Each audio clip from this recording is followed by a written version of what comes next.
Chapter 1799. Every increment was a strange pause in this person's attack. After the pause, he would attack more rapidly. Su Fengnian squinted his eyes and looked at the battlefield that was getting farther and farther away from him. Even he could no longer see the figure of White Fox's face clearly. He only saw a ball of white snow rolling in front of Tuoba. After 12 halts, the golden light on Tuoba's arms began to shake slightly. After 14 halts, White Fox's attack was wrapped in the power of wind and thunder formed by heaven and earth. This was no longer as simple as a celestial phenomenon master borrowing the general power of heaven and earth. It already had the implication of a Daoist immortal opening a cave in his sleeve, or the Buddha performing the pure land of lotus in the abbot's land.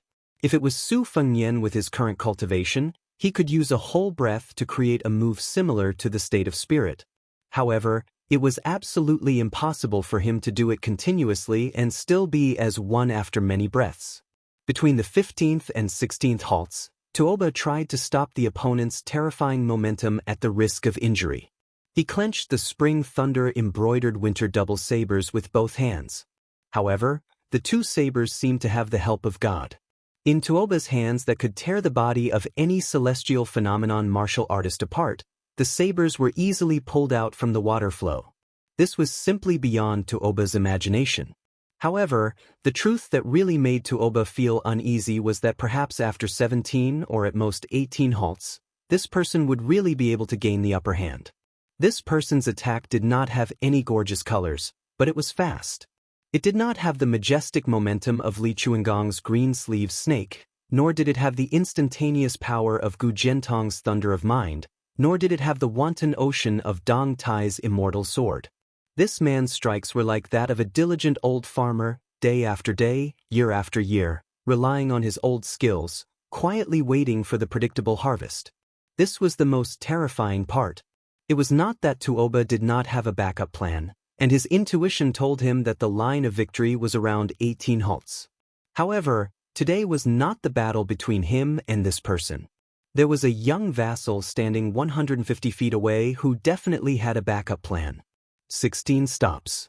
Tuoba opened his eyes wide, allowing the long saber to strike his chest like rolling thunder, and the short saber to hang on his shoulder like a dragonfly skimming the surface of the water. The stumbling Beimeng god of war's feet left the ground for the first time, and for the first time, he had to use the momentum to speed up, just to increase the distance between him and the two sabers. 17 stops. Just as Tuoba gritted his teeth and prepared to use his trump card, Su Fengnian gently pulled out the iron spear from the yellow sand.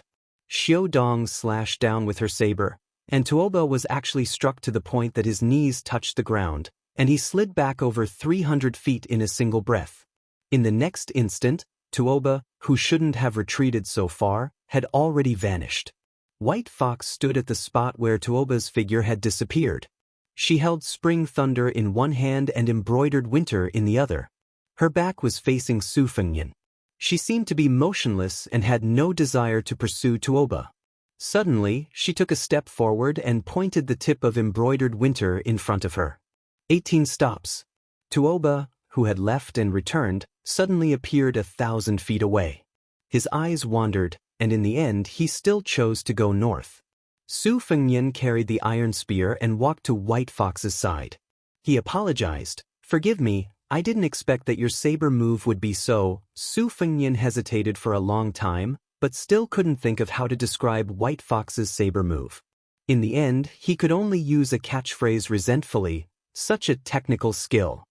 Su Fengnian looked at the wisp of qi that was gradually disappearing in the north and lamented, "If I had known earlier, I would have helped you stop Bodhisattva Tuoba even at the risk of incurring irreversible side effects. Perhaps I could have really killed him. In my current bleak situation, I can still give him 2 or 3 moves even if I have to sacrifice half of my life." White Fox's face slowly put her saber back into the sheath and said coldly, 6 stops to kill level 2. 9 stops to kill mysterious finger. 12 stops to kill celestial phenomenon. 16 stops to break through Buddhism's great Vajra, and the celestial being's physique is as white as paper. After 18 stops, there won't be any land immortals in front of me. As long as I succeed in making the first move, No matter if it's Wang Xianxia or Qi Xuanzhen, I'll be invincible. At the very least, I can exchange my life for theirs. Su Fengyan walked to White Fox's side and stopped. He said helplessly, "Don't talk about such a domineering thing in such a casual tone, okay?" White Fox's face was silent. Su Fengyan didn't turn to look at White Fox's face. He said softly, "Quickly wipe the blood off your face. Don't just put on the airs of a master. There are no outsiders here." White Fox's face lifted her trembling arm and wiped her face. Only then did Su Fengyan turn his head and stare at the beautiful face that seemed to be neither familiar nor unfamiliar to him. He smiled and said, "When I fought with Han Shengxian and Wang Xianxia, I was beaten to a pulp every time. Last time, I was able to block Qi Jiajia's sword. It wasn't easy for me to pretend to be a master from the beginning to the end." White Fox's face said coldly, "Li Yishan asked me to save you once before he died. Now we're even." Su Fengyan said, "Yes, we're even." White Fox's face suddenly frowned and said, "Why are you pretending? Both of your legs are swaying." Su Fengyan, who was punched in the back by Daoist's fists with full force, grinned and said, "If I'm not wrong, you can only use 17 stops now.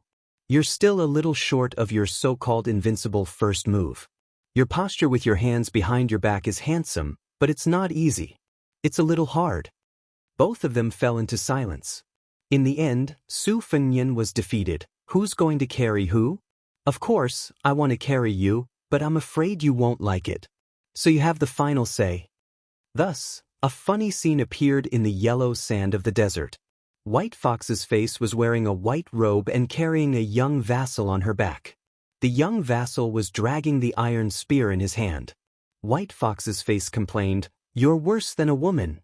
The young vassal, who was living under someone else's roof, said helplessly, "Whatever you say. By the way, White Fox's face, do you still remember the first time we met?" White Fox's eyes were in a trance, but she deliberately said in a cold tone, "I don't remember." "I still remember. At that time, I only thought you were a real master in Jianghu. You were so cool and powerful."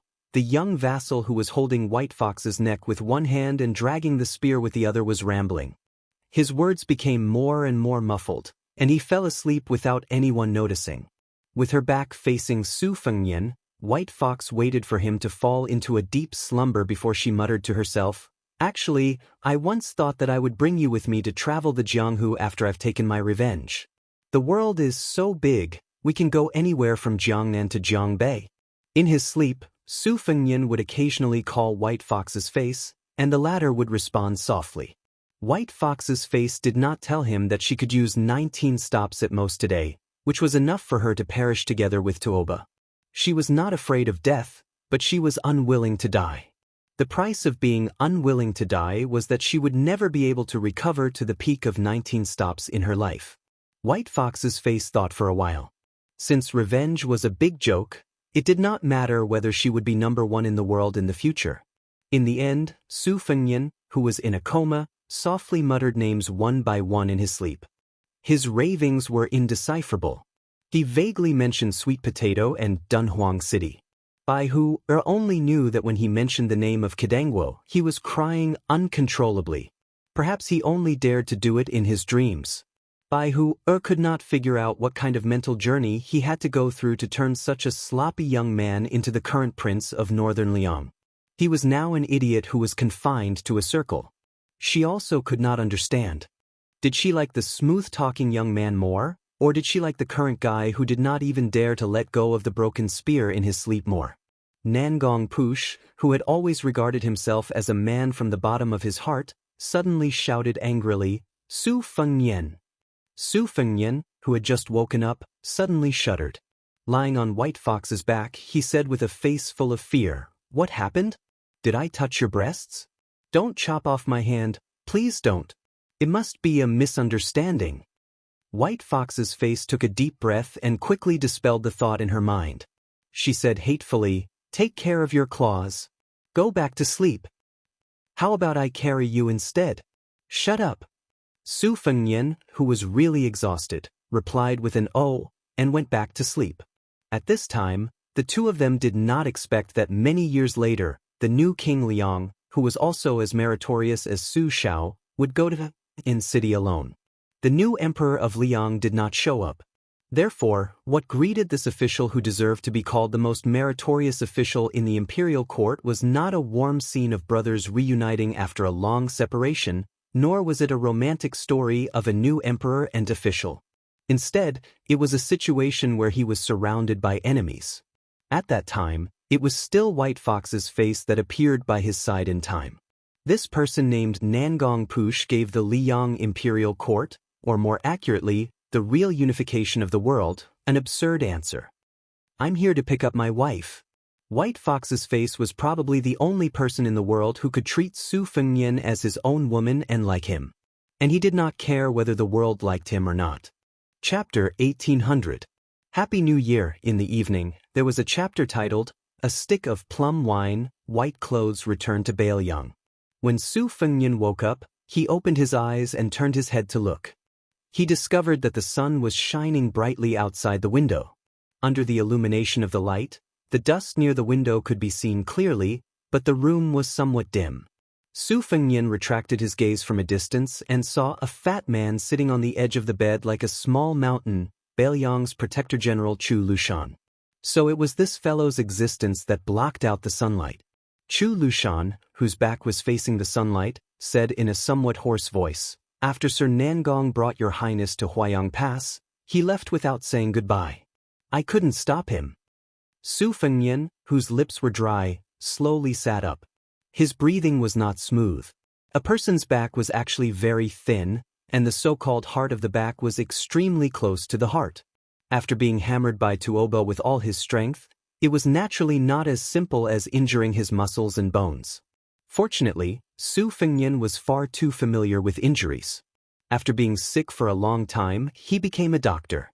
Following the Wudang de Huang Ting Heart Sutra, he looked inside himself and roughly understood the extent of his recovery.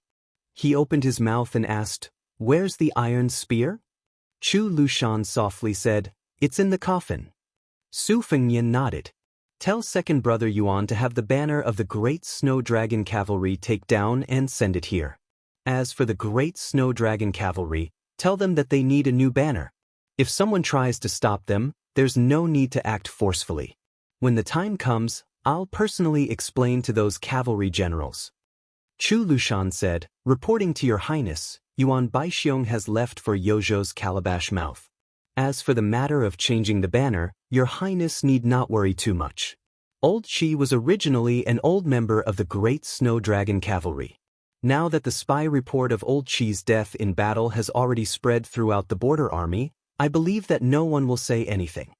Su Fengnian crossed his hands over his abdomen, not looking at Chu Lushan. If I had arrived at the Longyan Plains a moment earlier, I wouldn't have died. Chu Lushan shook his head. In that case, if the Protectorate General did not accept the suggestion of the 3 white horse crossbowmen, would Sun Ji and Wei Mushing not have to die? The battlefield was constantly changing. Life and death could not be blamed on others. There were not so many ifs. So what if he's dead? So what if he died? It was a very understatement. Su Fengnian turned his head to look at this notorious man. The Su family had dominated the Northwest for 20 years. What else could it be if it wasn't a military town? Chu Lushan had a notorious record and held a high position in Bailiang. The historians of the future would certainly not be stingy with their penmanship to condemn him. Perhaps his name would be even more infamous than Su Fengnian, the leader of the Bailiang cavalry.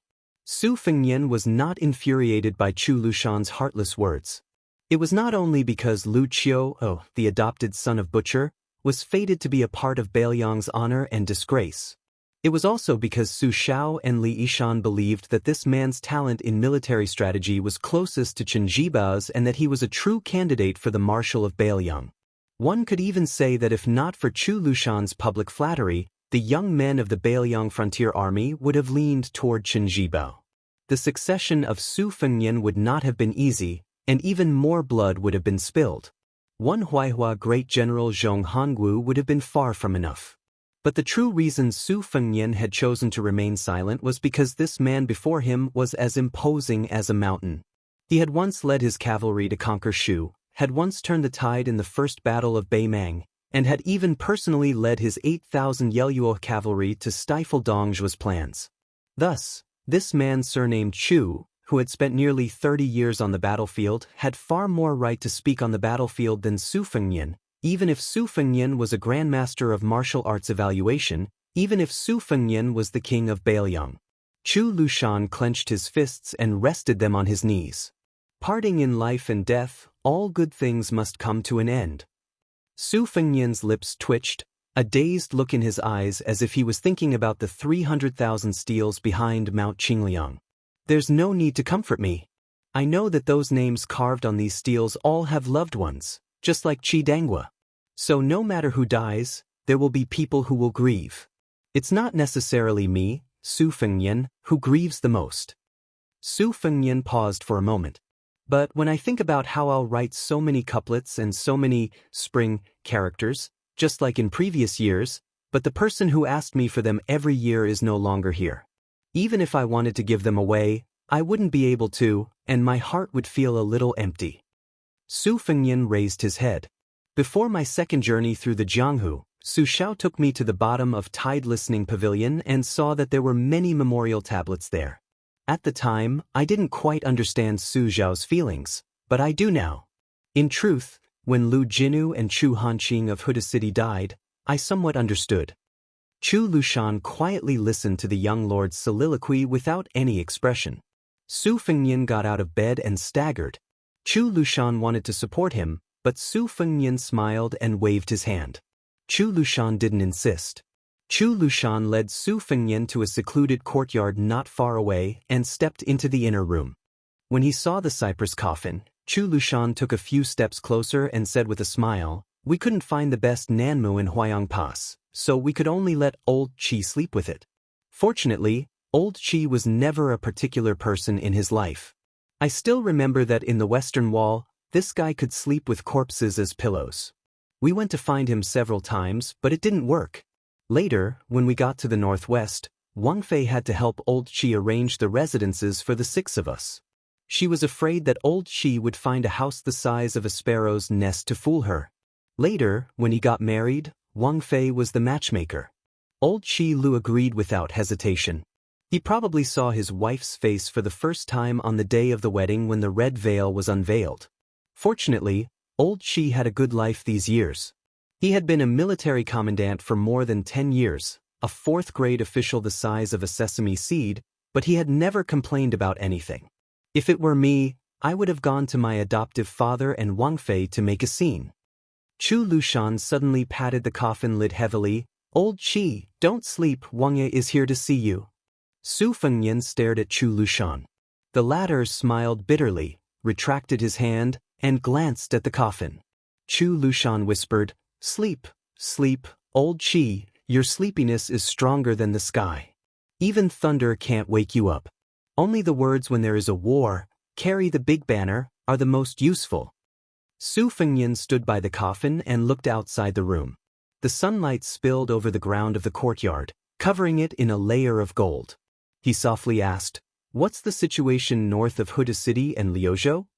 When it came to important military matters, Bailiang Protector General Chu Lushan was much more solemn. He sternly said, "In this battle on the Dragon Eye Plains, Beimang suffered heavy casualties, losing all of its elite scouts, including Wia Lanzi and Heihu Lanzi. As a result, the central army led by Dong Zhuo and Murong Baoding was blinded. Of the 8,000 Dong clan cavalry, only 1,000 or so returned. Of the 6,000 Ruren cavalry, only around 2,000 remained. The main reason is that after Hong Jingyan's death, the Ruren cavalry was leaderless. It will probably be quickly carved up by the various factions of Beimang. An unorganized cavalry army cannot be considered a fighting force. Most importantly, after the Dong clan cavalry and the Ruren cavalry were destroyed, the flexibility of Beimang's central army was greatly reduced. On the other hand, in Bailiang, Yuan Nanting's white feather-light cavalry has been preserved well. It's just a pity that old Qi's Iron Stupa." Chu Lushan hesitated. "The Deputy General of the Iron Stupa, Ningamei, has been ordered by old Qi to remain in the encampment around Qingyuan Army Town. She only has a few hundred soldiers. Even if we add in the remaining cavalry on the Longyan plains, they only have 2,000 cavalry. With the war at hand, it is not suitable to transfer soldiers from He Zhonghu and Zhou Kang's left and right cavalry. Otherwise, the two generals who have been suppressing their anger would really rebel. In this way, it will be very difficult for the Iron Stupa to fight alone in the Second War. This is not good news. After all, the Iron Stupa is a precious cavalry force. On the battlefield, 2,000 and 4,000 are not the same concepts. Chapter 1801. Seeing Su Fengnian's contemplative expression, Chu Lushan continued, according to current intelligence reports, Dong Zhuo and Murong Baoding have both chosen to bide their time. This is within reason. The anger of the old woman of Beimang is enough to make them suffer. As for Liuzhou, everything is going according to plan. The only variable is that the Deputy General of the Western Front, Zhong Tan, has gone missing. Huang Songpu's 170,000 or 180,000 elites of the Southern Court have chosen the same route as when Lu Gui attacked Qingcang City. Now, it all depends on whether or not Ko Jiangwai's attack has the ability to make Huang Songpu lose his sense of propriety. Otherwise, if Huang Songpu smoothly advances all the way to Qingcang City, our chances of victory are not high. The Battle of Liuzhou can only be fought outside of Qingcang City. Su Fengnian suddenly said, I will have 800 white horse soldiers enter the Iron Stupa. Starting from me, I will have all fourth-rank generals and above send out a portion of their personal guards. I want the Iron Stupa to recover to 4,000 men within a month. Then, they will follow Yu Landao's Yuzhou cavalry into the battlefield of Liuzhou. Chu Lushan paused. He crossed his fingers and placed them on his abdomen. Narrowing his eyes, he carefully considered the pros and cons. Su Fengnian walked to the door. Before Xie Shibian left Liangzhou, he made a suggestion to me. However, the risk is too great. Moreover, for all of Liangzhou's border army cavalry, it means a great number of casualties. Most importantly, this kind of loss may not be something that Beimang can bear. Chu Lushan asked curiously, Oh? Su Fengnian laughed self-deprecatingly. Fortunately, Xie Shibian also said that he would personally go to the border of Liuzhou and asked me to wait for a month. He also said that perhaps by then he would overturn that suggestion himself. Chu Lushan laughed. Actually, when Your Highness made the decision to secretly send 10,000 Yuzhou cavalry into Liuzhou, you already approved of Xie Shibian's strategy of Liuzhou, right? Su Fengnian nodded. I think it's better to take a big gamble than to wait helplessly for Beimang to push forward. Chu Lushan leaned against the door and sighed inexplicably. De Chu's double walls, Ko Jianghuai, Xie Shibian, and Yu Landao, 3 young foreigners. Su Fengnian's face darkened. Isn't that too rash? Chu Lushan gave a vague answer. It's hard to say. Su Fengnian did not leave the courtyard. Instead, he sat on the doorstep. Chu Lushan looked a little embarrassed. He didn't know whether to sit or stand. After all, the threshold was only a small space. With his body size, he estimated that if he sat down, the young king would be squeezed out. So, he had to think of a compromise. After crossing the threshold, he sat on the doorstep.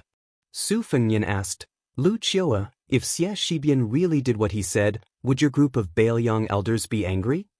Chu Lushan, who had his back to the young vassal king, didn't answer the question. I remember that under Li Yishan's plan, the local forces in Bailiang were turned upside down and moved to what is now Liuzhou as a sinner. The Su family army finally took root in this strange land and gained a firm foothold. At that time, there was a celebratory feast on Mount Qingliang. At that time, His Highness looked at all the generals in the hall and drank until he was dead drunk. For some reason, he said something that didn't fit the occasion. The general idea was that if the Su family wanted to rule Bailiang for a long time, it wasn't enough to rely on war swords alone. Internally, they also needed to provide a stable life for the people under their jurisdiction. The Su family army couldn't be on horseback for the rest of their lives. After getting off the horse, in addition to enjoying life, they also needed to work hard to govern Bailiang. Chu Lushan raised his head to look at the blue sky. It was also from that time that many martial artists left the army, like Lin Dofang and Hu Kuei. There were also many literati who flourished in the officialdom, like Li Gongda and Yan Jieshi.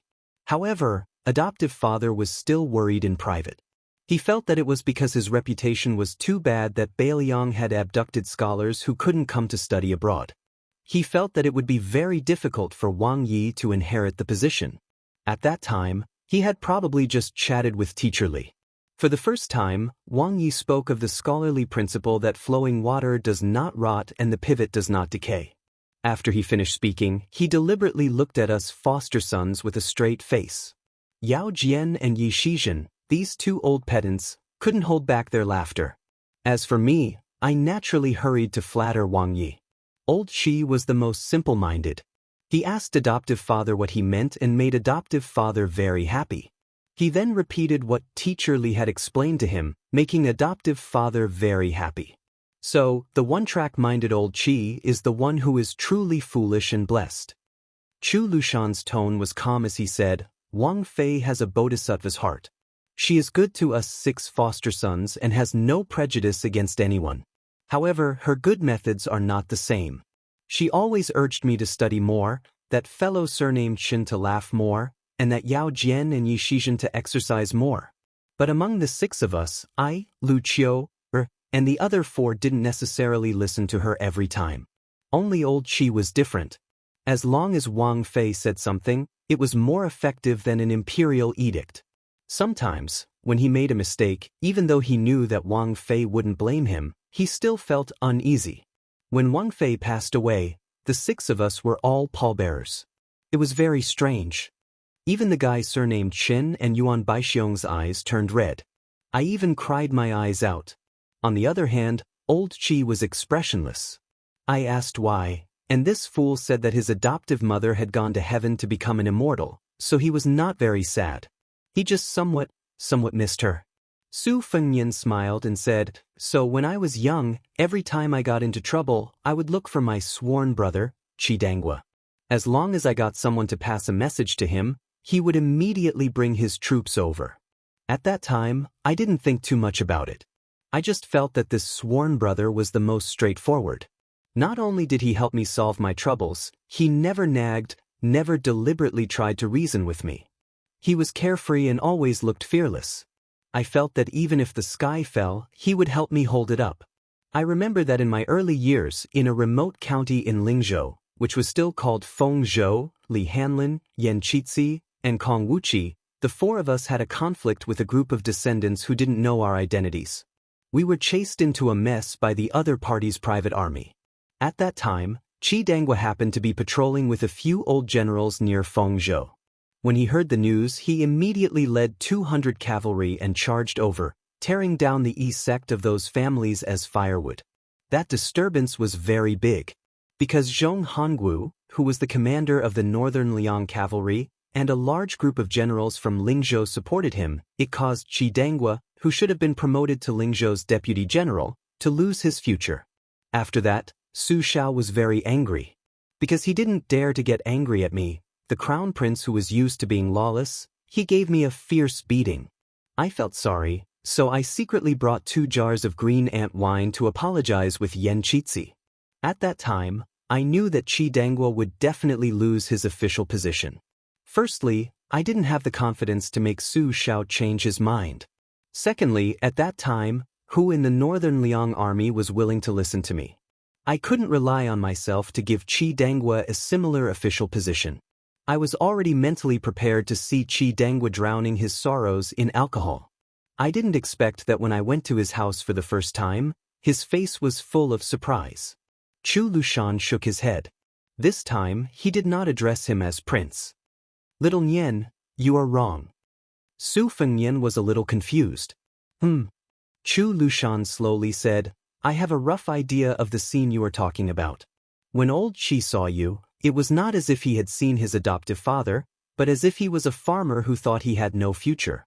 He suddenly saw his younger brother, who had been away from home for many years, return home. Moreover, he did not look down on his older brother, so he was very happy and proud. Su Fengnian was silent for a moment. He smiled bitterly and said, At that time, I only knew how to indulge in wine and women. What future could I have? Chu Lushan smiled and said, Perhaps in old Qi's heart, You have always been promising. In this matter, not to mention Yuan Baixiong, even I, Lu Qiu, am not as good as him. Among the 6 people, only old Qi felt that you, His Royal Highness, was promising. He never doubted that you could become a man like your adoptive father in the future. Using the catchphrase of old Qi, whose ancestral home is Dongyue, it's this kind of thing. What's the point of reasoning? Su Fengnian sat on the threshold in a daze. The Protector General of Bailiang had his back to the young lord, and the young lord had his back to the coffin.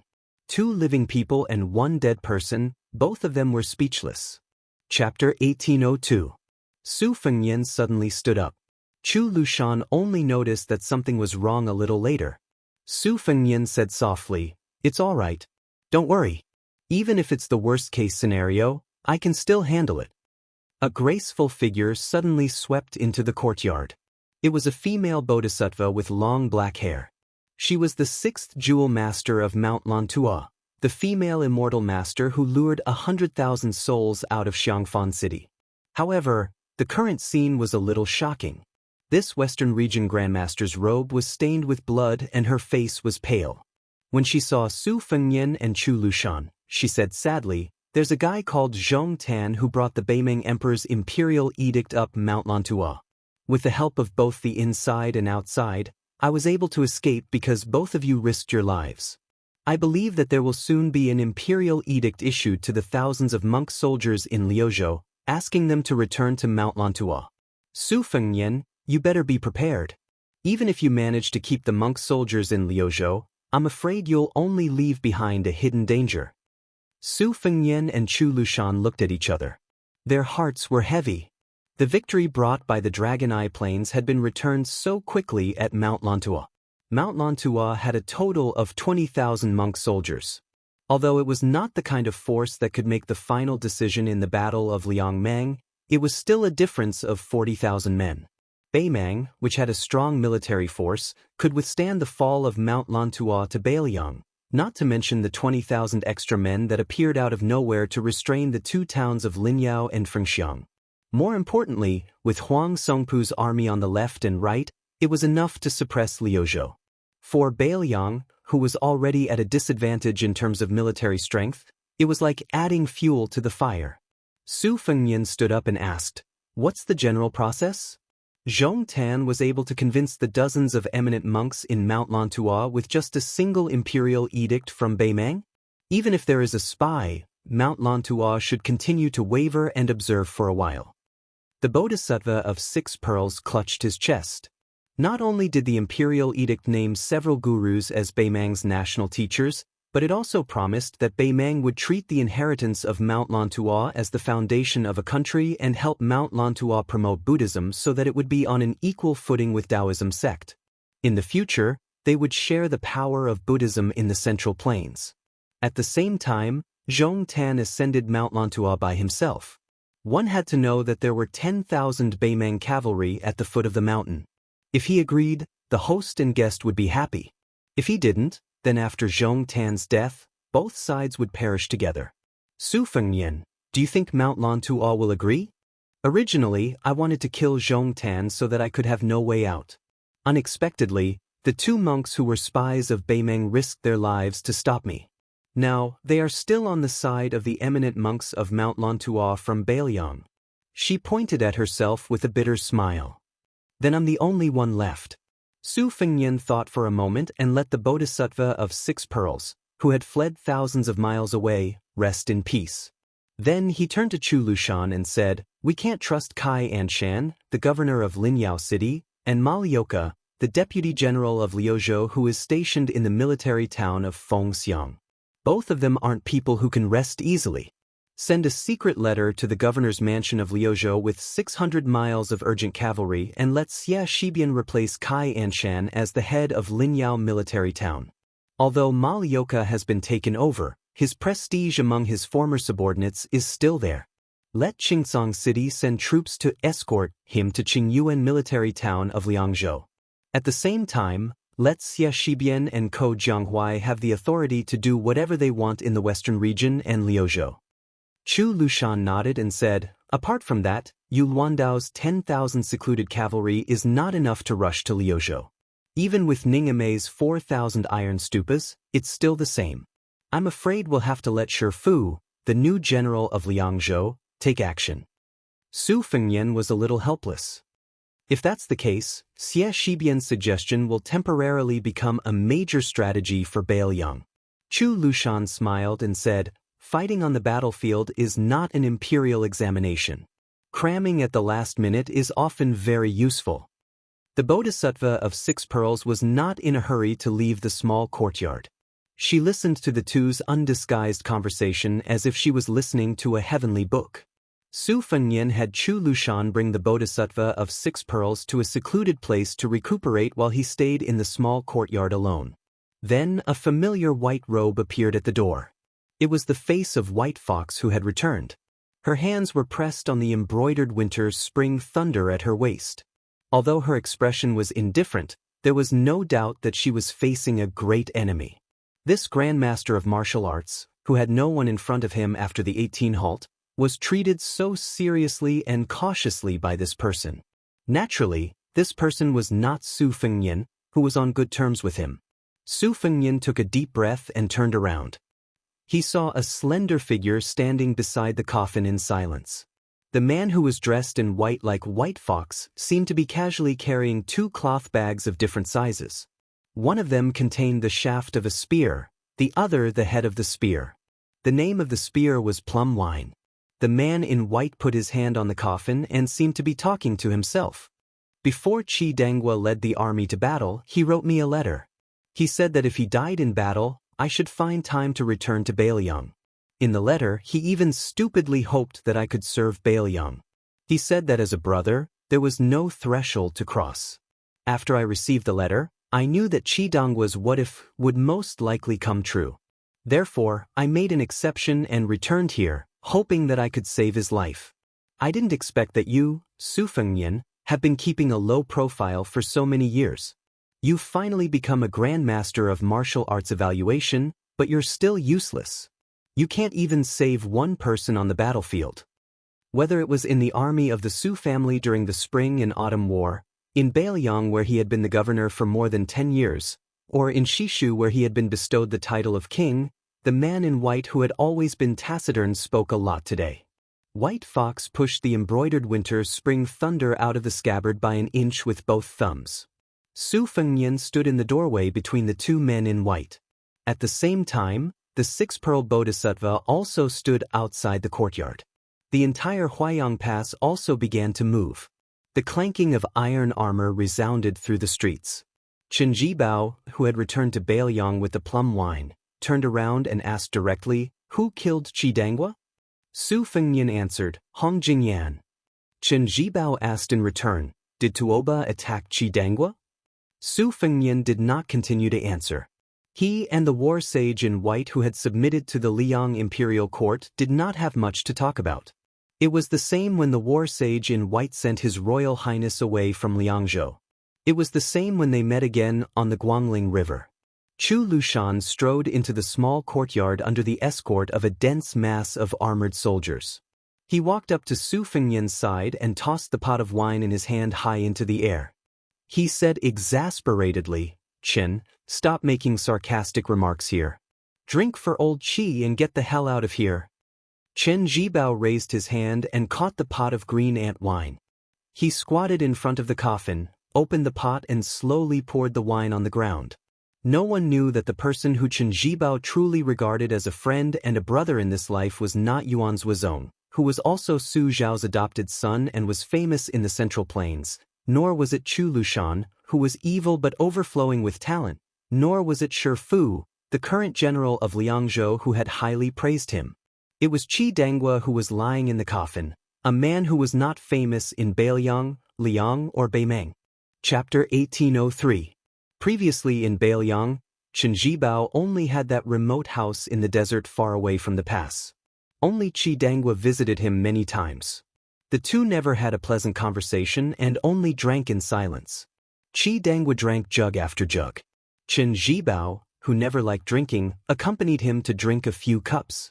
Every time Chen Zhibao returned to the capital of Liangzhou, he would almost never stay at the prince's mansion on Mount Qingliang. Instead, he would stay at the residence in Qidong State. Even if Yao Jian and Yi Shizhen invited him to stay, he could not do so. The former leader of the White Feather Light Cavalry, Wei Fuqing, and the former commander of the Iron Fudu, Dian Xiongzhao, could not understand why General Chen, whom they wholeheartedly worshipped like a god, would be willing to deal with an insignificant commandant who only knew how to charge and break through enemy lines.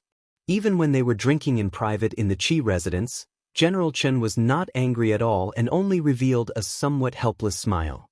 The two generals who followed the white-clothed military sage to Shu clearly remembered one New Year's morning when General Chen, who was staying in the Qi residence, was woken up early in the morning by Qi Dangua. General Chen was dragged along to put up Spring Festival couplets and the character Fu. General Chen had no choice but to follow along. Wei Fuqing and Dian Xiongzhao were so angry that they almost fell out with Qi Dangua on the spot. In their opinion, General Chen was willing to stay in the Qi residence and actually dared to ask for a yard after getting an inch. If this was not asking for a beating, then what was? But for some reason, General Chen did not feel the slightest bit strange in the face of Qi Dangua, who would patiently say, "Good," every time he put up a couplet and a character Fu. He only reminded General Chen when the couplets were crooked. Later, Dian Xiongzhao, who could not figure it out even after racking his brains, mustered up the courage to ask General Chen if it was because General Chen had been saved by Qi Dangua in the early years on the spring and autumn battlefield. At that time, Chen Zhibao smiled and shook his head, saying that he had followed the great general to the north and south to destroy the 6 states. He was the only one who could save others, just like how he saved Yuan Zhuozong in the Battle of Princess Tomb. In particular, he had saved Qi Dangua as many as 6 times. In the Battle of the Western Wall alone, he had saved him 3 times. Dian Xiong was even more puzzled, but no matter how he tried to get to the bottom of it, General Chen did not give a reason. Chen Zhibao poured the wine very slowly. After pouring a pot of wine, he gently placed it by his feet. He raised his head and looked at the brand-new coffin that contained his old friend. His lips pursed. Before the Su family's army rose to fame in the Liyang imperial court, they had fought too many bitter battles. Every time they lost a battle and needed someone to bring up the rear, there would always be a simple and honest young man who was not good with words standing up first. "I'll do it." He would fight with anyone who tried to snatch it from him. His reason was that my life wasn't worth anything. I was lucky enough to survive the chaos of war, so it didn't matter if I died. During the Great War of the Spring and Autumn period, the flames of war flew everywhere. Emperors and officials would die, and soldiers would die. Naturally, warriors on the battlefield would die more easily. Therefore, life and death at that time was a small matter, a normal matter. However, there were not many people like that young man, who were afraid that they would not die in battle. At that time, the young man surnamed Qi chose to join the army because he could not survive in the chaotic times.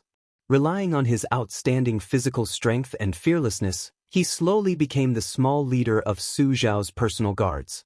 Then, after escaping the gates of hell again and again, he became the person he dreamed of as the great general. After Liang became the ruler of the world, the general of the Su family army entered Taiyuan city grandly. At that time, the city was abuzz with rumors that he, Chen Zhibao, was going to be a king with a different surname and take over Nanjiang or the 2 Liao provinces. Then, the young man surnamed Qi, who had just become the general's adopted son, came to him with wine and slammed it on the table. He said fiercely, "Chen Zhibao, if you dare to leave the Su family army, I will not treat you as a brother in the future." At that time, his momentum was like that of the white-robed monk Li Dongxin. Chen Zhibao in Taiyuan city didn't know whether to laugh or cry, but he also felt a strange sadness. This person, who looked fierce but was weak at heart, said fiercely. The meaning behind his words was that he, Qi Dangua, knew that he was not worthy of being treated as a brother. However, that was Chen Zhibao's business. In any case, he still treated him as a brother. At that time, Chen Zhibao had said unhappily, "Leave the wine and scram." Qi Dangua unconsciously said, "Oh." When he reached the door, he ran in front of him again. He opened the wine and said seriously, yes. When Chen Zhibao decided to leave Bailiang, he also brought a pot of wine to Qi Dangua. The latter seemed to sense something and smiled bitterly. He probably remembered the scene in the past. Qi Dangua asked, leave the wine. Can you also not leave? Chen Zhibao shook his head. Qi Dangua sullenly finished drinking the wine. In the end, he said, as long as you don't become enemies with Bailiang in the future, we are still brothers. However, if you can't do that when the time comes, the first Bailiang person you kill with plum wine will definitely be me, Qi Dangua. This is not drunken nonsense. Chen Zhibao took out the letter from his bosom and clenched it in his palm. After he loosened his hand, it turned into powder and scattered everywhere. I have received the letter. However, there are some things you said in the letter that I can't do. No matter how many people that tall and simple young man had killed on the battlefield and how many military achievements he had made, he did not have Chu Lushan's fierce and ambitious spirit, Yuan Zhuozong's heroic spirit, Yao Jian's talent, or Yi Shizhen's pedantic spirit. He always had a rustic air about him. Even the cypress coffin after his death looked as rustic as the person lying down. Chen Zhibao stood up. He did not turn his head. He sneered and said, the 300,000 iron cavalry of Bailiang died. In the end, it was only to protect the safety of the Zhao family in Liang? Su Fengnian, you are really amazing. Su Fengnian wanted to say something but stopped. In the end, he did not refute anything. When Chen Zhibao turned around, he took off the long bag on his back and revealed the true appearance of the plum wine spear. The room was full of cold air. If I were in northern Liang's shoes, there would be a day. Chen Zhibao's mouth curved into a mocking smile. He turned his eyes slightly and looked at Chu Lushan. He said calmly, Chu Lushan, don't you want to be the leader of the civil officials? Do you want to be recognized as Wenjin? I will give it to you. Chen Zhibao's eyes looked past Chu Lushan and Su Fengnian. He could vaguely see the Bailiang armor through the courtyard door. Yan Wenluan, Yuan Zhuozong, He Zhonghu, Chen Yunchue, these old members of the Bailiang Su family will all be conferred the title of king. Shi Fu, Hu Kuei, Han Laozhan, Ning Amei, Dian Xiongzong, Wei Fuqing, these Bailiang generals will all be dukes. Even if they died on the battlefield before the world was at peace, they will all be recognized after death. Chen Zhibao withdrew his eyes and finally looked at Su Fengnian. What about you? How many things did you bring to the Bailiang cavalry? Only 300,000 stone steels? Chen Zhibao wiped away the cloth bag and held the plum wine spear in his hand. Chen Zhibao took out the small cloth bag and put the spear head in it. Although you killed Hong Jingyan, you and I both know that Qi Dangua died because of you. I don't care how many of Bailiang's 300,000 cavalry died, but Qi Dangua died. I have to settle accounts with you, the rightful king of Bailiang.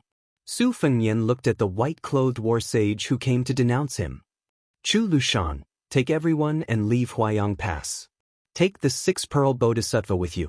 The six-pearl bodhisattva hesitated for a moment and did not insist on staying. White Fox, who was standing at the gate of the courtyard, frowned. I'll stay, but I won't get involved. Su Fengnian shook his head. You go too. There's no room for discussion. The king of Shu, who held the plum wine in his hand, was indifferent. He allowed Chu Lushan to leave the courtyard with an ashen face. Then, the bodhisattva of six pearls took a deep look at Chen Zhibao's white fox face. Chen Zhibao, who didn't immediately take action, seemed to be waiting for Chu Lushan to leave Huayang Pass with the troops. He asked with a smile, about half an hour later, you will die. Do you have any last words? Su Fengnian began to close his eyes to rest, waiting for the last Bailiang frontier army to leave Huayang Pass. Chen Zhibao didn't speak anymore, letting the king in front of him adjust his qi. He narrowed his eyes and thought far away. The young King Liang was still wearing the boots with the badly worn soles. King of Shu, who had come all the way from Guangling Road to Liangzhou Pass, was not much better. There was a prophecy that was passed down in the imperial court. Bailiang in western Shu was like a rat eating grain, and the flood dragon in white was killed. Chapter 1804. Half an hour later, the thousands of soldiers in the Huayang Pass had all retreated from the Huayang Pass.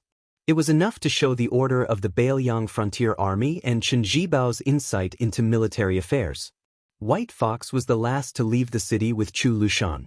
Suddenly, she turned her horse around and pulled out the embroidered winter and spring thunder sabers hanging from her waist. She threw them high into the air and into the city.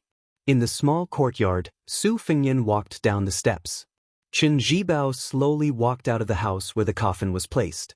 Standing on the steps, the tip of the plum wine spear in his hand turned from green to purple in an instant. In the face of Su Fengyan, a martial arts grandmaster who was almost at the top of the martial arts world, even if he was seriously injured, no matter how arrogant Chen Jibao, who now had the luck of Shishu, was, he still would not underestimate him. Chen Jibao casually thrust his spear forward. For some reason, it did not have the majestic aura that could swallow mountains and rivers that ordinary people imagined. The plum wine overflowing with purple qi pierced through Su Fengyan's chest. Chen Jibao's wrist trembled slightly, and the originally taut spear body suddenly bent like a bow, shooting towards Su Fengyan's chest.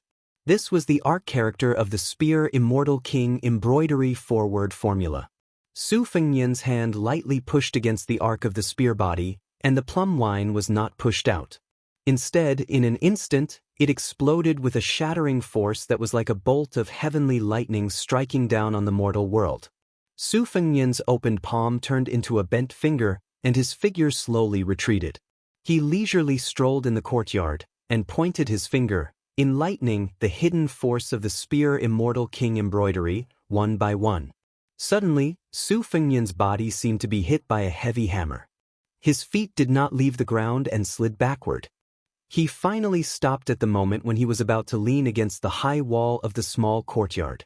Perhaps the back of his clothes was only a thin line away from the wall. Su Fengyan swallowed a mouthful of blood and gently waved his sleeves, forcibly suppressing the turbulent qi inside his body. After suffering a moderate loss, Su Fengyan gently exhaled a mouthful of turbid qi. He looked at the king of Shu in white, who did not take advantage of the victory to pursue after the spear strike. It was very strange. This person's qi flow was not outstanding, only 500 or 600 li. Not to mention that he could not compare with Chao Changqing, Dong Tai, and the others who could easily reach 700 or 800 li, not to mention that Li Chungang had broken through 2,600 armor with one sword strike during the battle at the Guangling River, crossing the 1,000 li distance that Ancestor Lu praised as the threshold of the celestial being. In terms of qi flow, perhaps Chen Jibao could not compare with Xianyuan Qingfeng, who was like the sun in the midday sky in the Central Plains.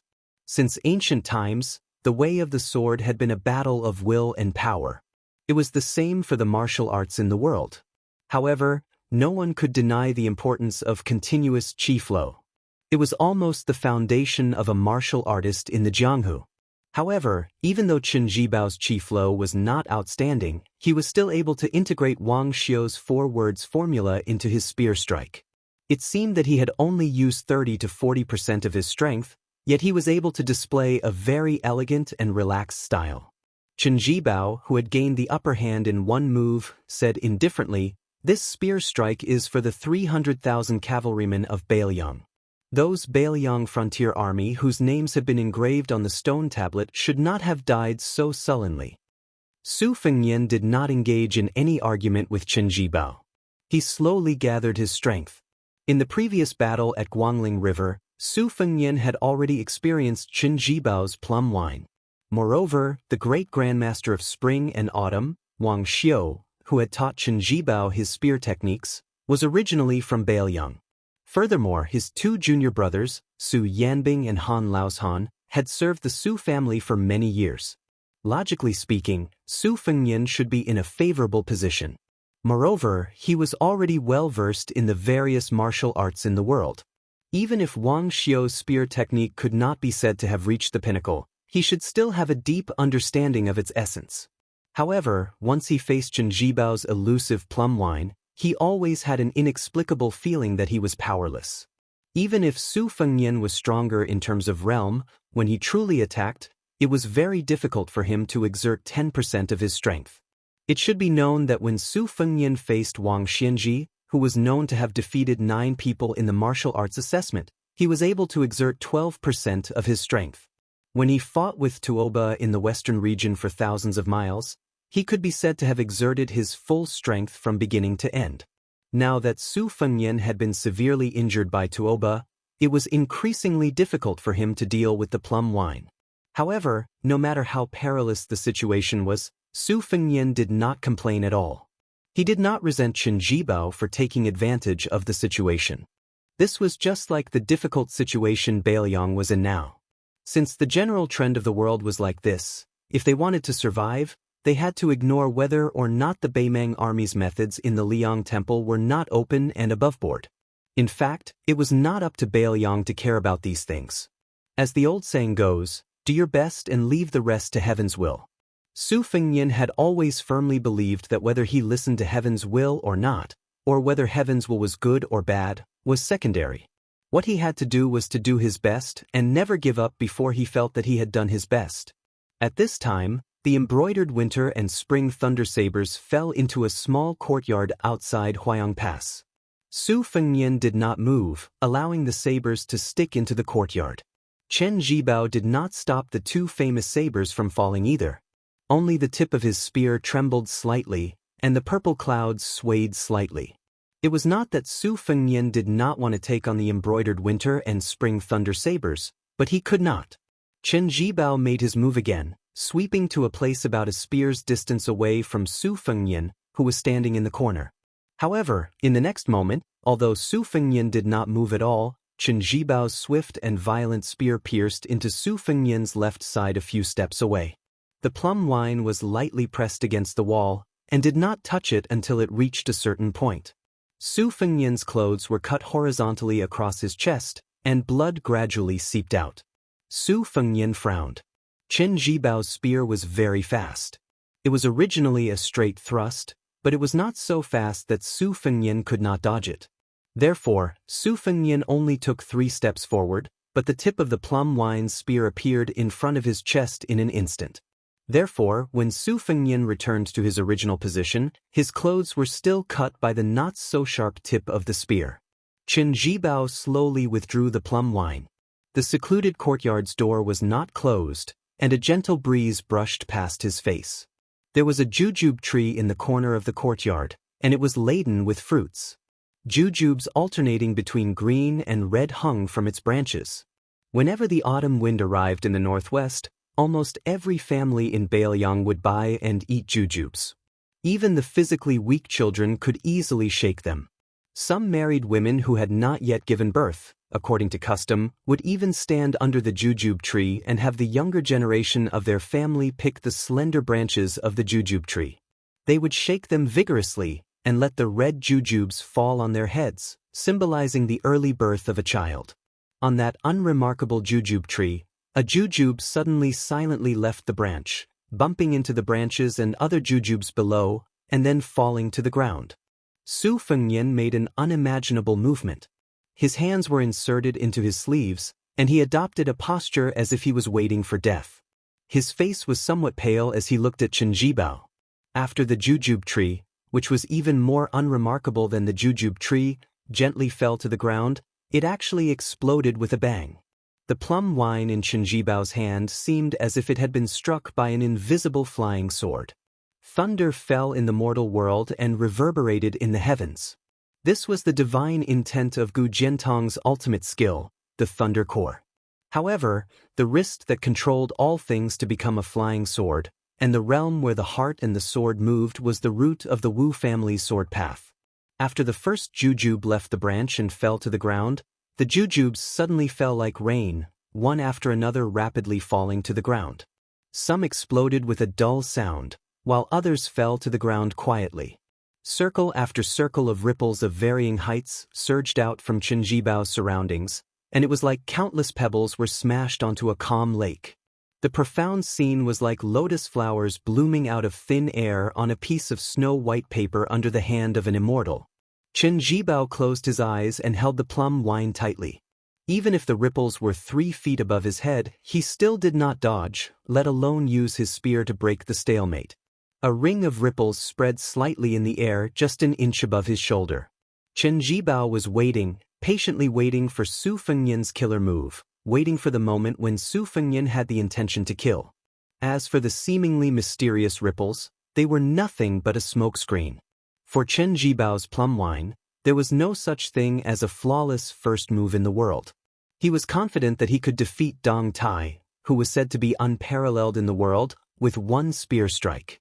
Therefore, no matter who he was fighting, he was in an invincible position, let alone this young vassal king who was at the end of his rope. Some of the ripples, carelessly, swayed far away from Chen Jibao. When all the jujubes fell to the ground, Su Fengnian's sleeves moved slightly, and small and exquisite flying swords quietly hovered in front of him. At the same time, the ripples that had disappeared around Chen Jibao reappeared, large and small, high and low. Each of the ripples produced a swaying snow-white lotus flower. A small courtyard seemed to be full of lotus flowers, and there was a faint tinkling sound. This was the lightning pool of Great Peace City's gatekeeper Lu Haosher and the Great Yellow Court of Wudong Sect Master Wang Zhonglo. The lightning pool was full of lotus flowers. In desperate straits, life was full of vitality. Chapter 1805. Chen Jibao slowly opened his eyes as if he had sensed the strange phenomenon in the small courtyard. He did not have the slightest awareness that he was in a dangerous situation. Instead, he leisurely looked around carefully. The pond was filled with lotus flowers, swaying gracefully.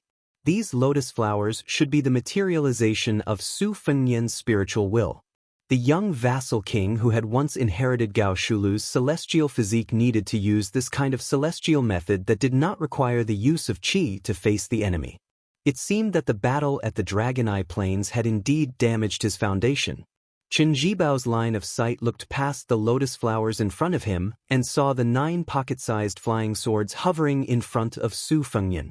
He was probably afraid that this thunder pond would not be able to trap him, so he needed to rely on these flying swords, which also did not require the use of qi, to guard against the sudden killing of the plum wine in his hand. He did not know if these 9 small objects were a gift from the legendary peach blossom sword god, Dong Tai. It was said that Dong Tai had given him 12 of them in one go. After that, Su Fengnian had lost some to the enemy outside Shenwu City, Cat Han Shengxian, as well as in the battle with Wang Xianxia. Could it be that they had not been replenished? Su Fengnian's face grew paler and paler. He lowered his head and stared at the 9 flying swords hovering in front of him. They were not a gift from Dong Tai as Chen Jibao had guessed. Instead, he had asked the great master of the Moism of Mount Qingliang to forge them. The peach blossom sword god had once talked about the process of him forging and nurturing the flying swords. Dong Tai had grown up in the sinister sword mountain of the Wu family's sword tomb, where countless swords were buried. The first ancient sword he had pulled out was Tai. However, he had long decayed and broke as soon as it was pulled out. Dong Tai still used the sword's name as his name. After that, he successively found 11 swords that had a mysterious resonance with him. Because he hated the Wu family that had abandoned him and left him to fend for himself on the sword mountain, Dong Tai did not bring any of the ancient swords out of the tomb. After he left the sword tomb empty-handed, he only took 12 sword wills and finally forged 12 flying swords that were stored in a small box. They were respectively Xianxia, childhood sweetheart, morning dew, spring water, peach blossom, moth May, vermilion bird, huang tong, and golden thread Tai. Su Fengnian had returned to Bailiang after the battle with the imperial astronomer and forged 9 swords according to this method. Fengdu, Old Flood Dragon. These 2 swords were a pair. One was reminiscent of Fengdu's green Pao heir, and the other was the old man wearing a sheepskin fur coat who had once said on the river, "The only sword in my life, where there are flood dragons, slay flood dragons." Moose fish. The first time he heard of this name, it was the state scholar teacher from Tide Listening Pavilion who said that Su Fengnian was a kind of bookworm. According to legend, it liked to live among piles of old books. Water spirit. It was because before Su Fengnian forged the swords, he thought of the huge turtle at the spring god lake who had lived for an unknown number of years. Beautiful beard. Liang Imperial Court once had a tailor. He had a purple beard and blue eyes. In his later years, his integrity was not guaranteed. Although he was Bailiang's great enemy, from Su Shaodali Ishan to Su Fengnian, They all respected him from the bottom of their hearts. Childish interest. He still remembered the first time he went to Beimang and passed by the Tuma Pass at the border of Yuzhou. There was a child who longed for the Jianghu who plucked up his courage and reached out to him, saying that he wanted to touch Su Fengnian's saber. Wild Fox. Once, he chatted with Zhu Zi Su Beiji. This strategist had once teased him that the new prince of Liang cultivated the wild fox Diana, which was not orthodox and would inevitably be plagued with misfortune. Mutton fat. It was because Su Fengnian thought of the servant girl in Wutungen who liked to put on scarlet rouge. He didn't know if she was doing well in Dunhuang. He also didn't know if Huyen Daguan would be able to persuade her to return to Beimang and bring her home this time after entering Beiliang's hinterland. Ishan. A dead tree is fragrant. What about a dead person? Su Fengnian had been to many places, met many people, and seen many sceneries. But in the end he still liked the barren and cold Beiliang the most. He liked this place where every family once wore white clothes. Fengdu, Ishin, moose fish, water spirit, old Jiao, beautiful beard, childish interest, wild fox and mutton fat. Not only did Su Fengnian give these 9 flying swords a divine will, they also contained the spirit in the depths of Su Fengnian's heart. Qin Jibao narrowed his eyes as he looked at the 9 pocket-sized flying swords with different divine wills. It was like he was looking at the life of this young vassal king. In reality, Qin Jibao had already looked on coldly like this for more than 20 years. When he first saw Su Fengnian, Qin Jibao was just a youth who had just entered the Manjia battalion. He wasn't even 14 years old. At that time, his dream was to one day be able to wear armor and ride horses under the heavens with a long spear in hand. When he carefully took the child lying in swaddling clothes from Wang Fei's hands and looked at that young and tender face, Qin Jibao smiled very happily. His son, Su Xiao, had helped the Zhao family of Liang establish the Central Plains. The white-clothed war saint, whose name had spread throughout the capital, had given up the title of king and had silently followed the Su family army to Beiliang.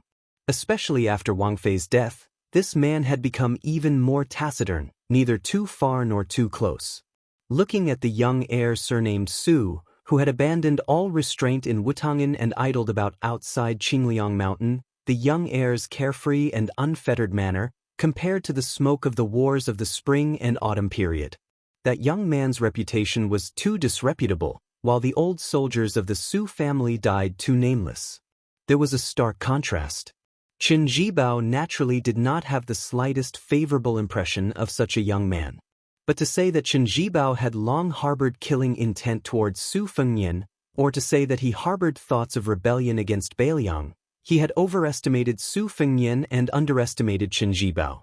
This was because Qin Jibao had never regarded Su Fengnian as a worthy opponent.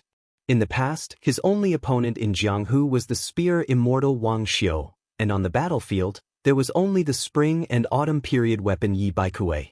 Qin Jibao suddenly thrust his spear like a dragon, thrusting his spear towards Su Fengnian, who had a courtyard full of lotus flowers and 9 flying swords lined up in front of him.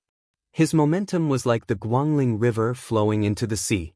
Wherever the spear passed, the lotus flowers, created by Su Fengnian's spiritual will, shattered.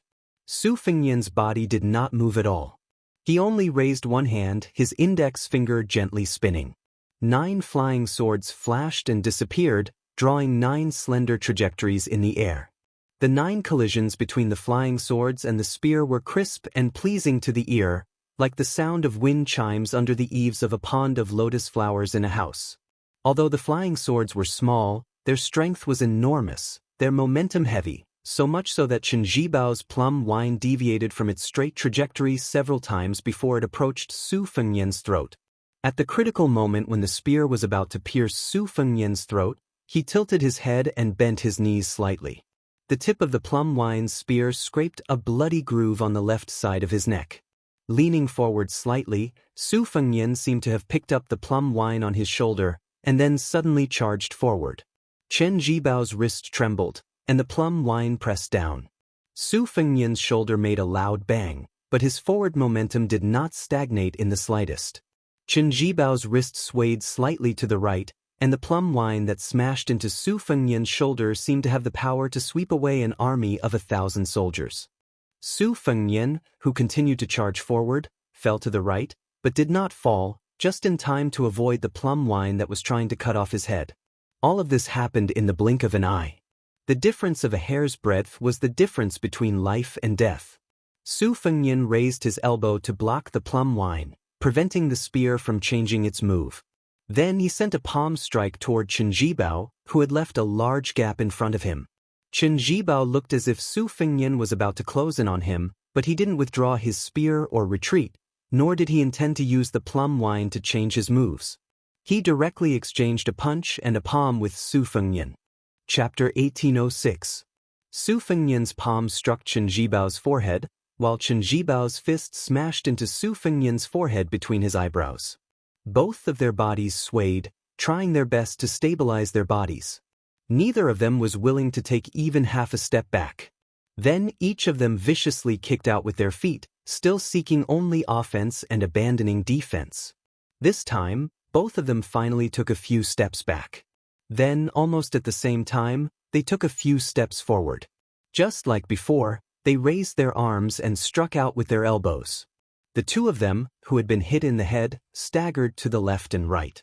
When Su Fengnian and Bodhisattva Tuoba fought in a narrow alley in a small city in the western region, both of them only moved within a small area. They gave up on the pursuit of a powerful aura and instead used their Dao field in a snail's shell, showing the graceful bearing of a grandmaster who had returned to his original simplicity. Today's battle in Chen Zhibao's courtyard could be said to be a different approach to achieve the same result. After the two of them separated by a small distance, Chen Zhibao, who originally held the plum wine in his hand, did not necessarily have the advantage of making the first move. After all, the plum wine was too long. It was just that Chen Zhibao, whose spear technique had reached perfection, suddenly grasped the air in his palm, causing the spear to slide backwards.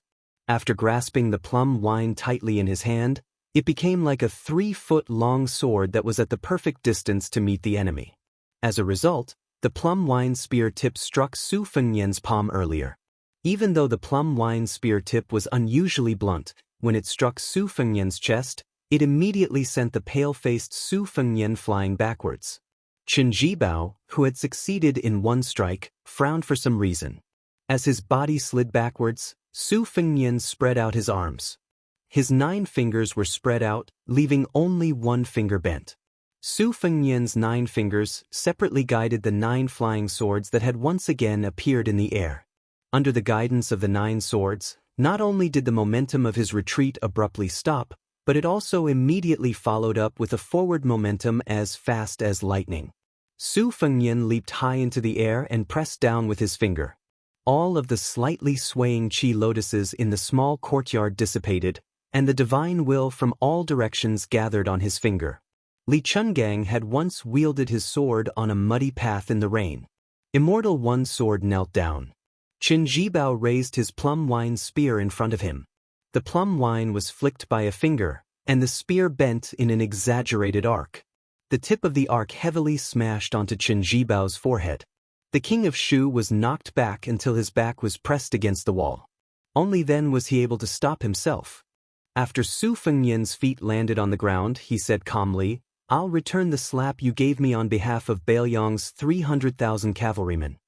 Chen Zhibao forcibly swallowed the blood that was about to gush out of his throat. He tightened his grip on the spear, and only then did the plum wine in his hand stop shaking violently. Chen Zhibao twitched the corner of his mouth and looked around. The coffin in the house, the jujube tree in the corner, the scattered dates on the ground, and the 2 embroidered winter-spring thunders that had never been used. Finally, he looked at the young king who had just suffered one disaster after another. Chen Zhibao slowly took off the spearhead and walked into the house. He put the plum wine back into the cloth bag and carried it on his back. He walked straight to the door of the courtyard. Just as he was about to step out of the threshold, he stopped, turned his back to Su Fengnian, and sneered, "You don't even dare to rebel. How can you be the king of Bailiang?" Su Fengnian asked back, "Do you know why Su Shao doesn't want you to be the king of Bailiang?" Chen Zhibao took a step out of the courtyard and left behind a strange sentence. "We both know that this matter has nothing to do with you." Su Fengnian stood where he was and did not stop Chen Zhibao from leaving.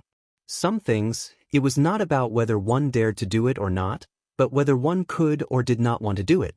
Previously, when the two fought on the Guangling River, they did not reach the point of exchanging lives. Today, it was still the same because neither of them wanted to. At that time, Su Fengnian wanted to lead 10,000 great snow dragon cavalry to save Jiang and I, and Chen Jibao, who had left the territory of the king of Bailiang, wanted to obtain chestnuts from the fire of Guangling Road. Now, it was Su Fengnian who wanted to lead the Bailiang cavalry to block the 1 million troops of Beimang, and Chen Jibao was most likely a tiger that had left the deep mountains and had truly begun to aspire to rule the world. Chen Jibao slowly walked on the empty streets of Huayang Pass. After walking out of the city gate, he did not look at the thousands of elite cavalry outside the city with complicated expressions. He only said to the white face that had entered the city with him, "Do you want to come with me to Guangling Road, or do you want to stay in Bailiang?" Although Xie Guaniying is dead, no matter what his original intentions were, after all, he had helped me capture a bowl of shujiao. Because of his kindness, I will return what I owe him to you. The white face nodded. It just so happens that I want to go back to my hometown. It's on the way with you. Both of them were dressed in white, and were the most romantic people in the world. Chu Lushan hesitated for a moment, but still asked the cavalry under his command to leave 2 Bailiang war horses for them. Chen Jibao did not refuse. Chu Lushan looked at the former Bailiang governor who had mounted the horse, and said angrily, "Surnamed Chen, the next time you come to Bailiang to stir up trouble, you won't get such treatment." Chen Jibao, who was carrying 2 cloth bags on his back, did not pay attention to the fat man's threat and urged his horse to leave. The 2 horses went further and further away. The white face suddenly asked, "Chen Jibao, what are you thinking? Why is there only murderous intent, but no murderous intent? If not for this, I would have stopped you from entering Huayang Pass." Chen Jibao remained silent. The white face suddenly turned the horse's head and said self-mockingly, "I almost forgot. Wait for a moment, I'll go get my sabers." Chen Jibao rode slowly for a while, and then gently pulled the reins. He looked back at Huayang Pass, or rather, at the desolate Bailiang Pass in the distance, and said to himself, "There are some things that Su Fengnian can't do." Chen Jibao did not say anything, but kept it in his heart. But there are also some things that Chen Jibao can't do. Chen Jibao looked at the sky, and the corners of his mouth curled up. For the first time, he smiled knowingly. Perhaps it was not only friends who could have a tacit understanding and treat each other with sincerity, but also enemies. Although Chen Jibao had scolded and ridiculed Su Fengnian when he saw him this time, in the final analysis, Chen Jibao had no murderous intent because the young man had a clear bottom line that Chen Jibao was well aware of. It was not that Chen Jibao couldn't understand Su Fengnian's inner thoughts and the words that had never been spoken. How can I not want the 300,000 cavalrymen of Bailiang and the millions of people of Bailiang not to die? How can I not want all the civil and military officials of Bailiang to be beautiful? I don't want the Bailiang cavalry to die a worthy death. I just want everyone to live. I hope the world is peaceful. I hope that Bailiang will be as peaceful as the Central Plains. 20 years, 100 years. How can I not hope that no name will be carved on the steels of Mount Qingliang? Chen Jibao collected his thoughts and felt a little pity for Su Fengnian. As expected of his son, as expected of Li Yishan's chosen disciple. He has never been truly happy in his life. Chen Jibao sighed for no reason. He had come to Bailiang this time to save Qidengua. He also wanted to go to a certain place in Mount Qingliang to pay respects to the woman he had always regarded as his own mother. Chen Jibao smiled. "My surname is not Su. My name is Jibao." When White Fox Face returned to the small courtyard, it happened to see the lonely young vassal king sitting on the steps. He had a pair of sabers by his side and a handful of dates that were half green and half red in his robe. He was whistling melodiously. When he saw it, he smiled and nodded. Chapter 1807. An emergency military meeting was held in Huayang Pass. In addition to the commander of the Bailiang cavalry, Yuan Zuozong, Yan Wenluan, He Zhonghu, Chen Yunshui, Great Ancestor Gu, and Zhou Kong, these 5 generals with the highest official positions in the border army, as well as the governor Chu Lushan, the deputy generals of the left and right cavalry outside Liangzhou Pass, Liangzhou General Shi Fu and Yuzhou General Huang Fuxi, the main generals of the four military towns of Fuling, Liuya, Zhongzhong, Qingyuan, and captains with real power. Like Huang Laifu, more than 30 generals of Beiliang attended the meeting together. If the Empress of Beimeng calculated the military merit by the number of people killed, whoever could break through this pass at this time would be a great military merit. Su Fengnian, who rarely directly meddled in the border affairs, called everyone together this time and proposed a bold strategy, which was far more radical than the previous established strategy. It was not as simple as Yuzhou infantry lean to the west and Lingzhou cavalry lean to the north, but he wanted to treat Liuzhou as the key battlefield that would determine the outcome of the second battle of Liangmeng. Its status was even vaguely higher than that of the unbuilt Jiebei city and the entire outside Liangzhou Pass. He Zhonghu and Qin Yunshui, the two deputy generals, both opposed the idea. Jean Partridge Zhou Kong, who was a little junior in terms of seniority, clearly agreed with the young lord's idea. Yan Wenlan and great ancestor Gu did not express their opinions because it was too risky. Their king of Beiliang actually made it clear that he wanted to have a vigorous battle with Beimeng. If you use a large number of troops to attack outside Liangzhou Pass, then I will destroy your Beimeng southern dynasty. However, after great ancestor Gu weighed the pros and cons, he couldn't help but lower his head to look at the Liangmeng confrontation map on the table again. Deeply worried, he said, "Your Highness, this move might not necessarily be appropriate. Let's not even talk about whether or not our cavalry in Lu province can push all the way into the southern dynasty's hinterland, north of northern city, even if Luya and Fuling Grave have Yozhou's infantry helping to defend the city. In terms of military strength, we are clearly still at an absolute disadvantage. This type of disadvantage isn't something a few city walls can make up for. Once Yu Luandao and Ningame lead their troops west, the disparity in military strength will become even more exaggerated. It isn't that we can't lose Huayang Pass, these mountain passes and cities, but I fear that if we lose them too quickly, it will cause Generals He and Zhou's cavalry to lose their support. A slight move in one part will affect the entire body. In a hurry, how can Northern Mang's main army be able to stop Northern Mang's main force by just hanging a lone northern city outside the pass? Without Beiqing Pass, even if more than half of the southern dynasty of Beimeng is destroyed by the cavalry of Liuzhou, it will not make any difference to the overall situation." Yan Wenlan put one hand behind his back as he pointed at the map with the other hand. "Let's look at this matter in reverse. Let's assume that there is no battle at the Calabash Pass and all the main forces of our Yuzhou infantry are transferred to the outside of Liangzhou Pass instead of the original 30,000 soldiers. In this way, the effect of Fuling Grave and Liuzhou Pass will be greater. For example, let me stay in Huayang Pass while great ancestor Gu leads the troops to assist in the defense of Heavy Grave. Qin Yunshui chooses to connect with Qingyuan army in Liuzhou province. In this way, the overall defense line in the north of Beiqing Pass could at least win Liuzhou cavalry 2 to 3 months.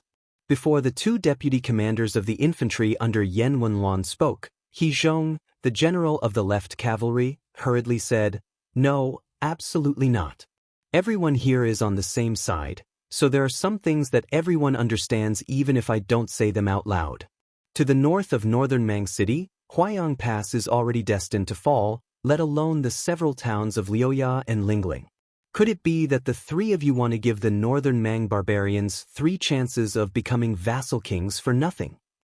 Speaking of this, He Zhong suddenly hesitated as he looked at Su Fengnian and Chu Lushan who were standing side by side. "Lord, it's not that I, He Zhong, look down on those young generals of Liuzhou province. In fact, I admire Ko Jianghuai, Xie Shibian, Chao Wei and Yu Luandao who are known as the twin walls of West Chu. In the future, I might not even be qualified to carry their shoes. However, we can't afford to make any mistakes in the upcoming war. Those barbarians of Beimeng, Dong Zhuo and Huang Songpu can make some mistakes, but we of Beiliang can't make any mistakes. After all, those young men are too young. Moreover, Liuzhou originally had the experienced and prudent Huang Songpu. Now that Lantua Mountain has changed sides, there aren't many cavalry in Liuzhou. Moreover, other than the Long Xiang army, which can be considered to be from the main camp, the rest of the cavalry were formed not long ago. Between them, there isn't a tacit understanding that can only be cultivated through battle after battle. If there's a mistake in any part, won't we lose the whole game? Zhou Kong frowned and suggested with a lack of confidence. If old general he is worried that Liu Zhou doesn't have a backbone, why don't we let Commander Yuan take charge of the situation? Chu Lushan shook his head and said, Yuan Zhuozong is indispensable to the cavalry battle outside of Liangzhou Pass. We need a cavalry general. He must be able to use the cavalry to the level of distant water can quench a nearby thirst. This kind of thing in Beiliang only Yuan Zhuozong can do. Even I, Chu Lushan, can't do it. Therefore, most of the young cavalry generals in Liuzhou have to fight for themselves. It's been like this from the beginning to the end. In the Battle of the Princess's Tomb, which determined the decisive battle of the Western Fortress, Yuan Zhuozong was undoubtedly the biggest hero. Therefore, it could be said that if Yuan Zhuozong did not lead the long-distance raid, the Central Plains would still be a different story. Chu Lushan once made a magnificent feat of leading thousands of cavalry into Shu. Together with Lu Xingxiang's Luzhou in the Snowy Night, they were known as the two classic cavalry battles in the Spring and Autumn War. However, compared to Yuan Zhuozong's sudden raid on the Princess Tomb, it was undoubtedly inferior. Even Chen Zhibao admitted afterwards that he realized the significance of the Princess Tomb battlefield later than Yuan Zhuozong. So the first thing Su Fengnian did after his succession was to make Yuan Zhuozong the commander of the cavalry, and Chu Lushan the first general of northern Liang in name. Reality proved that this combination of one real and one fake, the new king of Liang, who had not been able to truly convince the people at the time, did not choose the wrong person. It was also because of this that the northern Liang border army did not have a great shock. Su Beiji, who had just secretly returned to Beiliang from the mansion of the administrator of Lianghuai, stood in the corner without saying a word. He was a little tired after the long journey, so he just stood there and closed his eyes to rest. Chapter 1808. Yan Wenluan, who was short and thin but had an imposing manner that suppressed the generals in the hall, bent two fingers and knocked on the table. She turned her head and asked, Commander Chu, Chao Wei transferred 10,000 cavalry from the border army, Yu Luandao's 10,000 Yoqi cavalry, Ko Jianghuai mixed with a considerable number of young and strong cavalry from Liuzhou, plus Xie Shibian who temporarily took over the two towns of Linyao and Fengxiang, with a total of no more than 6,000 cavalry, and Ning Amei's iron stupa that was urgently replenished after its vitality was greatly damaged. The five of them added together were no more than 2 times Yan Wenluan's age. Do you really want to bet on them to turn the tide? Aren't we asking too much of the old people in Liangzhou and Yuzhou? The root of this debate was actually whether these young people could shoulder the great responsibility and whether they deserved the sacrifice of the border army of Liangzhou. If they couldn't hurt Beimang's southern dynasty and force the middle army of Beimang into the situation of entering the enemy alone, no matter how many enemies the Liuzhou cavalry killed, even if they killed all the civil and military officials in the imperial court of Shijing as great ancestor Gu said, it wouldn't do any good to the overall situation. Once Beicheng was lost, Liangzhou, which had no military strength, would definitely fall and there would be no need to fight this war. Chu Lushan rubbed his hands and grinned. He looked at the young lord out of the corner of his eyes. Just as Su Fengnian was about to speak, Su Beiji finally spoke. When the great general led the Su family army to the south and north, they trampled the 6 countries. I remember that King of Shu Chen Zhibao, Commander Chu, and Commander Yuan were all very young. Su Pu, Wu Qi, and the others weren't that old either. Even General Yan was considered a young general. That's why the Ministry of War of Liang had the sarcasm of Kid Lieutenant, General Crown. Whether it was Ko Jianghuai, Xie Shibian, Chao Wei, Yu Luandao, or Ning Amei, they weren't the kind of great generals who only knew how to talk on paper. Except for Chao Wei, who hadn't made any great military achievements, the others all had outstanding military achievements. For example, Chao Changqing dared to appoint Ko Jianghuai and Xie Shibian as the main generals of West Chu's eastern and western fronts respectively. Why can't Beiliang rest assured? Su Beiji asked with a smile, is it because the combat strength of our Liuzhou cavalry isn't worth mentioning? Can't we compare to the West Chu cavalry that was pieced together? Without waiting for anyone to give an answer, Su Beiji took a few steps forward and walked to the table.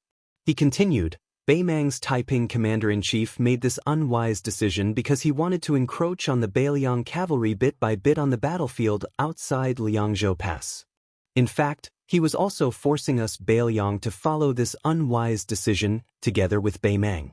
To put it bluntly, as long as the Beiliang cavalry chose to fight the Beimang barbarians north of Zbicheng to the end, then even if we didn't take any risks and didn't rely on the battle in Liuzhou to break the stalemate, everyone in this room would still be unable to escape death.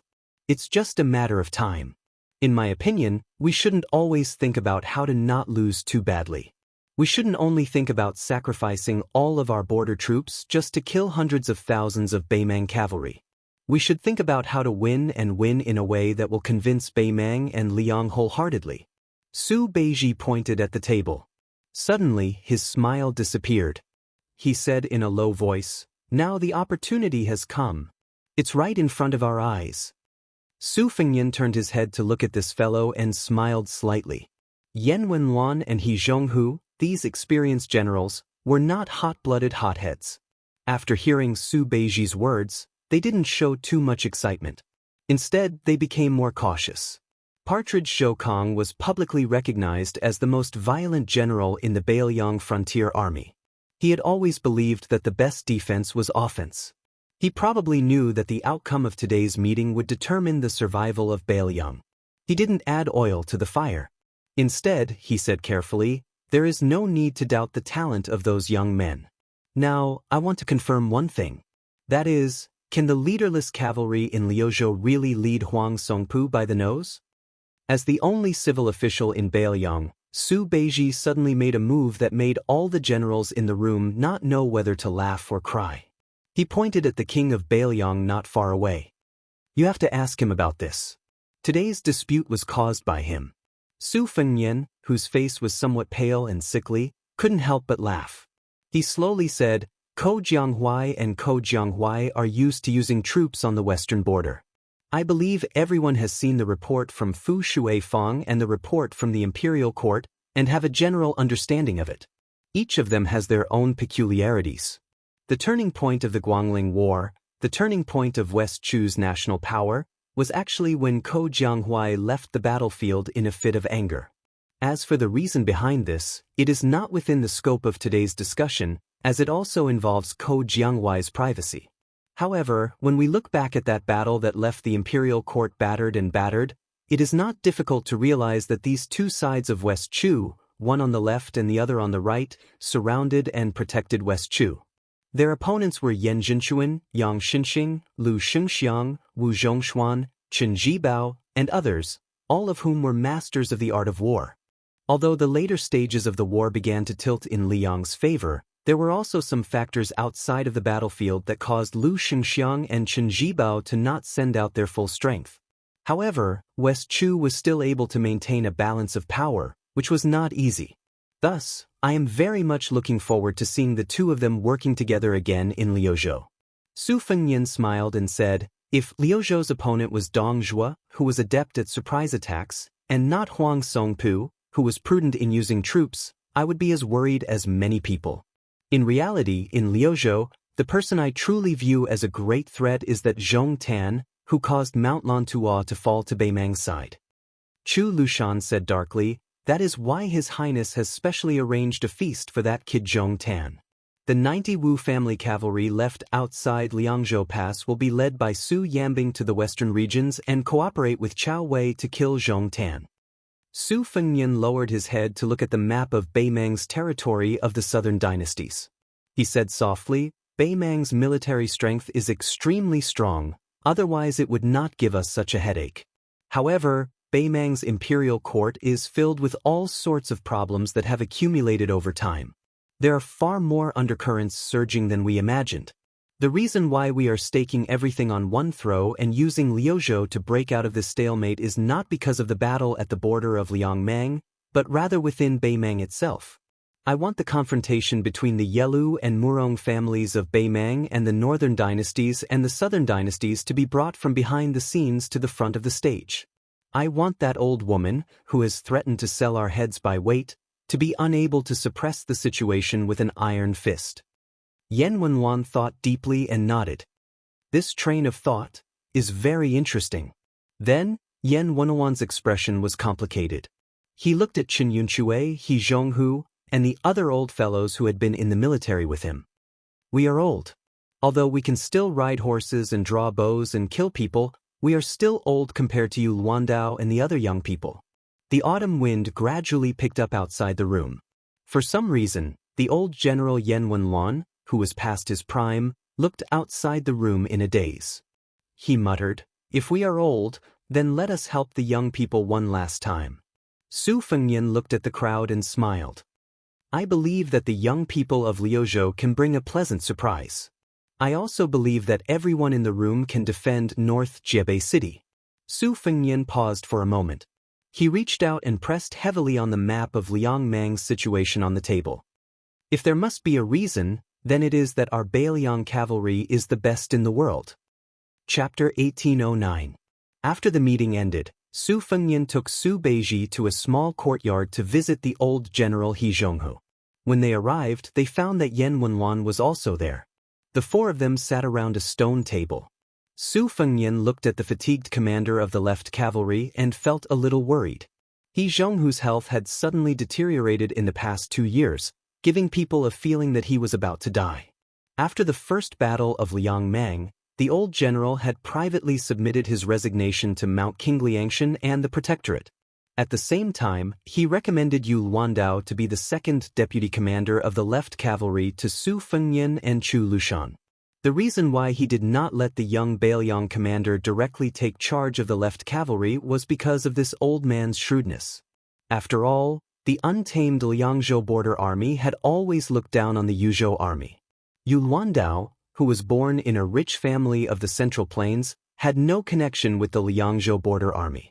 If he suddenly took charge of an army, he might not be able to convince the masses. If there was a mistake in the second battle of Liang Mang, not only would a great talent in the art of war be destroyed, it would also affect the situation at the border. He Zhonghu would naturally be unable to absolve himself from the blame. However, the fact that He Zhonghu was able to abandon his views and suggest Yu Luandao to become the nominal third in command of the left cavalry was enough to show the magnanimity and foresight of this veteran general.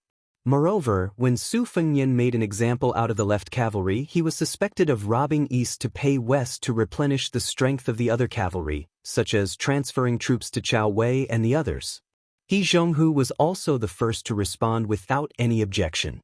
On this point, the right cavalry general Zhou Kong, nicknamed Jean Partridge, was obviously much inferior and had a lot of complaints. Although Su Fengyan had jokingly scolded Zhou Kong in private for being a stingy miser, Zhou Kong was after all one of the hundreds of old soldiers who sent him off back then. In a sense, Zhou Kong and the Crown Prince had gone through thick and thin together. Therefore, even if Zhou Kong was not straightforward enough, Su Fengyan actually did not take it to heart. Moreover, Zhou Kang's reaction was human nature. Just like He Zhonghu's attitude of following the Huaiyang Pass Protectorate general's lead, there was some gossip within the left cavalry. Many young generals did not understand and felt that the old general was too easy to talk to. Not only did he reduce the power of the left cavalry, he also tarnished the reputation of the left cavalry. The reason Su Fengyan had specially come to this place was because of the internal strife in the left cavalry. Su Fengyan wanted to first hear He Zhong's thoughts. Unless it was absolutely necessary, Mount Qingliang would not interfere in the affairs of the left cavalry. He believed that Yan Wenwan had rushed over in such a hurry partly because he wanted to support his old friend and show the entire Bailiang border cavalry. The four people in the small courtyard did not drink wine or tea. He Zhonghu seemed to have not expected the young king to grace him with his presence, and was pleasantly surprised. As one of the top 10 people in the Bailiang cavalry, He Zhonghu suddenly understood the general process of the Dragon Eye Plains.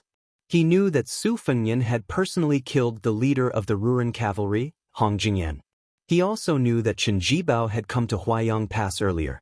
So Su Fengyan had tried to be concise in his speech in the meeting hall.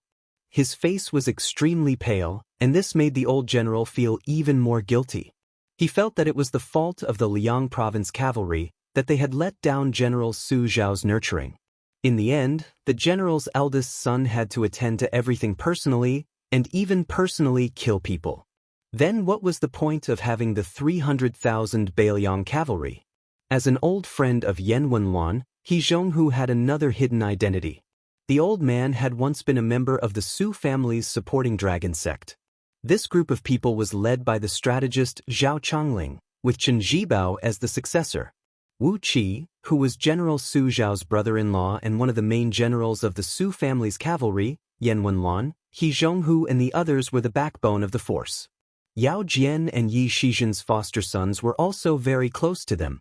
Li Yishan's faction, which was ridiculed by the supporting dragon sect as being of the anti-dragon faction, was much weaker overall.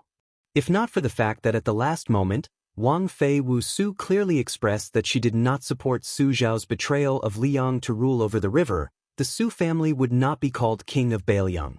Maybe Su Fengnian was the ruler of the entire vast territory south of the Guangling River, but it was also possible that the Bailiang frontier army did not have any old people because they were all dead people who plotted against them and died. Because of this difficult relationship, He Zhonghu had some obscure thoughts about this young vassal king who had turned the tide. He did not promote a direct line of descent from within the left cavalry to be the next general, but chose an outsider, Yu Luandao, to take over the magpie's nest. This old man past his prime might have some thoughts of compensation and atonement. Yan Wenluan, the #1 soldier in the northern Liang army, had a gloomy expression on his face. He said bluntly, "Your Highness, there is something that you must have heard. Li Yanchao, that brat, is an ingrate who forgets favors and violates justice. He Zhong brought him to his current position and is even closer to him than his own son. The only reason he didn't give him the position of the left cavalry commander was because that brat dared to rebel and wanted to become Zhou Kang's assistant. This little bastard's ability to lead troops into battle is indeed not bad, but his conduct is improper. In the future we must use him, but not too much. At most, we can only make him a deputy general of an army." Su Fengnian really did not expect that Yan Wenluan, who rarely revealed his emotions, would be so angry. For a moment, he did not know how to respond. Rebel, ungrateful, improper conduct, these were extremely heavy words. Coming from the mouth of Yan Wenluan, one of the few high-ranking officials of Bailiang, these words were enough to make any Bailiang's middle or high-ranking military officer completely lose their chance to have any real power or high position. In fact, Su Fengnian was no stranger to Li Yanchao's reputation. He was one of the 4 fangs of Bailiang, sharing the same fame as Dian Xiongchao, Wei Fuqing, and Ningame. His military service was outstanding. In the border army, other than Yan Wenluan, Chen Yunshui, and He Zhonghu, this group of old men, he was second only to Lu Jinu and a handful of other valiant generals. Because he was in the prime of his life, he was the kind of important general who could fight for the Su family for another 20 years. However, he was similar to the Longxiang army's deputy general Li Mofan and Yozhou's Chao Xiaojiao. His personality was extreme, and he was arrogant because of his achievements. Both of them were famous troublemakers with mixed reputations. He Zhonghu glared at Yan Wenluan and then turned to Su Fengnian to say with a bitter smile, "Wang Yi, if the sky wants to rain and the mother wants to marry, we can't stop it. Since Zhou Kang has promised that Li Yanchao will succeed as the commander of the right cavalry, then let him go. Yanchao, this child, has fought in the left cavalry for many years. The military merits he has made are enough for this future. There is nothing wrong with people walking towards greater heights." Yan Wenluan was helpless. Actually, it wasn't that he didn't like Li Yanchao, but he just wanted to help He Zhonghu raise the topic. If he, Yan Wenluan, was the bad guy, then He Zhonghu, who couldn't put down his face, would just nod his head. It wasn't that Li Yanchao couldn't leave the left cavalry, but he couldn't encourage this trend. Otherwise, wouldn't Jean Partridge's little hoe fly away? He Zhonghu's illness was not light. Would he really have to lie in bed in the future and hear the grievous news of the right cavalry falling apart? Was he really not afraid of dying with grievances? Yan Wenluan sighed. He had known He Zhonghu for most of his life and admired this old man. He didn't have a family in his old age and only raised a few lame old horses. He managed the army like a long-winded auntie. He treated the soldiers like his own children. They ate, drank, and peed in the army, no different from normal soldiers. There was no special treatment to speak of. Therefore, young people like Li Yanqiao could be said to have been trained by He Zhonghu from small pawns to meritorious generals. Hearing that Li Yanqiao was going to leave the left cavalry, how could Yan Wenluan not be angry? It was difficult for an upright official to resolve family matters. It could be seen that even if it had reached the stage where father and son had a falling out, He Zhonghu still couldn't bear to delay Li Yanqiao's official career. He was afraid that the young vassal king would have a bad impression of Li Yanqiao, to the extent that it would be difficult for him to be promoted in the right cavalry. Su Fengnian thought for a moment and slowly said, "To be honest, as long as Li Yanqiao remains outside the Great Pass, it doesn't make a difference to me whether he works for the left cavalry or moves to the right cavalry to climb up. Moreover, the left and right cavalry's extreme xenophobic tradition is indeed not beneficial to Bailiang. After all, flowing water does not rot and the pivot does not rust. Even without Li Yanqiao's matter, I originally wanted to let the left and right cavalry carry out some exchanges of generals. Back then, when I integrated the armies of the 3 provinces within Bailiang, I only set up 14 captains with real power. However, the first great battle of Liangmang is imminent. I was afraid that too much of a commotion would cause the border army to become unstable and affect the war situation. That was why I didn't move the border army outside the Great Pass." Yan Wenluan narrowed his one eye and didn't say anything. Yan Wenluan did not oppose the border army restructuring. However, what this Bailiang infantry commander was not used to was that the young king did not hesitate to bring it up in front of him. Especially at this time when the left cavalry was in chaos and He Zhong was about to leave the border army due to illness. These words seemed a little cold and solemn. He Zhong was filled with emotions and did not know where to start. The old man's face was dejected and lonely, and his eyes were in a daze. Some rich old people in their twilight years, only when they were sick and had lost all hope would they start to envy the poor and healthy. However, He Zhong was different. Although he had a high position in the Bailiang border army, he did not have any children to inherit the family business. He did not even have a house within the Bailiang Pass. He was completely different from Huaihua Great General Zhong Hongwu, who treated the entire Lingzhou as his backyard. He Zhong's old and sickly appearance was that of a hero past his prime. Su Fengnian was very familiar with this kind of helpless hero past his prime. Su Fengnian and Su Beiji left the courtyard. Su Beiji's brows were tightly furrowed. Su Fengnian smiled and asked, "Juzi, are you curious why I did not help He Zhong calm down the left cavalry?" Su Beiji looked back at the courtyard door. "Forget about He Zhong, aren't you afraid of angering Yan Wenluan? Aren't you afraid that the 2 old people will think that you are cold-hearted? That you are a cruel and merciless king?" Chapter 1810. Su Fengnian and Su Beiji walked side by side in the dark alleys. Su Fengnian stretched out a hand and gently brushed it against the wall. As he walked, he said, "Then you can just think of me as bullying a good old man." Su Beiji joked, "Isn't that the case? Everyone in the Bailiang frontier army knows of the partridge's violent temper. The child who makes a fuss gets candy. That's why you, the king of Bailiang, tolerated the right cavalry's military affairs. In the end, you can be considered half the main culprit behind He Zhonghu's current situation." Su Fengnian said some irrelevant words. Su Xiao used to like to say that the wicked are not afraid of the heavens, and the kind are not bullied by the heavens. In the past, I thought this kind of great reasoning was nonsense. Later on, I realized that the reason great reasoning is because it really makes sense. Su Beiji laughed out loud. "I knew it. You wouldn't just let He Zhonghu leave the left cavalry like a coward." Su Fengnian sighed emotionally. "Of course I think highly of talented young foreign generals like Yu Luandao, Ko Jianghuai, and Xie Sisi.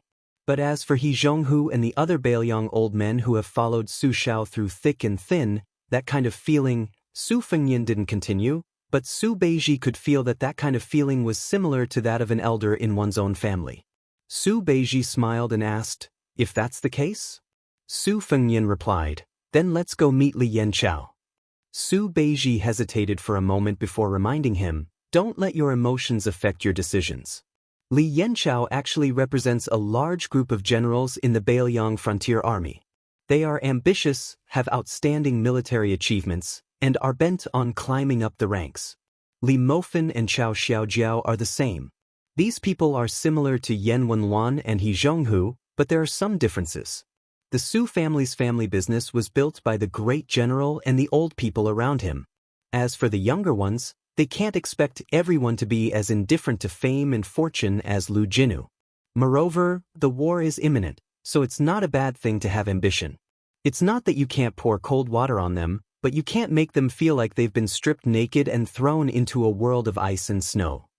Su Fengnian smiled and said, "In the past, when I was listening to plays, I often heard a phrase called, 'chilling the hearts of the generals and soldiers.' I understand the principle." Su Beiji suddenly stared at this fellow and said, "Why does it sound like something's wrong?" Su Fengnian smiled mischievously and reached out to put his arm around Su Beiji's shoulder. He said flatteringly, "Tangerine, you know me best." Su Beiji shrugged him off in annoyance and said, "Go away." Just as the two of them arrived at another courtyard, a young and strong general happened to run wildly behind them. Perhaps it was because of the urgency of the situation, he bumped into Su Beiji's shoulder and strode up the steps. He didn't stop there and turned around to glare at them. In the end, he suddenly fell silent out of fear. He didn't recognize Su Beiji, who used to be the provincial governor of Lingzhou, but how could he not recognize the great king of Beiliang?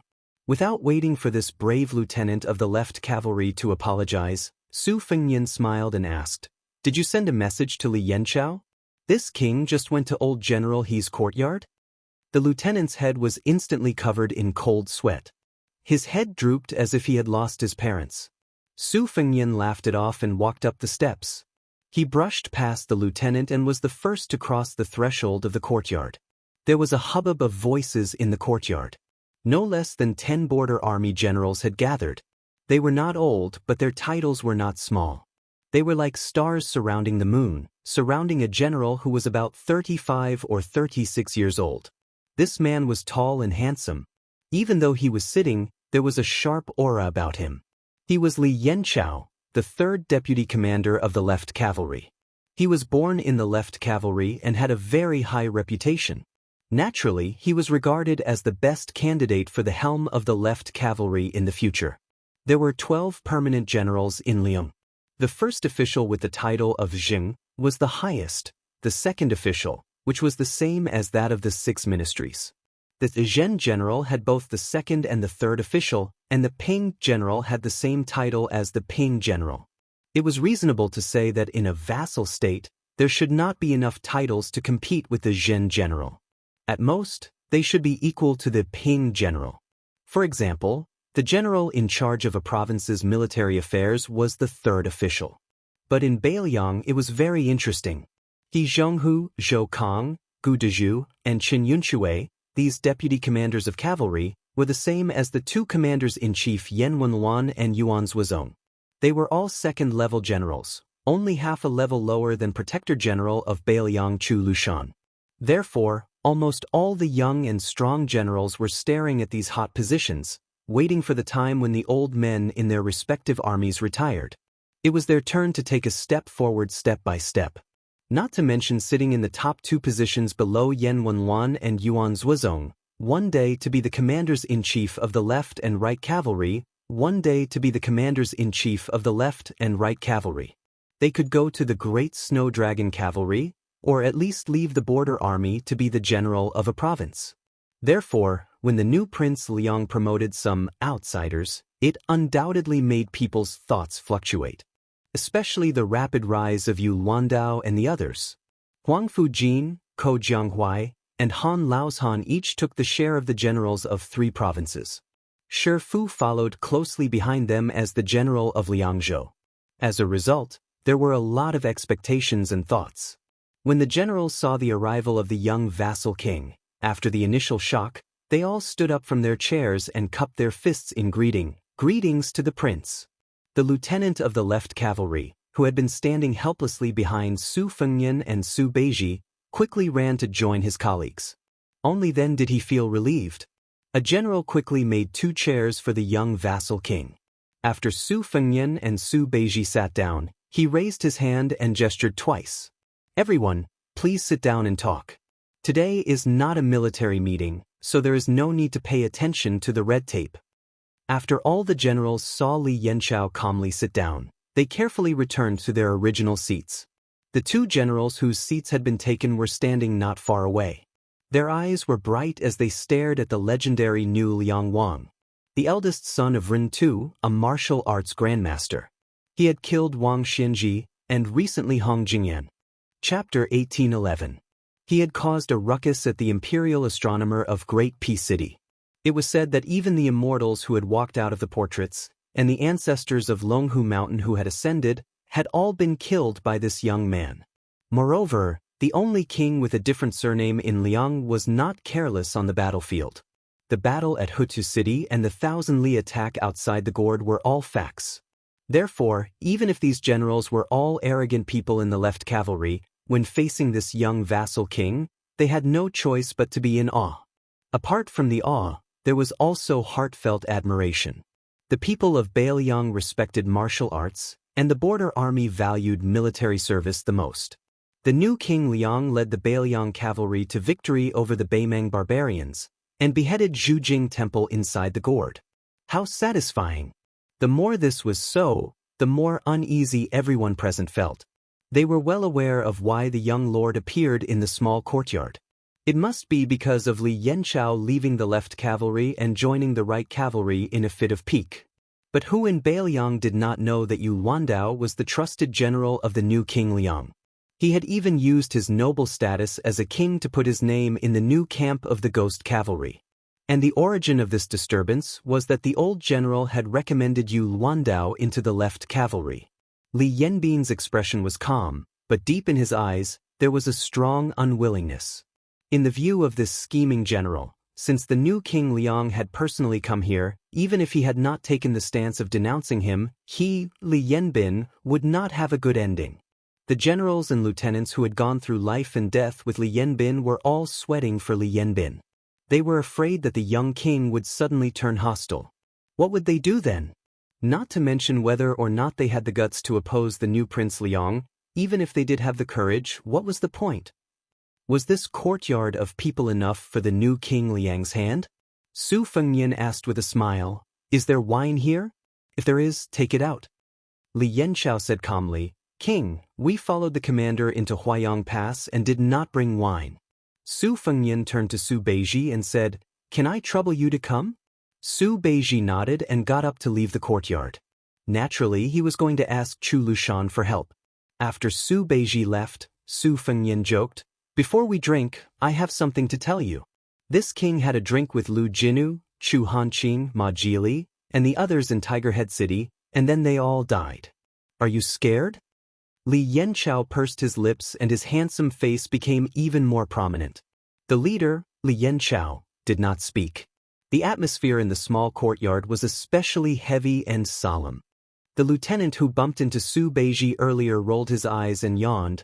"Being able to drink with the prince is enough for this general to brag to my subordinates for 3 to 5 years after we return to the left cavalry.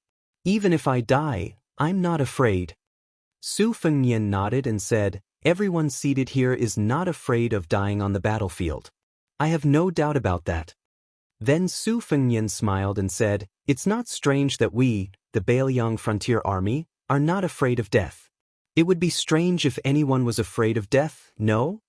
When he said this, even Li Yanbin's mouth twitched, and there was a knowing smile on his face. The other generals roared with laughter. After Su Fengnian's joke, he did not speak anymore. The king of Beiliang was silent, and so was Li Yanqiao. Thus, everyone could only obediently lower their heads. Su Beiji brought 2 jars of green ant wine from the protectorate manor. Su Fengnian opened the seal on one of the jars. There were some cups and bowls in the small courtyard. Su Fengnian and Li Yanqiao were definitely given large white bowls with more wine. The other generals and lieutenants could do as they saw fit. Only Su Beiji had no intention of drinking tea, and no one dared to persuade him to drink. Su Fengnian raised his bowl and said, "Cheers to everyone." Li Yanchao and everyone else raised their cups and bowls and said loudly, "Cheers to the prince." After Su Fengnian finished the wine in one gulp, he did not continue to pour more wine. Since the wine has been drunk, this king will say a few words casually.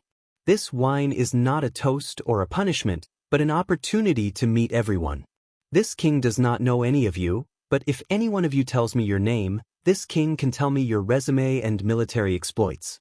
These things have long been recorded in the Fu Shuifang spy report, and I have read it word for word.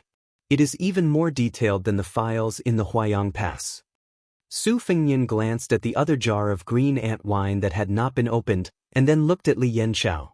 You felt that there was no hope for you to climb up the ranks in the left cavalry, so you wanted to go to the right cavalry to fight for military exploits and become the commander-in-chief. For a general, there is nothing wrong with this. Moreover, I just came from He Zhonghu's courtyard. The old general did not feel that you had wronged this king. Instead, he even tried to persuade this king. He was afraid that this king would make things difficult for you in the future. Li Yanchao wanted to say something, but stopped. Su Fengnian said indifferently, "You know better than me how the old general has treated you in the past 10 to 20 years. There is no need for this king to say anything. The Bailiang Frontier Army is under Su Zhao's command, and they only look at military exploits and not one's background. Therefore, you, Li Yanchao, killed enemies in He Zhonghu's left cavalry, and in He Zhonghu's right cavalry, you killed enemies. Perhaps with the hope of becoming the commander-in-chief, you killed more enemies. However, the old general is still old. Just like me, Su Fengnian. I am not afraid of anything, but I am still afraid of seeing Su Zhao's situation when he was alive. I have to rest even when I walk to the top of Mount Qingliang. Whether it is my father, Su Shao, or He Zhonghu, who treats you as his sons, will they be willing to admit that they are old when they know the truth when they are really old?" Su Fengnian answered his own question. That is because they feel that their sons have made a name for themselves. Only then will they admit that they are old. Su Fengnian stood up and looked at Li Yanchao and the people of the left cavalry. Today, in that courtyard, I did not see any commander-in-chief of the Bailiang left cavalry who had experienced the wars of the spring and autumn period. I only saw an old man. That is why I came here to invite you to drink a jar of wine. I also hope that you can take the remaining jar of wine to invite that old man who is about to leave the battlefield to drink a bowl of wine, so that he will not leave the border with regret. There was silence. Li Yanchao silently stood up, picked up the jar of green ant wine, and walked out of the small courtyard. In the end, only Su Fengnian and Su Beiji were left. Su Beiji sighed. "I thought you wanted to kill people." Su Fengnian poured himself a bowl of wine. He lowered his head and said, "Who said I don't want to?" Su Beiji was stunned for a moment, and then he said with a smile, "Give me a bowl too." Chapter 1812. The spring snow building by the Guangling River was full of guests tonight. Guangling Prince Zhao Yi held a big banquet and invited distinguished guests. Those who entered the building were either rich or noble, and they were all very rich and noble. Among them, there was the newly appointed Guangling Jidushi Lu Baijie, the administrator Wang Xiongui, who was a former subordinate of Zhang Lu, and Song Li, who had been promoted from General Hengjiang to General Zhenan and Deputy Jidushi of a Dao. Song Li could be said to be an old man of the spring snow house, and was once Zhao Yi's lucky general. It was also Song Li who had successfully blocked Ko Jiangwai's sneaky attack and harassment, which delayed the war until Wu Zhongshuan's army went on a northern expedition. The Ministry of War in Liang had held a very small but very high-standard military merit evaluation, and Song Li was ranked as the 5th most meritorious official. Other than these three, who were now considered people from the capital, the provincial governors of the 3 provinces of Guangling Road also appeared. Compared to the storms of the past 2 years, the 6 provincial governors were now beaming with joy. Their speech and actions were filled with the elegance of a noble official. Unfortunately, the Prince of Shu, Chen Zhibao, who was rumored to be attending, did not appear for some reason. On the other hand, the Crown Prince of Yanqi, Zhao Zhu, came uninvited, which could be considered as adding flowers to brocade. If this young Crown Prince was the flower, under the premise that Chen Zhibao was absent, then the King of Jing'an, Zhao Sun, was naturally the grand finale of the luxurious brocade. After Zhao Sun's carriage stopped at the spring snow building, Zhao Yi, who was also the great feudal lord of Liang, personally went downstairs to welcome him. As the owner of the spring snow building, after all the guests had taken their seats, Zhao Yi raised the priceless luminous goblet in his hand high and laughed loudly. There was once a literary giant in Dafeng dynasty who said, "There are 4 people who wish to be safe and sound in life, and an old friend of Qingshan has a collection of famous books. I like to pretend to be cultured, so I want to have one more wish, which is that spring snow is safe and sound. Therefore, I named this building Spring Snow." The Spring Snow building is honored by the presence of so many virtuous people tonight. Let me drink this cup of wine. The Tangxi sword Immortal, Lu Baijie, and the former Minister of Revenue, Wang Xianxia, were the leaders of the civil and military officials. They sat at the head of the table on the left and right. After the toast at Guangling Road, the 2 of them also picked up their wine cups. However, Wang Xianxia and Zhao Yi downed their wine cups in one gulp. Lu Baijie only took a small sip before stopping. She quickly put down her wine cup and glanced at the crown prince, Zhao Yi, sitting next to Zhao Yi. This provincial governor frowned. Following the self-immolation of the young West Chu Empress on the battlefield of the Western Wall, the civil and military officials in the capital of West Chu, which had once been renamed Dingding City, had all surrendered. The Guangling War officially entered its final stage. The emperor ordered that the imperial army was not allowed to harass the people of Guangling Road. They were not allowed to kill people to vent their anger. Once discovered, the provincial governor and the administrator of Guangling Road could be killed on the spot, bypassing the Ministry of War and the Ministry of Justice. However, not killing people did not mean that the rebellious officials of West Chu could escape this calamity.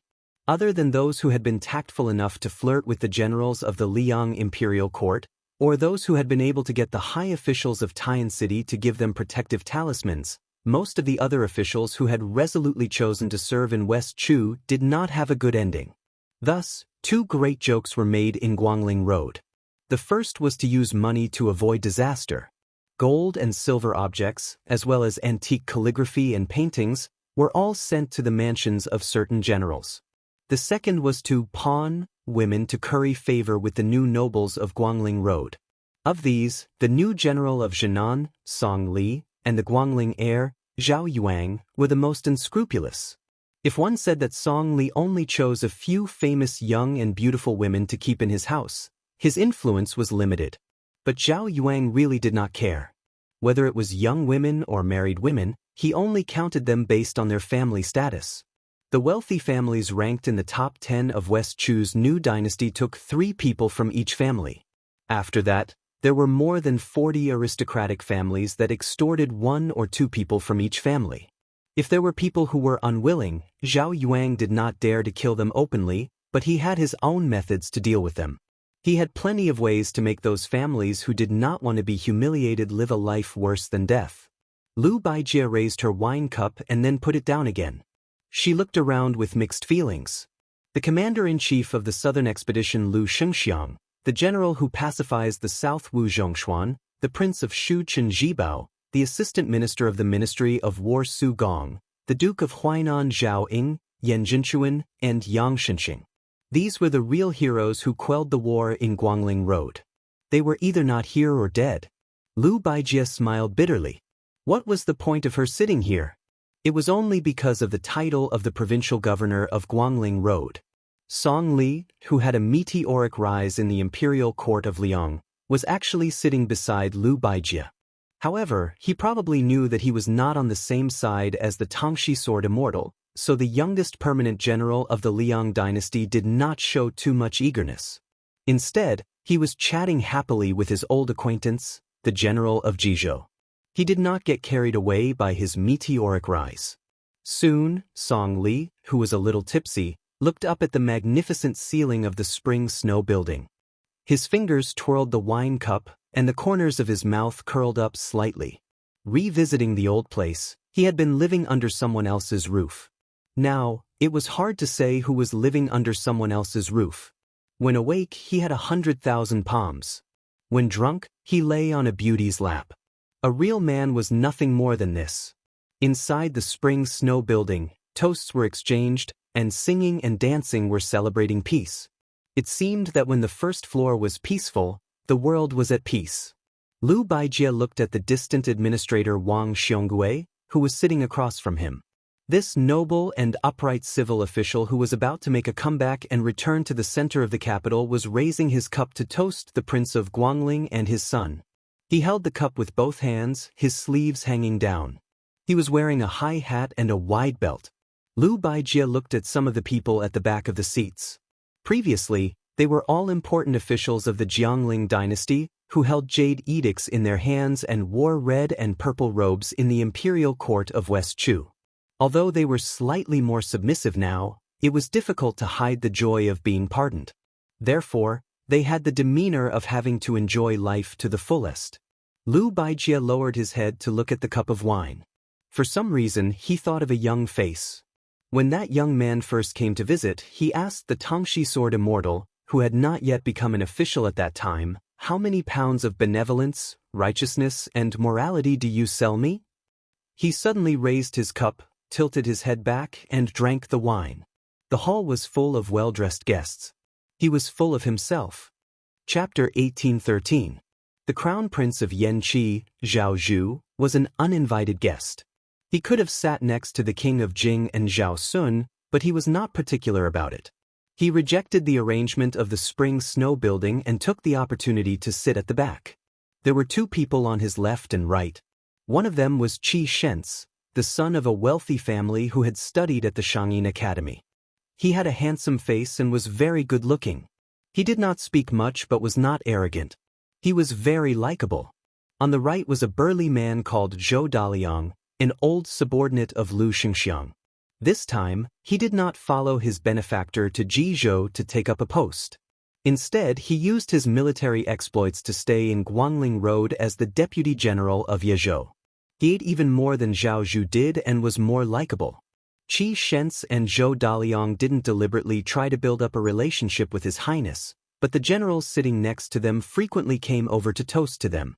Zhao Zhu didn't get tired of it. "If you toast to me, I'll toast to you." Gradually, the two flatterers became familiar with Qi Shens and Zhou Daliang. In addition, Zhao Zhu seemed to have a natural ability to make people feel close to him. For a while, the five of them drank, urged, and avoided wine, each showing their own abilities. They didn't care about the rank of the officials. Wasn't it fun? Compared to the complicated relationships between the other seats, it could be said that the scenery here was unique. Halfway through the wine, 7 sword concubines of the spring snow building entered the building with their swords. The 7 of them were dressed in colorful clothes. They had graceful figures and slender waists. They were like a 3-foot sword that could cut off the head of a hero. The sword dance was dazzling. It was soul-stirring and dazzling. When the 7 sword concubines jumped up at the same time, it was as if a rainbow was hanging in the building. After a famous scholar shouted, the whole room was filled with cheers. Just as the 7 sword concubines were about to leave, an extremely handsome stranger appeared at the entrance of the hall. It was hard to tell if he was a man or a woman. The expression of Prince Zhao Yi of Guangling, who was coordinating with the person outside the door, changed dramatically. The luminous cup in his hand almost fell to the ground. This burly vassal of Guangling stared with wide eyes, his face full of disbelief. Zhao Zhu followed everyone's gaze and shuddered. His expression turned ugly, like a mouse seeing a cat. He wanted nothing more than to hide under the table. The 7 sword concubines that Spring Snow Building had painstakingly nurtured were blocked, unable to advance or retreat. They looked very pitiful. The stranger who spoiled the mood was holding a jug of wine and sitting on the doorstep. Beside him walked 5 beautiful women in snow-white clothes. Compared to the 7 already stunning swordsmen of the king's mansion, whether in terms of appearance or bearing, they were superior. 5 women in white, each with a saber, lined up in front of their master. It was a famous saber of the old southern Tang dynasty. The current standard saber of the Liang border army and the 4th-generation saber of the Bailiang Su family were all examples. General Jinan Song Li's eyes lit up. He quickly recognized their identities. They were the personal maids of Nalin Yusi, known as the 2 vassal kings of Nanjiang. Their names were also very strange. They were Dongyue, Shishu, Fengdu, Three Corpses, and Qinglu. The 5 women in white simultaneously took a dozen steps forward. With a light shout, they drew their sabers and chopped down. Just 5 sabers created a majestic momentum of thousands of cavalry breaking through the formation. The 7 spring snow-building sword concubines were so scared that they fled backward. Most of the guests invited by spring snow-building were also pale. They didn't know what was going on. Was it Prince Zhao Yi of Guangling's ingenuity to liven things up? Or was there someone who dared to make trouble in spring snow-building? Everyone only heard the handsome scholar sitting on the threshold, shaking the wine pot with one hand and patting his knee with the other. He sang loudly, "Please look carefully at the people in front of you. Every year they bury the grass. More or less, there are graves in the grass. Every year, half of them are not swept." Now everyone understood that these people didn't get along with the vassal king's mansion. Otherwise, if it was the arrangement of spring snow building, those words alone would be too unlucky. Prince Zhao Yi of Guangling gritted his teeth. Lu Baijie looked calm. Wang Xiongui was puzzled. Song Li smiled playfully. Zhao Zhu didn't know whether to laugh or cry. The obese Zhao Yi slowly got up, squeezed out a smile, and asked tentatively, "Mr. Nalin, I don't know why you came to spring snow building. Do you have something to discuss?"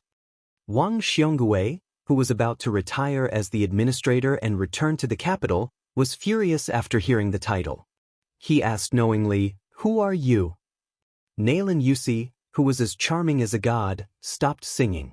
He smiled intoxicatingly and pointed at himself. "Me." Then he got up leisurely. He had been drinking when he went upstairs. Before sitting down at the door of the top floor of the spring snow building, he had already drunk more than half of the wine. His face was flushed, and he became more and more radiant. This advisor, who was only known by name in the entire Liang temple, laughed and said, "I, Nalin Yusi, am a scholar." Following Nalin Yusi's words, the 5 beautiful maids once again moved forward.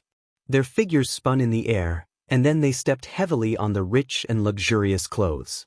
They slashed out with their blades, and their imposing manner was even more powerful than before. Nalin Yusi slowly moved forward as if there was no one around. His words made the entire Guangling Path's dignitaries feel as if they were struck by lightning. 150,000 armored soldiers from Nanjiang went all the way to the north. They have already crossed the Guangling River. Wang Xionggui's face was pale, and he fell back to his seat. Not only was this Guangling Path administrator out of his wits, but there were also countless crisp sounds of wine cups breaking in the building. Zhao Yi's face was gloomy, and he did not say a word. Song Li narrowed his eyes and began to weigh the pros and cons. Zhao Zhu was stunned on the spot. The Nanjiang army left their territory to the north without permission. Obviously, even he, the king of Yanqi, and his royal highness were kept in the dark. Lu Baijie gently put down the wine cup, stood up and asked in a deep voice, "What is the king of Yanqi, Zhao Bing's intention?" Nalin Yusi seemed to be stumped by this question. He frowned and lowered his head to think for a moment. Then he suddenly raised his head and smiled. "Rebellion, isn't this obvious?" "But, Mr. Tongxi, you don't believe me?" Lu Baijie shook his head and smiled sarcastically. At this time, 2 people walked in side by side. One of them was wearing a royal robe. He was a burly old man, and he was very similar to the crown prince of Yanqi that everyone in the building was familiar with. However, compared to Zhao Zhu's frivolity, this old man was imposing. The old man smiled and looked at the Guangling king, Zhao Yi, who was sitting high on the main seat. "Little fatty Yi, how have you been?" "I have been in the barren Nanjiang for 20 years. I have been drooling over your Guangling path for a long time. But then again, it should have been I, Zhao Yi, who owned Guangling. You, Zhao Yi, are only fit to help me guard the house for 20 years. Zhao Yi's face was ashen, and his lips were trembling. However, compared to the king of Nanjiang who had not spoken in the Liang Palace for more than 20 years, the king beside the old man who was also wearing a royal robe made all the dignitaries feel more terrified and desperate. The former protector general of Bailiang, the current king of Shu, Chen Jibao. If it was only Zhao Bing's Nanjiang army rebelling, Liang and Gu Jiantong's two border armies going south to quell the rebellion, it would be nothing more than another disaster of West Chu's restoration. However, once Zhao Bing had Chen Jibao's help, everyone began to doubt whether the Liang imperial court, which had shown signs of trouble since the Yong Hui auspicious talisman, would be able to luckily survive this calamity. At this time, some people in the spring snow building finally remembered the Northwest armored cavalry. They began to ask themselves, if he had the deterrence of the 300,000 loyal and devoted armored cavalry, would this Nanjiang barbarian, Zhao Bing, not dare to touch the Central Plains for the rest of his life, and could only slowly die of old age in the man miasma? The butcher Su Shao was dead. The blue-eyed Zhang Julu was dead. When the two were alive, the world was truly at peace. The Nanjiang army did not dare to take a single step out of Nanjiang. Even Beimang's million-strong army did not dare to take half a step south. After the two died, West Chu was quickly restored, Beimang knocked on the pass, and Nanjiang rebelled.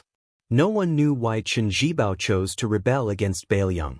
Since he had chosen to rely on the orthodox Zhao clan of Liang, he had long since become a vassal. Why did he in the end place all his bets on a vassal in a remote corner? Chen Jibao was expressionless. He calmly looked at Liu Baijie, the provincial governor of Guangling. In the end, Liu Baijie sighed and slumped back into his seat. How many people would die in the Central Plains before they would stop? Chen Jibao's lips curled into a cold smile. If people in the Central Plains did not die, how could they remember that some people were dying for them? I, Chen Jibao, am not Su Fengyan. I am not afraid of war, and I am not afraid of people dying. Chapter 1814. The spring snow building had a banquet that would decide the future of the Central Plains. The Qingtsong city of Liuzhou also had a banquet. Although it was a simple meal, it would decide the future of Liangmang. Provincial Governor Yang Guangdou looked at the young faces crowding around the table and couldn't help but smile. The old man was happy and gratified. Chen Shiliang, who had just been promoted to Liuzhou, General Ko Jianghuai, Xie Shibian, who had just come from outside Liangzhou to take over the two towns of Linyao and Fengxiang, Yu Luandao, who had led 10,000 Yuzhou cavalry to this place, Chao Wei, who was about to go to Mount Lantua in the western regions, and of course, Su Longxiang. The old man looked at these energetic young people, as if 5 rising stars had suddenly appeared in his family. It was like suddenly seeing clusters of fresh green on a snow-white winter day. It was too much for the eye to take in, and it filled one with joy. Chao Wei was short and had an ordinary appearance, but he was arrogant. Even though he was eating at the same table as these people of the same age, his voice was the loudest and his aura the sharpest. This short man chewed on a mutton pancake as he snorted at Yang Guangdou. Old Yang, just wait patiently and help me deliver the victory report to Mount Qingliang and the Protectorate. Actually, if you want me, you can pick up the brush right now. Just write the military merit as big as possible, I guarantee it won't be wrong. Qin Shiliang smiled. We still have to follow the rules. Chao Wei squinted. Old Qin, you don't trust me, Great General Chao, do you? Qin Shiliang smiled helplessly. Yu Luandao sneered. Don't forget that Zhong Tan led 10,000 elite southern cavalry to Mount Lantua. You only have 10,000 men and horses. Victory and defeat are still uncertain. Now you're thinking about military merit? Who leads soldiers to war like you? Do you believe that I won't write a secret letter to the prince right now? Everything had its vanquisher. Chao Wei was frivolous with everyone except for the eldest grandson of the Yu family who had defected to the Central Plains. He rolled his eyes and said, Bitch, I won't lower myself to your level. The handsome Yu Luandao pressed his hand on the famed saber de Luan at his waist and raised his eyebrows. Going outside to play? Chao Wei swallowed the last bit of the pancake. Suddenly, he cried out and held his stomach, I ate too much. Today, I only use 20 to 30% of my usual strength. Forget it. Yu Luandao, I will use 20 to 30% of my strength to fight with you. I'll still beat you up. Yu Luandao sneered, afraid of you? Xie Shibian smiled knowingly. Ko Jianghuai silently chewed and swallowed the mutton pancake, occasionally taking a sip of water. He ignored the tit-for-tat between Chao Wei and Yu Luandao. Su Longxiang, barefoot and dressed in black, grinned. Why don't the two of you fight me together? Yu Wandao and Chao Wei looked at each other and said in unison, only one hand. Only one leg. Su Longxiang chuckled. Sure. The hidden Wan saber was in high spirits and eager to fight, while Chao Wei was still cowering like a coward. Yang Guang laughed angrily. A bunch of brats. Stop messing around. The old man threw a look at Chen Shiliang. The latter put down the mutton pancake and straightened his clothes. He said in a low voice, the latest report from the Whispering Waterhouse shows that the real Battle of Liuzhou will be fought at Beimang Nanchao. This is a confirmed report. Ningame will lead 6,000 iron stupas to Qingcang City to support the Longxiang army. At the same time, Liangzhou's General Shi Fu and the White Feather Light Cavalry stationed around Qingyuan Army Town can enter the Liuzhou battlefield at any time to help the Longxiang army tie down Huang Songpu's Beimang main force. Chao Wei frowned and asked, after the Battle of Long Yen, didn't the Iron Stupas only have 2,000 men left? Chen Shiliang laughed. 800 white horses just joined the Iron Stupas. They also transferred 3,000 cavalry from the two passes in Liangzhou. Chao Wei slapped his thigh and glanced at hidden Wan saber. He purposely complained, damn it, so the Iron Stupas are Su Fengyan's sons. Hidden Wan saber, who had followed the young king from Jizhou to Calabash, raged, Chao Wei, you better watch your mouth. Chen Shiliang turned to look at Ko Jianghuai and Xia Shiliang. He continued, to ensure that we can wipe out Zhong Tan's cavalry, other than Chao Wei's 10,000 cavalry as the main force, I'm afraid we will need another cavalry force to support us. Ko Jianghuai said directly, I don't eat such small fish. Xia Shiliang said calmly, I'll go.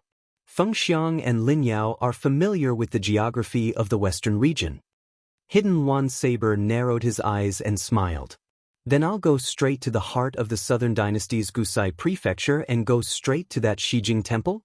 As Chen Shiliang's line of sight met, Su Longxiang had already answered, the Longxiang army will meet Huang Songpu's main force on the battlefield at the border of Liuzhou. They will retreat as they fight. Before Huang Songpu sees the walls of Qingcang City, it will be after 3 or 4 battles. Ko Jianghuai nodded. 3 battles is the minimum. As long as the 30,000 Longxiang army can last until 4 battles, I can make that previous king of the southern courtyard unable to return. I want him to end up like Yang Yuanzhang. If there are 5 battles. Ko Jianghuai paused and looked at hidden Wan's saber provocatively. Then I'll have to compete with you to see who can cut off more heads of the southern dynasty officials. Chapter 1815. Chen Shiliang cautiously said, although in the Battle of Longyan Plains, the northern Mang chieftain and the other elite Ma Lanzi troops were almost completely wiped out, Huang Songpu was after all the king of the southern courtyard for nearly 20 years, so he definitely still has some foundation. Zhong Tan is also entrusted with high hopes by the Zhong family. Therefore, in Liuzhou, no matter where the battle is, we cannot lower our guard.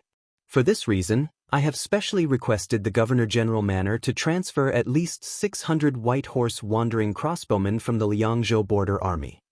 Chen Shiliang suddenly spoke in a more serious tone, his eyes sharp. Everyone, although I, Chen Shiliang, am not good at military affairs, I am very clear about one thing, and that is that on the battlefield of Liuzhou, where a single move can affect the entire situation, no one can make up for their mistakes just by killing a few thousand Beimang barbarians. I will say the ugly words up front. If anyone dares to delay the overall situation of Liuzhou for a little bit of merit, then as long as I, Chen Shiliang, am alive, I will not rest until he or she is dead. Chao Wei, Yu Wandao, Ko Jianghuai, Xie Shiliang. Chao Wei sighed and resentfully put down the leg on the stool. I'm scared of you, old Chen. I know.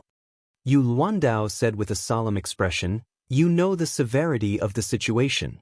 Our Yuzhou cavalry will only make Shijingcheng our primary target.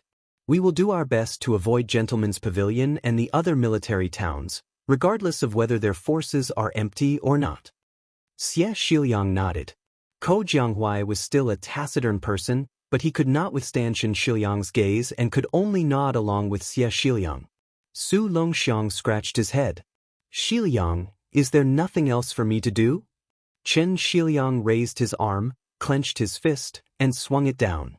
General, you only need to focus on stopping Huang Songpu's main force. Su Longxiang laughed foolishly. This is indeed not a problem. Chao Wei slapped his forehead. This stupid little prince, who knows how he could have such a crafty older brother? Xie Shibian couldn't help but laugh. Then he was a little dazed. Back in Guangling Road, although he had personally won many unbelievable battles, he still felt uneasy. That kind of feeling was like knowing that even if you won 99 battles, as long as you lost one, you would lose the whole game. After arriving at Bailiang, after arriving at Qingzhong City, apart from the arrogant Ko Jianghuai, they became fellow soldiers with these strangers.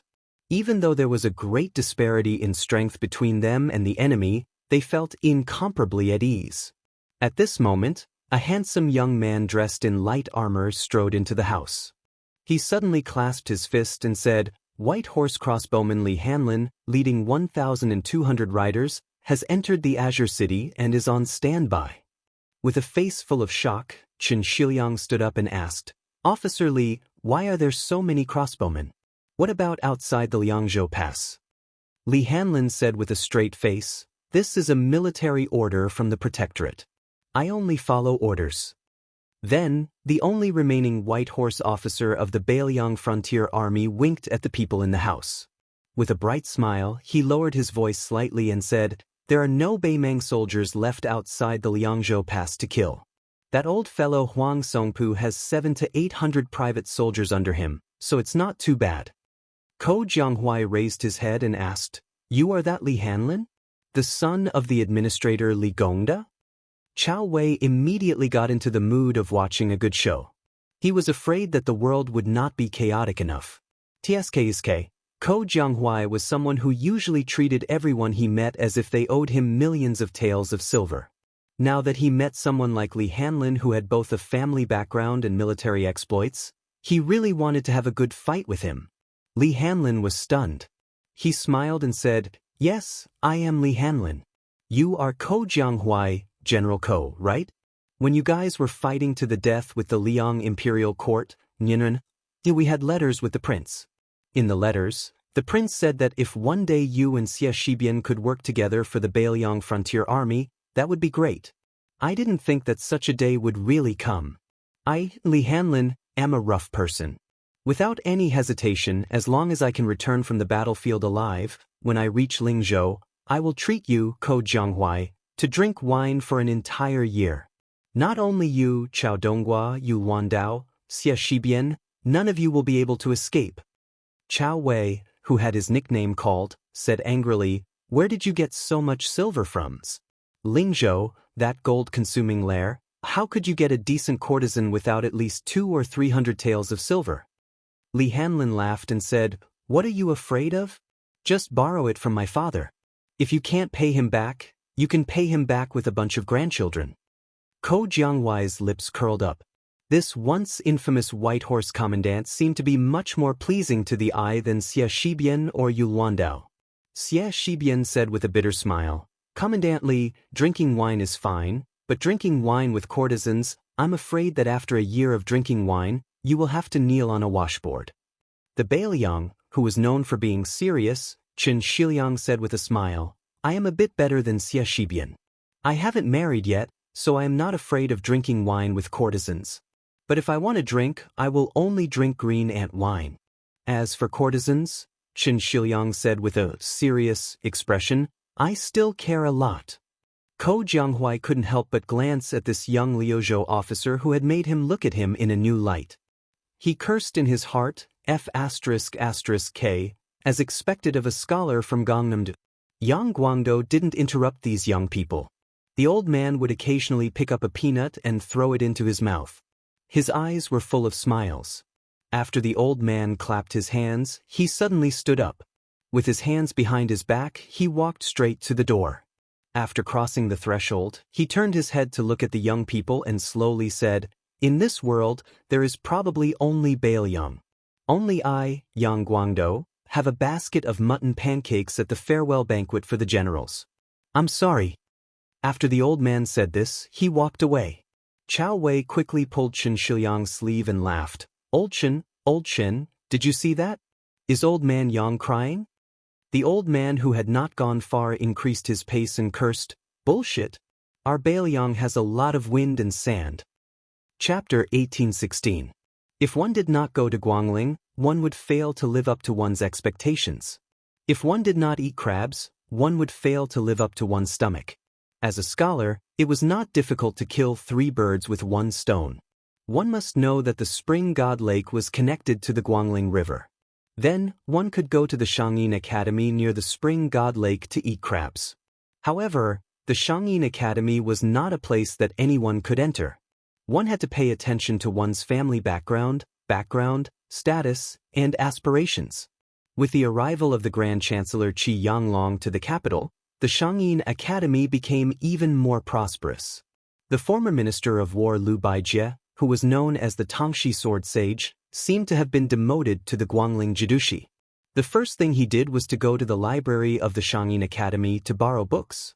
He made an appointment with the administrator Wang Xiongui to sharpen his knowledge for more than half a decade. This pushed the reputation of the academy to its peak. Under such circumstances, the influence of thousands of scholars at the beginning of Xiangfu gradually dissipated from the map of the Central Plains. In the Xianxia Academy, which was now known as the Jiangzhou Hanlin Academy, there was a woman named Teacher Ji Shang who was even more dazzling. She was Yu Yuwei, who taught music and miscellaneous in the academy. Yu Yuwei's father was a teacher of the academy. Her mother was the famous chief swordswoman of the West Chu royal family. Her sword dance was one of the magnificent 8 masterpieces of De Chu, which was as famous as the Grand Preceptor Li Mi's Go. Yu Yuwei herself was a very charming woman. Therefore, her teaching at the Xianxia Academy attracted a lot of attention. It was said that even the Empress Yan Dongwu, who lived deep in the imperial palace, heard of this extraordinary woman and wanted to persuade the emperor to summon Yu Yuwei to the imperial college in the capital to take up the position of a teacher. However, Yu Yuwei's great opportunity had been delayed due to the turmoil in the spring snow building of the Prince of Guangling's mansion. This woman, Ji Shang, did not seem to be depressed because of this. She had originally planned to bring the students of Jixia Academy to tour the spring lake in early autumn. Step by step, more than 160 people set off in a mighty manner. Yu Yuwei's teaching style was quite unusual. Half of her time was not spent in the Xianxia Academy. Instead, she led the students to visit the famous mountains and rivers, scenic spots, and the ruins of the previous dynasty. They listened to the sound of the pines, the gushing of the springs, and the whistling of the wind on the high cliffs. However, the spring lake, which was close at hand, had been forgotten by everyone, probably because it was dark under the lights.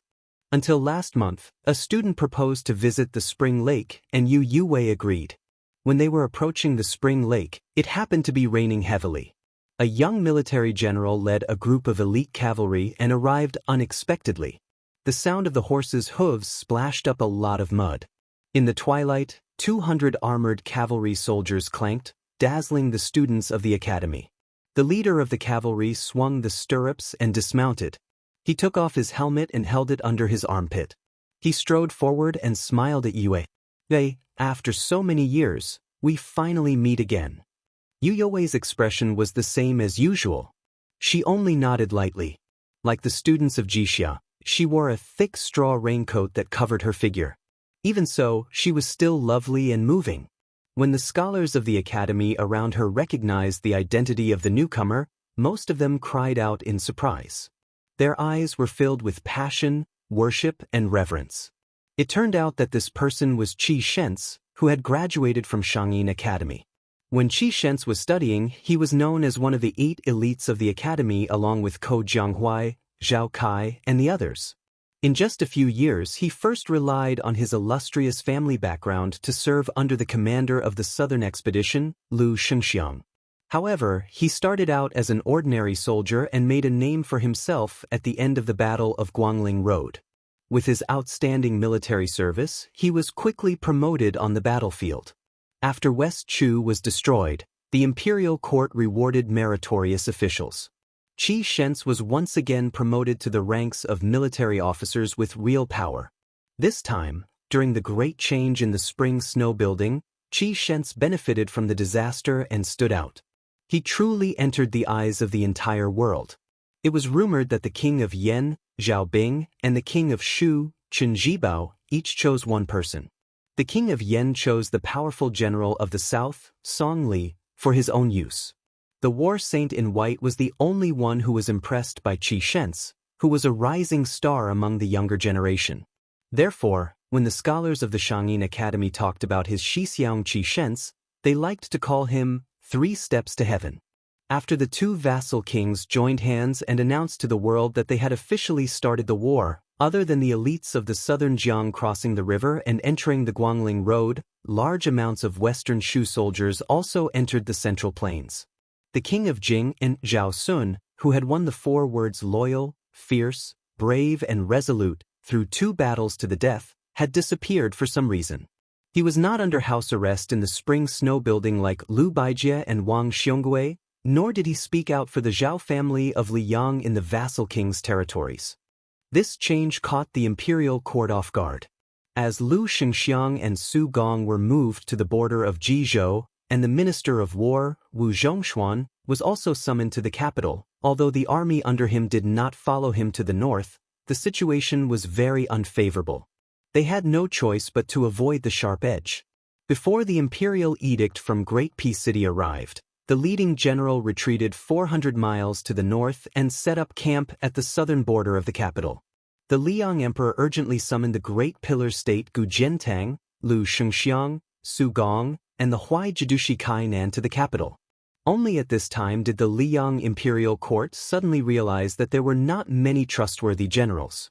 Thinking back to the past, Yang Xinxing, Yan Zhenchuan, Ma Lilang, and the other old generals, which one of them was not enough to hold their own in the army. At this time, the resignation of the Imperial College Chancellor, Yao Baifeng, due to illness seemed especially unsurprising. It was not as eye-catching as the rise of Qi Shents. Qi Shents stood in the heavy rain. Raindrops fell heavily on the precious armor he had taken from the Guangling prince's mansion's treasury. The sound was crisp and continuous, and there was a vague, indescribably vigorous aura of metal. He and the woman not far away spoke some simple words of reunion after a long separation. When he spoke to her, he stared into her eyes, hoping to find a trace of joy, relief, or surprise in her eyes. Unfortunately, there was none. Other than the standard war blade hanging from Qi Shent's waist, he also had the 12th famous sword of the Dongyue sword pool, Linglong. His gaze shifted slightly to the surface of the spring god lake. He then withdrew his gaze and said with a smile, "Yue, I was once a comrade with the new Qingzhou Navy Admiral, Sir Lu. I heard that you were going to tour the spring god lake, so I specially asked him to give you a yellow dragon ship for you to use. Don't worry, there will be no battles in Guangling in the near future. You can enjoy yourselves to your heart's content." Yu Yue nodded and did not refuse his kindness. She said indifferently, "I thank you on behalf of the students, General Qi." Qi Shents wanted to say something but stopped. In the end, he did not say those hurtful words. For example, he heard that in these troubled times, there was going to be a wedding in western Bailiang Prefecture. Qi Shents took a deep breath and smiled. He put on his helmet again and said in a deep voice, "Take care." Yu Yue was startled. She then smiled with more sincerity. She nodded and said, "You take care as well." The giant ship gradually approached the shore. Her group boarded the ship, while his cavalry remained on the shore for a long time. Just as the yellow dragon ship completely disappeared behind the curtain of rain, another group of elite cavalry arrived at the shore of the spring god lake. Their leader was about the same age as Qi Shents, but his current rank was even higher than Qi Shents. He was the former general of Ji Prefecture, Yuan Tingshan. He was the son-in-law of Gu Jiantang of the Great Pillar State and the current master of the Wild Goose Castle Private Cavalry. He and Song Li had pledged their allegiance to the king of Yan, Zhao Bing, who was marching north with great momentum. However, he regretted not meeting Qi Shents sooner. It was just that the two of them had an ordinary relationship with His Royal Highness Zhao Zhu of Yan. Yuan Tingshan wiped the rain off his face and teased loudly, I'm late. I didn't get to see that magnificent master you." Qi Shents lamented in a low voice, "You're late." "I'm late too." Yuan Tingshan couldn't hear him clearly, but he could clearly see Qi Shents' despondent expression. He lamented his misfortune and was angry at his failure to fight. He said unhappily, "If it were me, I would have snatched her and brought her home a long time ago. I'm sure she'll be obedient. She's just a woman with no family or friends. Do you think the Shangyin Academy she's from can really arm wrestle with you, General Qi? Just by saliva?" At this point, Yuan Tingshan patted the saber at his waist and grinned viciously, "Don't forget that we have this toy." Qi Shents didn't say anything. He only shook his head. Yuan Tingshan snorted coldly, "We're really brothers in the same boat. We're both at odds with that Su guy." Qi Shents dismissed it with a laugh. The yellow dragon ship gradually sailed away. Yu Wei and a short little girl were standing at the bow of the ship. The latter was helping her carry the big white cat, Wu Meinyang. The little girl was nicknamed Little Wooden Fish. Her hair was braided with goat horns, and her surname was Wang. Her father's generation were all teachers of the academy. The epitaph written by her father was famous all over the world. It was praised by the literary circles of the Central Plains as, "Those who don't shed tears upon hearing it must be heartless and unfilial." Because the little girl often appeared in Master Yu's lectures, she was as famous as Wu Meinyang in the academy. Over time, she also gained the nickname of Little Mr. Wang. Wu Meinyang jumped out of the little girl's arms and slipped back into the cabin to hide from the rain. The little girl stood on tiptoe and leaned against the railing. She asked curiously, "Big Sister Yu, do you think a flood dragon will appear in such a big lake?" Yu Wei couldn't help but laugh. "I don't know about that." The little girl asked timidly, "The newly established White Horse Academy in Bailiang has invited you to give a lecture. Do you want to go?" Yu Wei fell silent. Seeing this, the little girl didn't dare to say anything else. She sighed like an old woman and suddenly said, "The scenery is old, so how can I not recall Jiangnan?" Yu Wei's smile became slightly bitter. "The scenery is old, so how can I not recall Bailiang?" Chapter 1817. Basins of various sizes in the western regions were scattered all over the place, making it easy for an army to move freely. It was difficult to set up a defense. Therefore, in history, the Central Plains dynasties could only reach the western regions during their heyday. The Bailiang protectorates saying followed the rise of the Great Feng dynasty. Today, the three towns of Qingcang, Linyao, and Fengxiang existed to connect the western regions and the Central Plains. In the vast area to the west of Linyao, the Miun Pass was the main passageway. Mount Lantuo was located on the left side of the pass, making it a natural place to store troops. One after another, two cavalry armies slowly moved east along this wide mountain pass. The latter was a typical northern Mang light cavalry formation. Apart from the 100-man commanders and 1,000-man commanders who wore armor that was no different from the Central Plains cavalry generals, the cavalry mostly wore light and durable armor made from leather. They were equipped with all sorts of weapons, including cavalry sabers, spears, cavalry bows, and there were even many wolf-tooth clubs and horse lassos hanging from the sides of the auxiliary horses. That vanguard cavalry was clearly even heavier.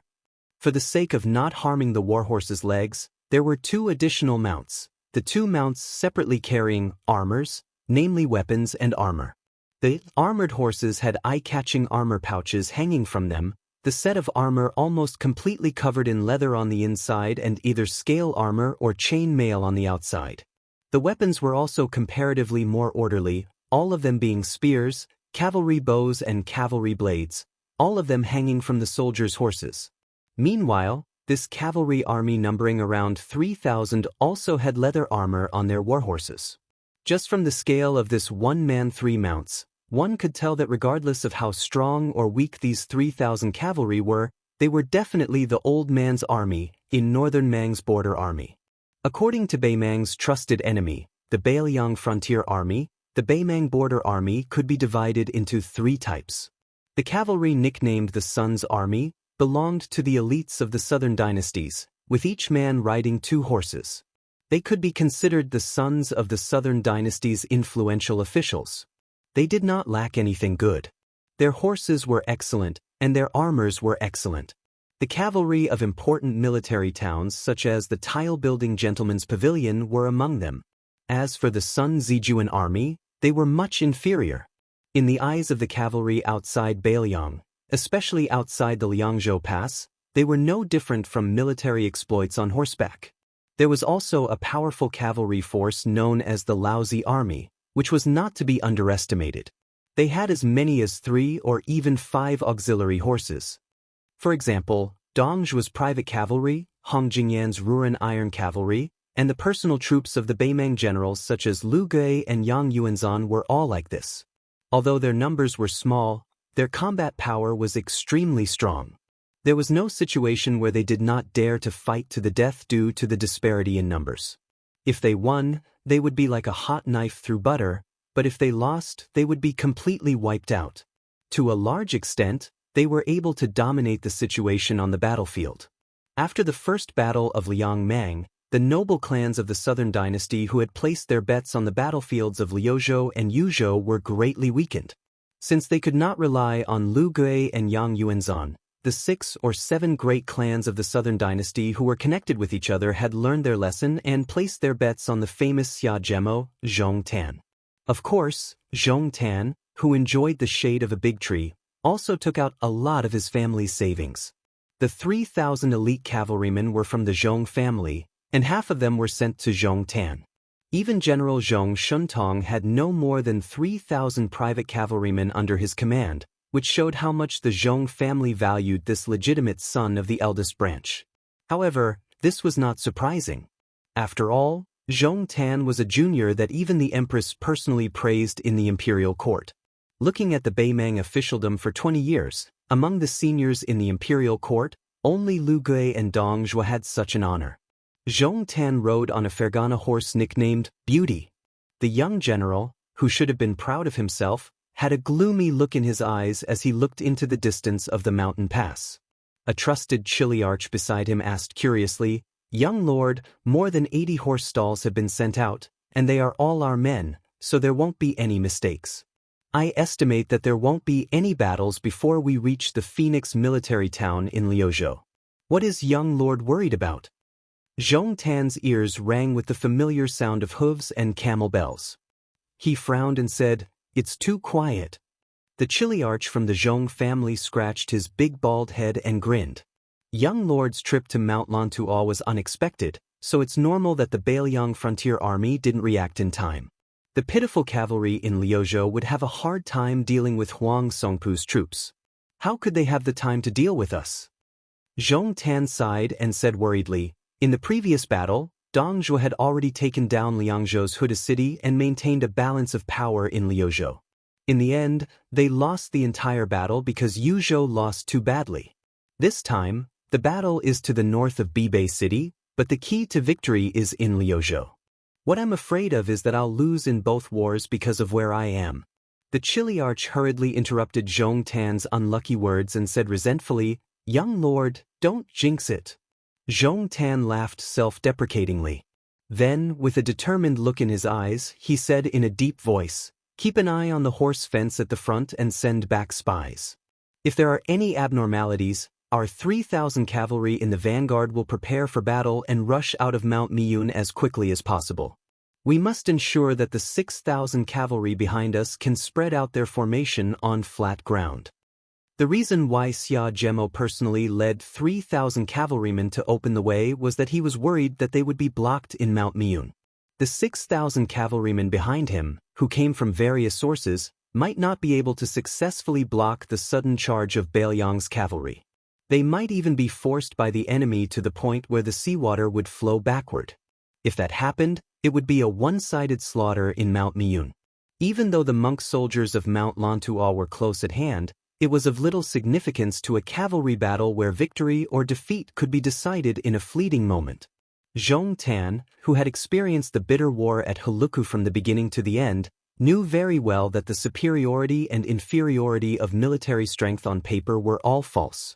Not only did the battle at Liangmang prove this point, but the 2 young men, Xie Shibian and Ko Jianghuai, also proved this point with one unimaginable victory after another during the re-establishment of West Chu at Guangling Road in the Central Plains.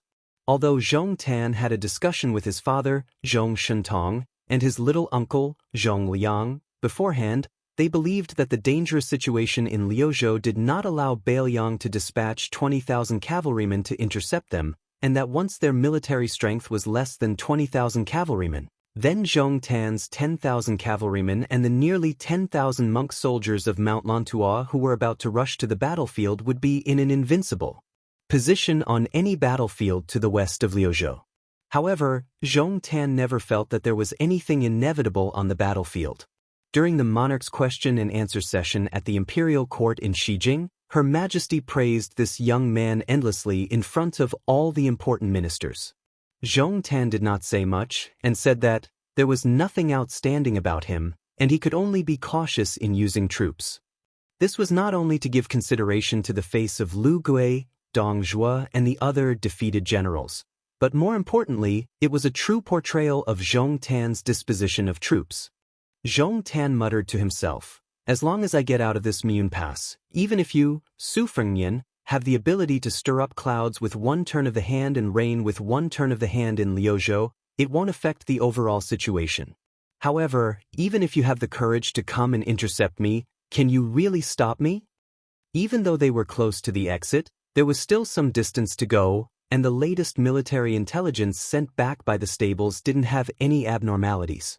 However, Zhong Tan suddenly narrowed his eyes and issued a strange military order. 3,000 vanguard cavalrymen, change horses.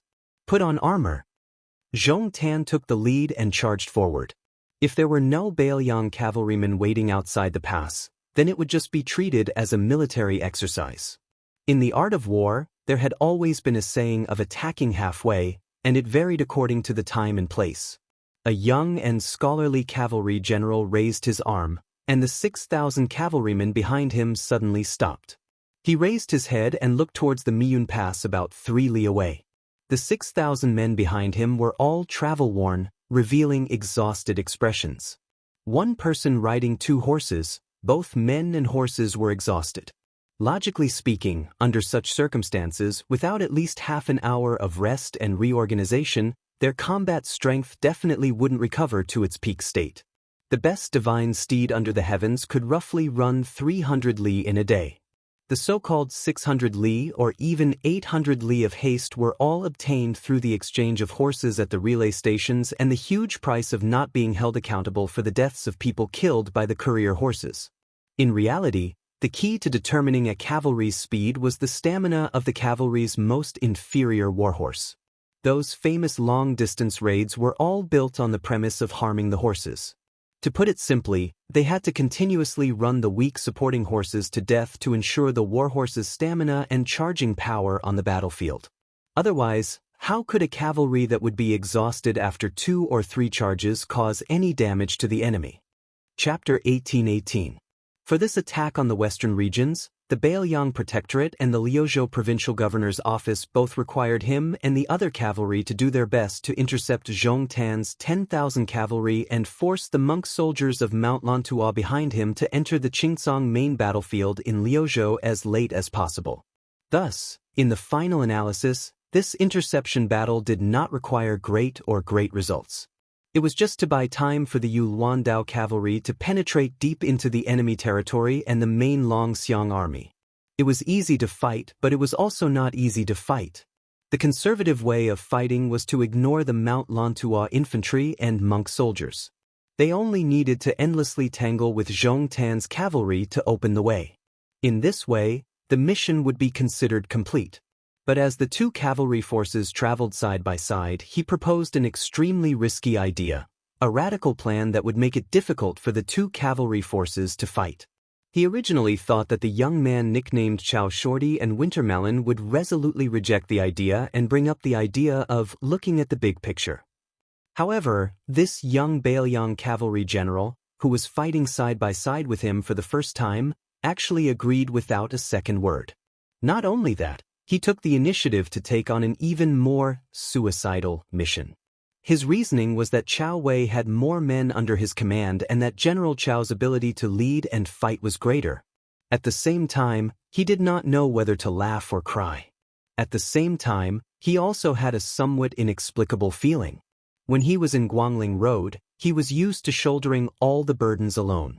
He was used to the heaviness of having tens or even hundreds of thousands of soldiers all tied to his shoulders. This battle, before it even began, made him feel very unfamiliar. He turned his head to look at the cavalry forces belonging to the two towns of Linyao and Fengxiang.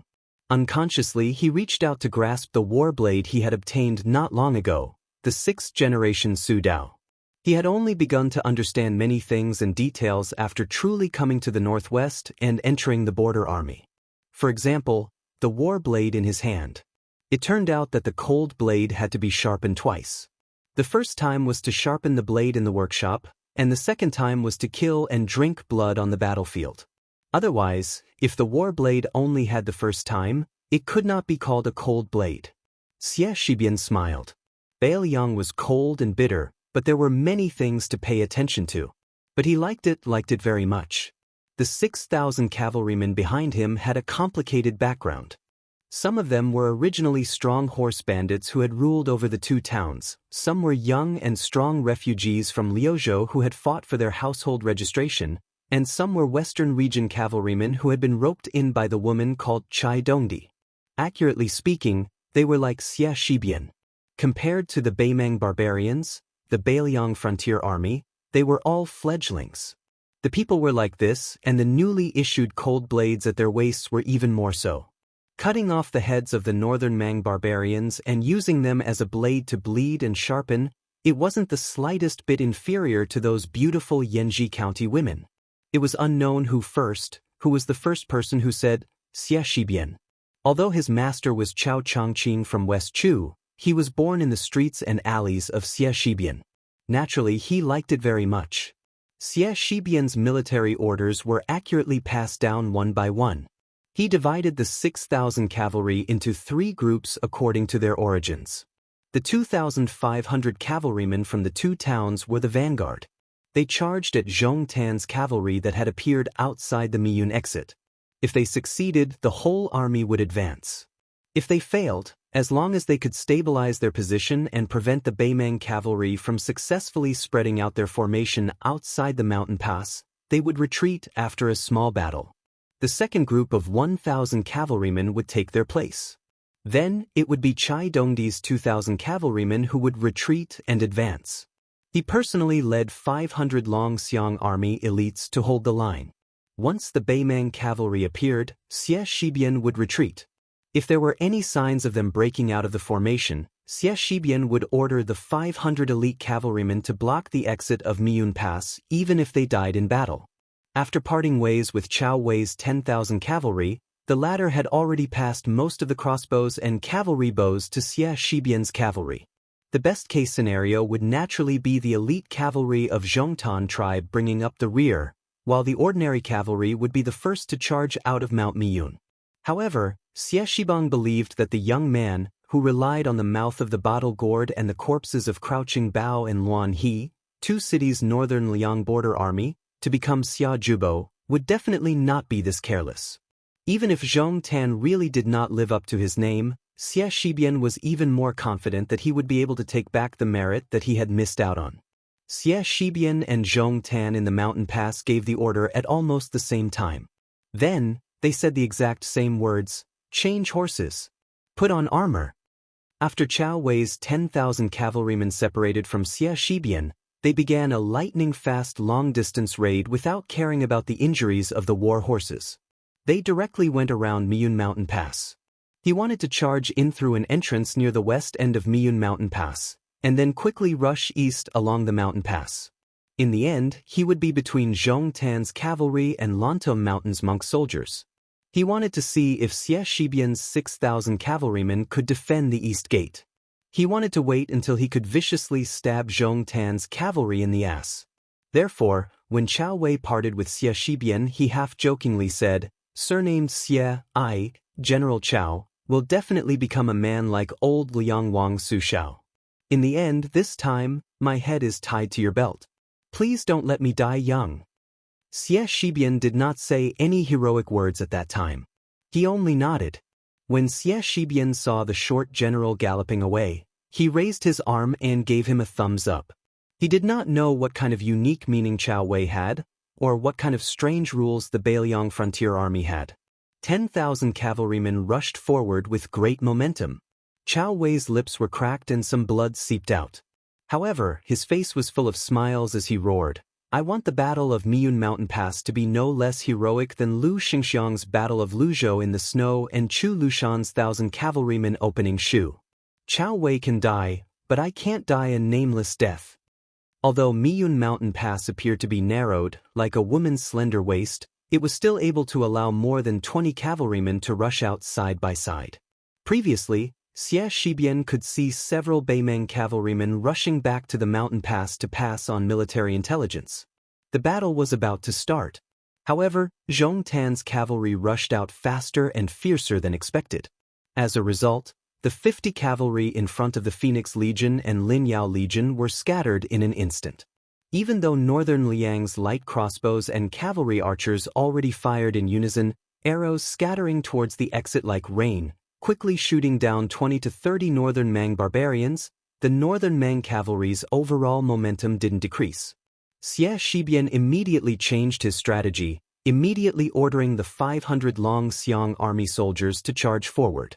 There were not enough corpses on both sides, far from enough to form a natural barrier. Xie Shibian stopped his horse half a mile away from the mountain pass. Beside him were dozens of personal guards and 6 messengers. He was not a fierce general who charged into battle. When he personally wiped out Liang Chuanqiu's old general Yan Zhenchuan, Xie Shibian also did not go up to kill the enemy.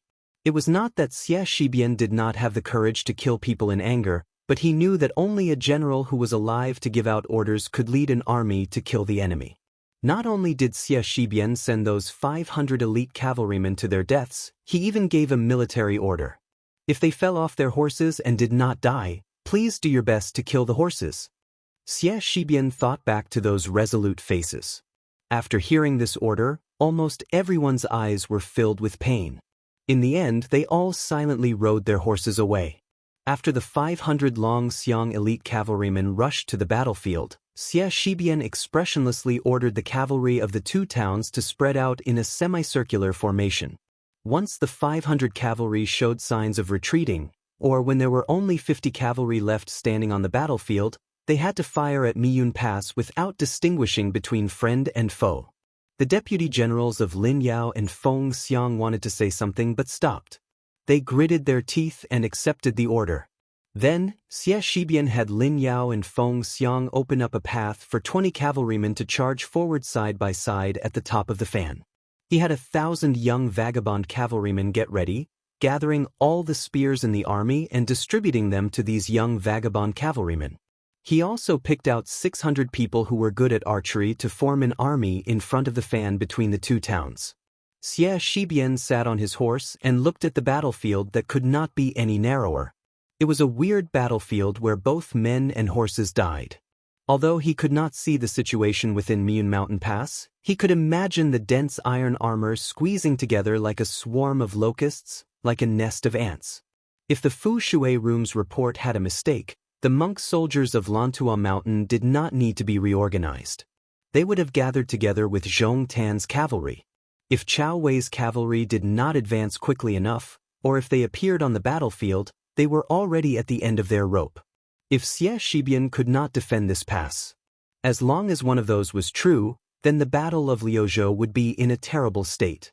At this moment, for some reason, Xie Shibian thought back to that young man who always seemed to smile warmly. That young man who personally suggested to him to walk around and see more things. Xie Shibian took in a deep breath and muttered to himself in a voice that only he could hear, "You left 500 seeds for Dechu. How can I not repay you with my life?" From today onwards, there was no more General Dechu Xie Shibian. Only the Beiliang Frontier Army Xie Shibian. Chapter 1819. Outside Beiliang Pass, there was the sound of horse hooves. It was like the sound of an old chick, endless, and had been ringing for 20 years. Inside the pass, there was the sound of reading. It was like the sound of an old phoenix. The sound of reading came from a new academy. In Liangzhou, there was a new White Horse Academy. Unlike the previous Green Deer Cave Academy, which was located in the mountains and forests. This academy was built in the downtown area of Liangzhou. Yao Baifeng, who had just returned from the capital, was the first head of the academy. Not only did the Qingliang Mountain Palace gift 6,000 scrolls, but the king of Beiliang, Su Fengnian, personally bestowed a plaque. Beiliang's Dao administrator Li Gongda, the new Liangzhou provincial governor Lu Dongjiang, and the Yuzhou provincial governor Huang Yan all personally gave books to the academy. For a time, the officials and nobles of Beiliang followed suit.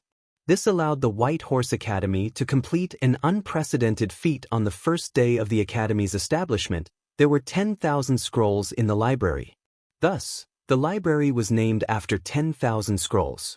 At the same time, Yao Baifeng created a new sage hall in the academy, sculpting the statues of the sage of the Zhang family and the 10 sages and 36 sages. At the same time, Yao Baifeng set up a monument to start the academy. He emphasized that scholars entering the White Horse Academy should preach and seek benevolence. Therefore, he didn't teach the imperial exam's art, which was the foundation of the imperial exam. This was obviously contrary to the study of the imperial exam. Other than Yao Baifeng as the headmaster, the renowned White Lotus of Mount Longhu, Bai Yu, and the former provincial governor of Lingzhou, Su Beiji, were both deputy headmasters. The mountain master of Green Deer Cave Academy, Huang Shang, and other great Confucian scholars of the Central Plains, who had rushed to northern Liang to take root, also promised to come to White Horse Academy to give lectures on time.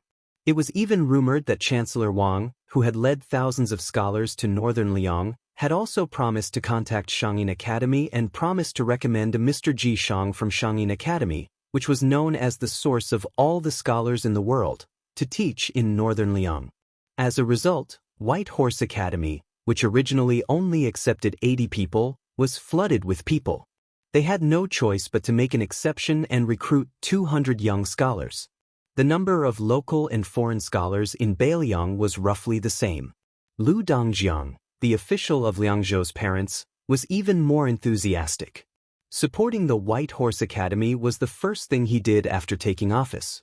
He opened the door to all the affairs of the academy and even treated the lecture hall of the academy as the official residence of the provincial governor. He went to the White Horse Academy every 2 or 3 days. He even allocated 600 acres of fertile land under the name of the Lu family and gave it to the academy in the name of Liangzhou. This made the officials of Beiliang, who had a lot of complaints about the Lu family, look at the Lu family in a new light. Even the deputy administrator Song Dongming, who had been estranged from the Lu family, once again invited Lu Piao, who had once been famous for his calligraphy, to a private banquet. At the beginning of autumn, a carriage slowly drove to the downtown area of Liangzhou city. The carriage was very ordinary, and there were no retainers following it. The coachman was a middle-aged man who didn't look like a coachman. The curtain of the carriage was lifted slightly, and the man in the carriage quietly looked at the scene on the street. Some shops had changed their signs, and some stalls had disappeared. Some restaurants were still selling green ant wine, and some inns had taken over their father's business. When the carriage passed by a newly opened shop, the carriage slowly stopped. The coachman quietly waited for the owner's orders. He didn't dare to speak without permission, reminding the people of the academy that they were patiently waiting for his arrival. The young man holding the corner of the curtain looked at the shop. He remembered that every time he returned, he would go there to buy a big bag of spiced beef wrapped in oiled paper. He had met Miss Hehe there. At that time, he had never thought that the old owner of the shop was Huang Sanjia. At that time, Hehe's strange big cat was still alive. He remembered that he had reunited with Miss East and West in this area. It was also the first time he saw the little monk from north and south who wanted to become a Buddha and burn his saraira. There was also a monk from Mount Lantua who insisted that he go to the western region to dual cultivate with the white-clothed bodhisattva who would become a goddess at the gate of Xiangfan City in the future. At that time, he thought that she was an old cow eating young grass. She was too shameless, and he was too disadvantaged, so he didn't agree. Later on, he regretted it so much that his intestines almost turned green. However, when he thought about it now, he just smiled and let it go. The female bodhisattva with a head full of black hair was different from the girl who he mistook as a banished immortal when he first met her when he traveled the Jianghu. These beautiful women, when they had the chance to get close to someone, they would lose their feelings of love. When they saw her, they would still think that she was pretty, but they didn't need to have her. When they didn't see her, they wouldn't miss her. He put down the curtain and said softly, "Steward Song, let's go to the White Horse Academy." Steward Song was the chief steward of the prince's mansion on Mount Qingliang in Beiliang. In Beiliang, he could be said to be the only one. The carriage stopped at the gate of the White Horse Academy. When Su Fengnian got off the carriage, he suddenly asked, "Are there not many assassins who broke into Mount Qingliang in recent years?" Song Yu stood respectfully beside the young lord. He bowed slightly and said calmly, "Your Highness, it's probably because those stupid Jianghu people have finally become enlightened. There hasn't been a single assassination in Mount Qingliang this year. It's very peaceful. Many people in the mansion are not used to it." Su Fengnian smiled and said, "It's indeed less fun to fish. By the way, it seems that there are also fewer wanderers who show up in public?" Song Yu laughed softly and said, "It's too difficult for the Jianghu masters to show off their skills in front of your highness." The White Horse Academy didn't mobilize a large force to welcome them.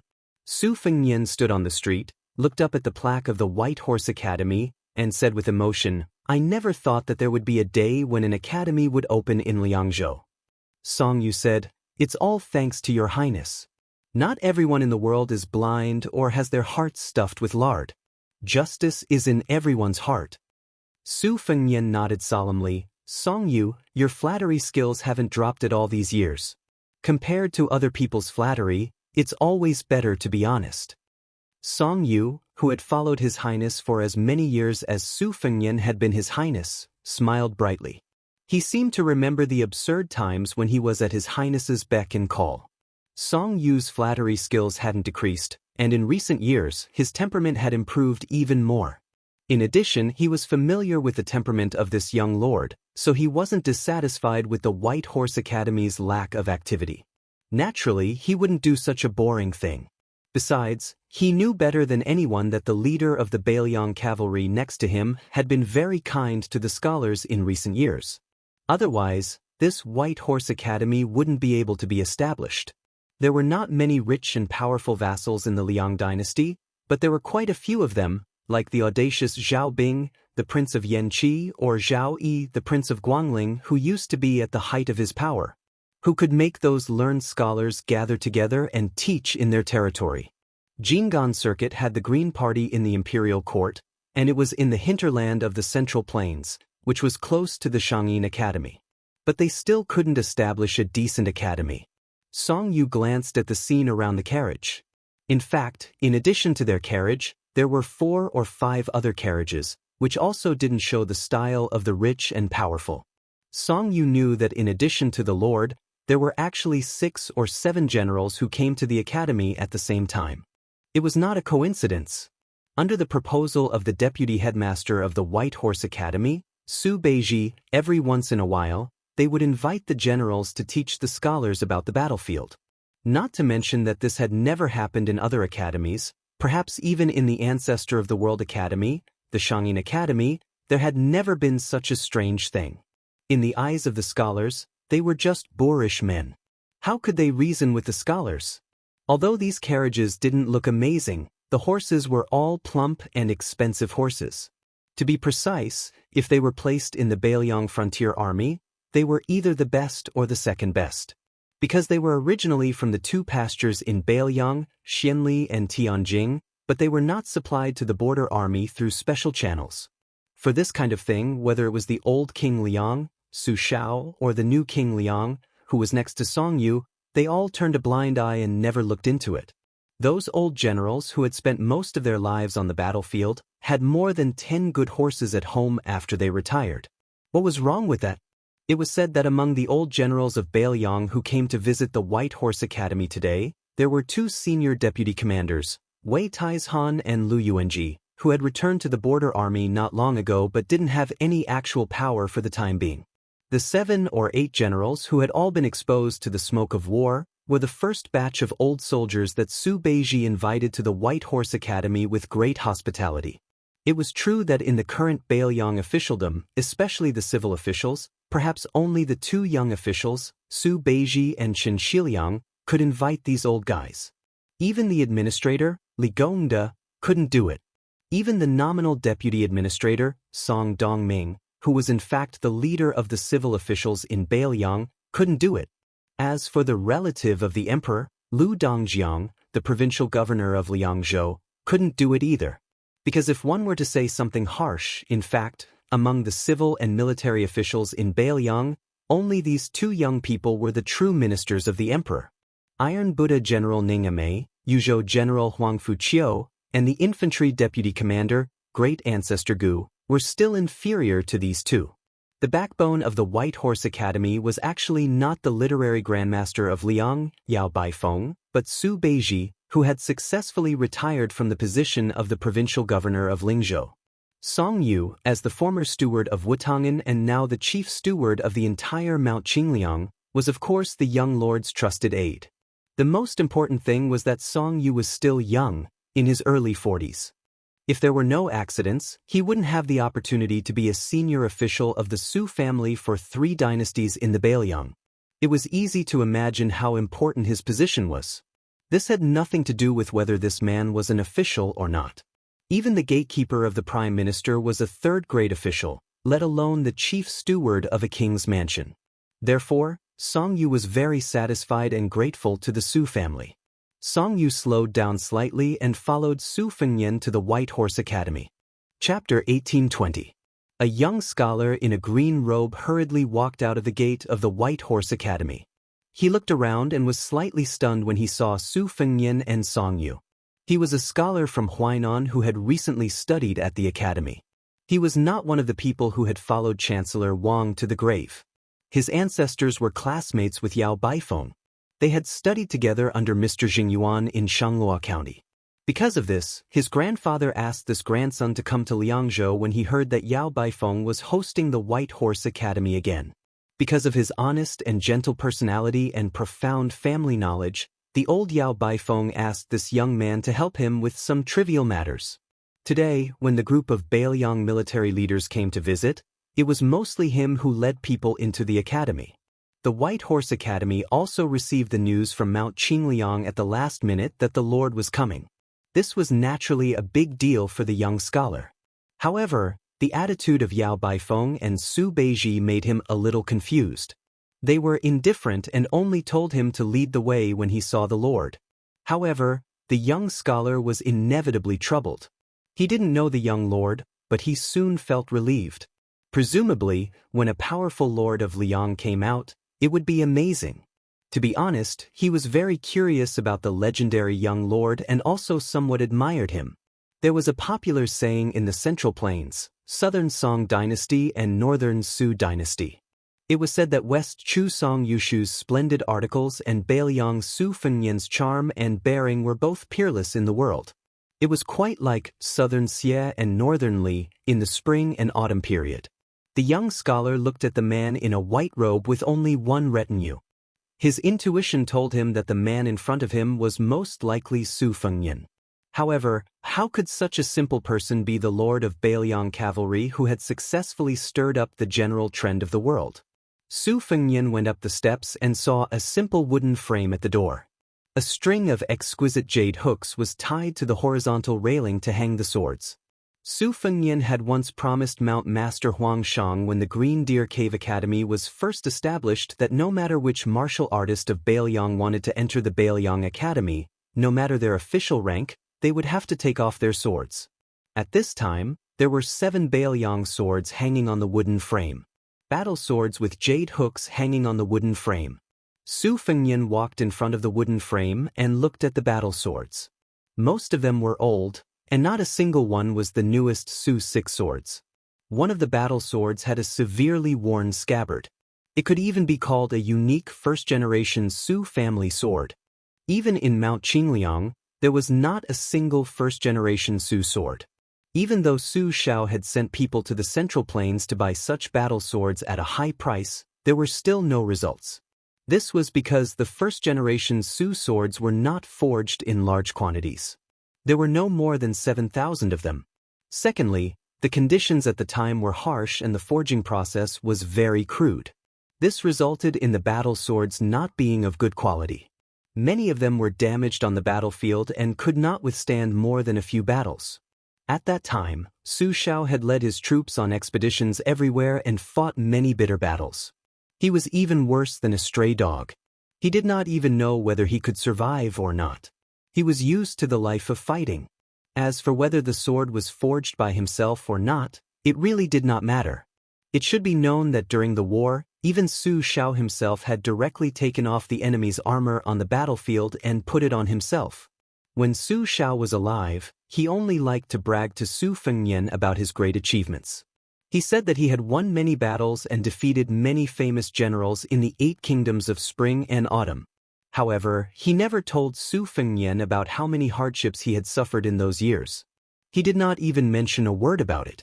Many of these things were heard by Su Fengnian a long time later when he chatted with people like Chu Lushan and Yuan Zuozong. Sometimes, Su Fengnian would also think that if he had children in the future, he would also have the opportunity to wait for them to grow up slowly. Probably like Su Xiao, he would only tell them that their father had defeated many martial arts masters in his life, but would not tell them how many injuries and how much blood he had lost in those life and death battles. Father and son in the world were generally like this. I have never been a father, so I don't know the hardships of my father. When Su Fengnian slowly took off the sword at his waist, he turned to look at Song Yu and asked with a smile, "Steward Song, will your twins, who have just turned 10 years old, be tired of your nagging?" Hearing such a question out of the blue, Song Yu, who was extremely clever, was still a little unprepared. But soon he smiled and said, "Of course, every time I tell the 2 children how many great figures their father has seen, they always snort at me and want to cover their ears. But when I tell them about the great deeds of the Lord, even if they have heard it too many times, they will still enjoy it." Chapter 1821. Su Fengnian had seen this pair of beautiful siblings a few times in Mount Qingliang. Different from the elder brother who was already an official and the second sister who was married to Lingzhou, they were lively and naughty. They liked to run up and down the mountain. It was said that they had a good relationship with the young lady that Chen Shiliang brought from Gangnam-do, Huyen Daguan's daughter, and the little green robe that Yu Groom left in the prince's mansion. They often played together. Once, Su Fengnian was walking on the long embankment in the middle of the lake alone in the morning. A group of children were squatting by the lake stealthily, fishing for carps with the crude fishing rods they made themselves. There were already 4 or 5 fat carps in the small wooden basin. As a result, he bumped into them. He deliberately coughed from afar. Song Yu's youngest son immediately overturned the wooden basin, told everyone to throw the fishing rods into the lake, and then ran away. Su Fengnian, who didn't know whether to laugh or cry, could only help these troublemakers retrieve the fishing rods and wooden basins from the lake and stay where they were. The carps in Tidehark Lake had an extraordinary origin. They came from a natural pond at the top of a mountain in Liaodong. In the eyes of Qi cultivators, these carps were not ordinary creatures. They were born with golden scales and carried the luck of the mortal world. The carps in Tidehark Lake were said to be worth 10 gold per tael. They had always been the dream of Bailiang's civil officials. The generals who followed Su Xiao in the early years were all uncouth and had no interest in these things. Yan Jieshi, who had not betrayed Bailiang and went to Great Peace City at that time, also disdained to ask for them. Only Li Gongda shamelessly asked Su Xiao for a few. Su Xiao waved his hand and said that he would catch as many as he could and bring them home. At that time, Li Gongda, who was already the military governor of Feng province, really went to catch them himself. In the end, he caught 7 or 8 carps and brought them back to his own pond. It was said that the pond already had 100 carps. Of course, Su Fengnian and Li Hanlin both knew that Li Gongda would smile from ear to ear every time he looked at the pond, not because he liked those carps, but because those carps were all living silver. When the young scholar heard this conversation, he was shocked.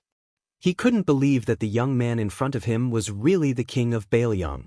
He was the one who led the Bailiang cavalry to block the 1,000,000-strong army of Beimeng.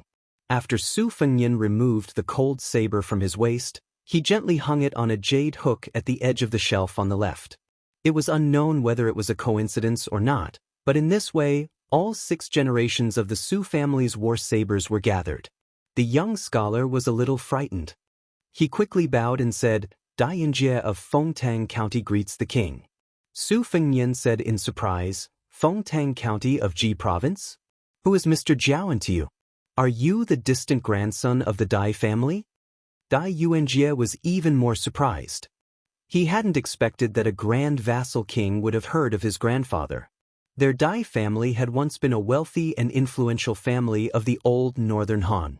For the past 300 years, the family's descendants had been ranked according to the 8 characters: indifferent and clear aspiration, tranquil and distant.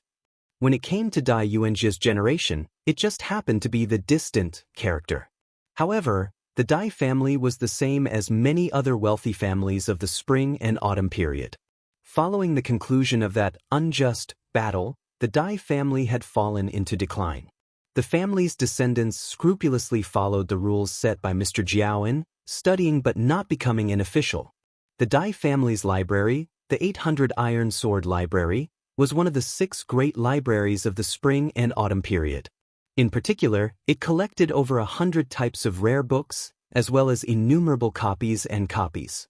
After the old northern Han was destroyed by Su Zhao's troops, the Dai family's library, which had always been open to outsiders, was no longer open to the public. Even the family's descendants couldn't rashly enter the library to read. This well-learned young scholar raised his head and replied with a stern expression, "It is my ancestor." Su Fengnian's expression was somewhat awkward. Half of the Tide Listening Pavilion's rare books were extorted from the 800 Iron Sword Library by our Su family. If you have come to Bailiang to ask for those books, I will have someone organize them and do my best to return them to you. This was the first time Daoist had heard of this secret. His grandfather had never mentioned this matter to him. For a moment, he was even more embarrassed than Su Fengnian. He was just a weak scholar. How could he have the courage to come to Bailiang and settle accounts with this northwestern vassal king?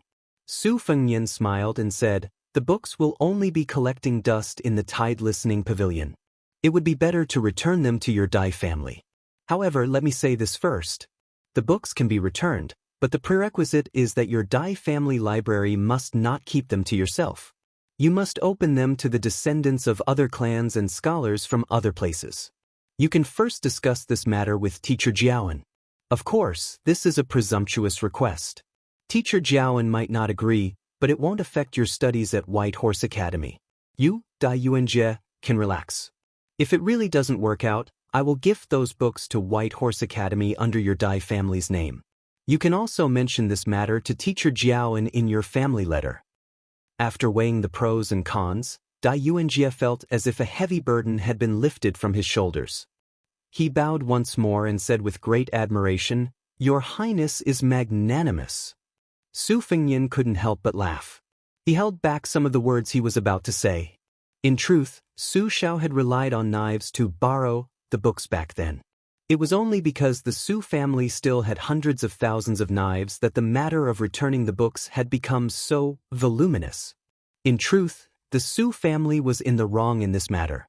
It was just that Su Fengnian didn't want to talk about this with a descendant of the Dai family. No matter how good a book was, if no one read it, it might seem valuable, but it was actually the least valuable. However, Su Fengnian had also heard many strange words from Huang Longshi from Miss Hehe. This Huang Xianxia had said that the scholars of the future would be too relaxed about studying. They would instead pay less attention to the painstaking efforts of the predecessors. As a result, there would be the helpless sigh of, "The ancients have already explained everything." Su Fengnian followed the young scholar into White Horse Academy. The young scholar glanced back for no reason. That wooden frame. After the spring and autumn period. The 6 knives of the Su family. Arranged here. Chapter 1822. The White Horse Academy was built according to the old system of having a lecture hall in the middle and a study hall on the left and right. The 300 scholars lived in the 60 study halls on the east and west sides. There were only 19 teachers teaching in the academy all year round, including Yao Baifeng and Su Beiji. the vice headmaster Bai Yu still needed to take charge of the official affairs on Mount Qingliang. However, the academy planned to invite more than 20 temporary lecturers this autumn and winter. There was a long list of names, enough to be described as a spectacular lineup. There was Huang Shang, the head of the Green Deer Cave Academy, Song Yan, the new provincial governor of Yuzhou who advocated legalism, Wang Shihua, the great scholar of Huangnam County who was praised by Yao Baifeng as one of the 3 talents of provincial governors, Chang Sui, the eldest brother who once studied under Han Guzi in the Shangyin Academy together with Su Weisheng, Su Huang and others. It was said that there was also Yu Yue, the master of music who was currently serving as the teacher of Ji Shang in the Shangyin Academy. Su Fengyan walked slowly with Dai Yuanjie and finally stopped in front of the library. Yao Baifeng, Lu Yuanji, and Wei Taizhan, these meritorious old generals sat together to bask in the sun, while Su Beiji led a group of young scholars of the academy to bask in the sun. Yao Baifeng, who had stepped down from the position of chancellor of the Imperial College, looked hale and hearty, unlike the rumors of Liang Imperial Court, who had resigned due to illness. In fact, even Su Fengyan didn't know why Yao Baifeng would take the initiative to leave Greaton City, and why he didn't spend the rest of his life in the capital, but instead returned to Beiliang. It should be known that the Yao Family Academy was reputed to be able to compete with the entire Imperial College. Although this was an exaggeration, no one doubted Yao Baifeng's lofty reputation in the literary circles of Liang. In fact, in the past few years in Greaton City, Yao Baifeng was almost the only one who was willing to speak up for Beiliang's military and political affairs in the imperial court. Su Fengyan believed that if he hadn't disobeyed the emperor of the Zhao family, then with Yao Baifeng's reputation and knowledge, he would have long been able to rise to the center of power in Liang, standing shoulder to shoulder with Huan Wen, Zhao Yuling and Yin Maochun, instead of staying in the imperial college that had a clear reputation but no real power.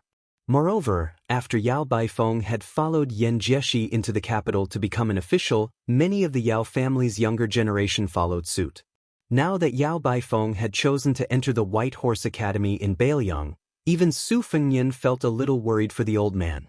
So much so that when he was discussing matters with Song Dongming on Mount Qingliang, Su Fengyan suggested that Yao Baifeng could only be a lecturer and not be the dean, in order to help the old man reduce the rumors in the Liang imperial court.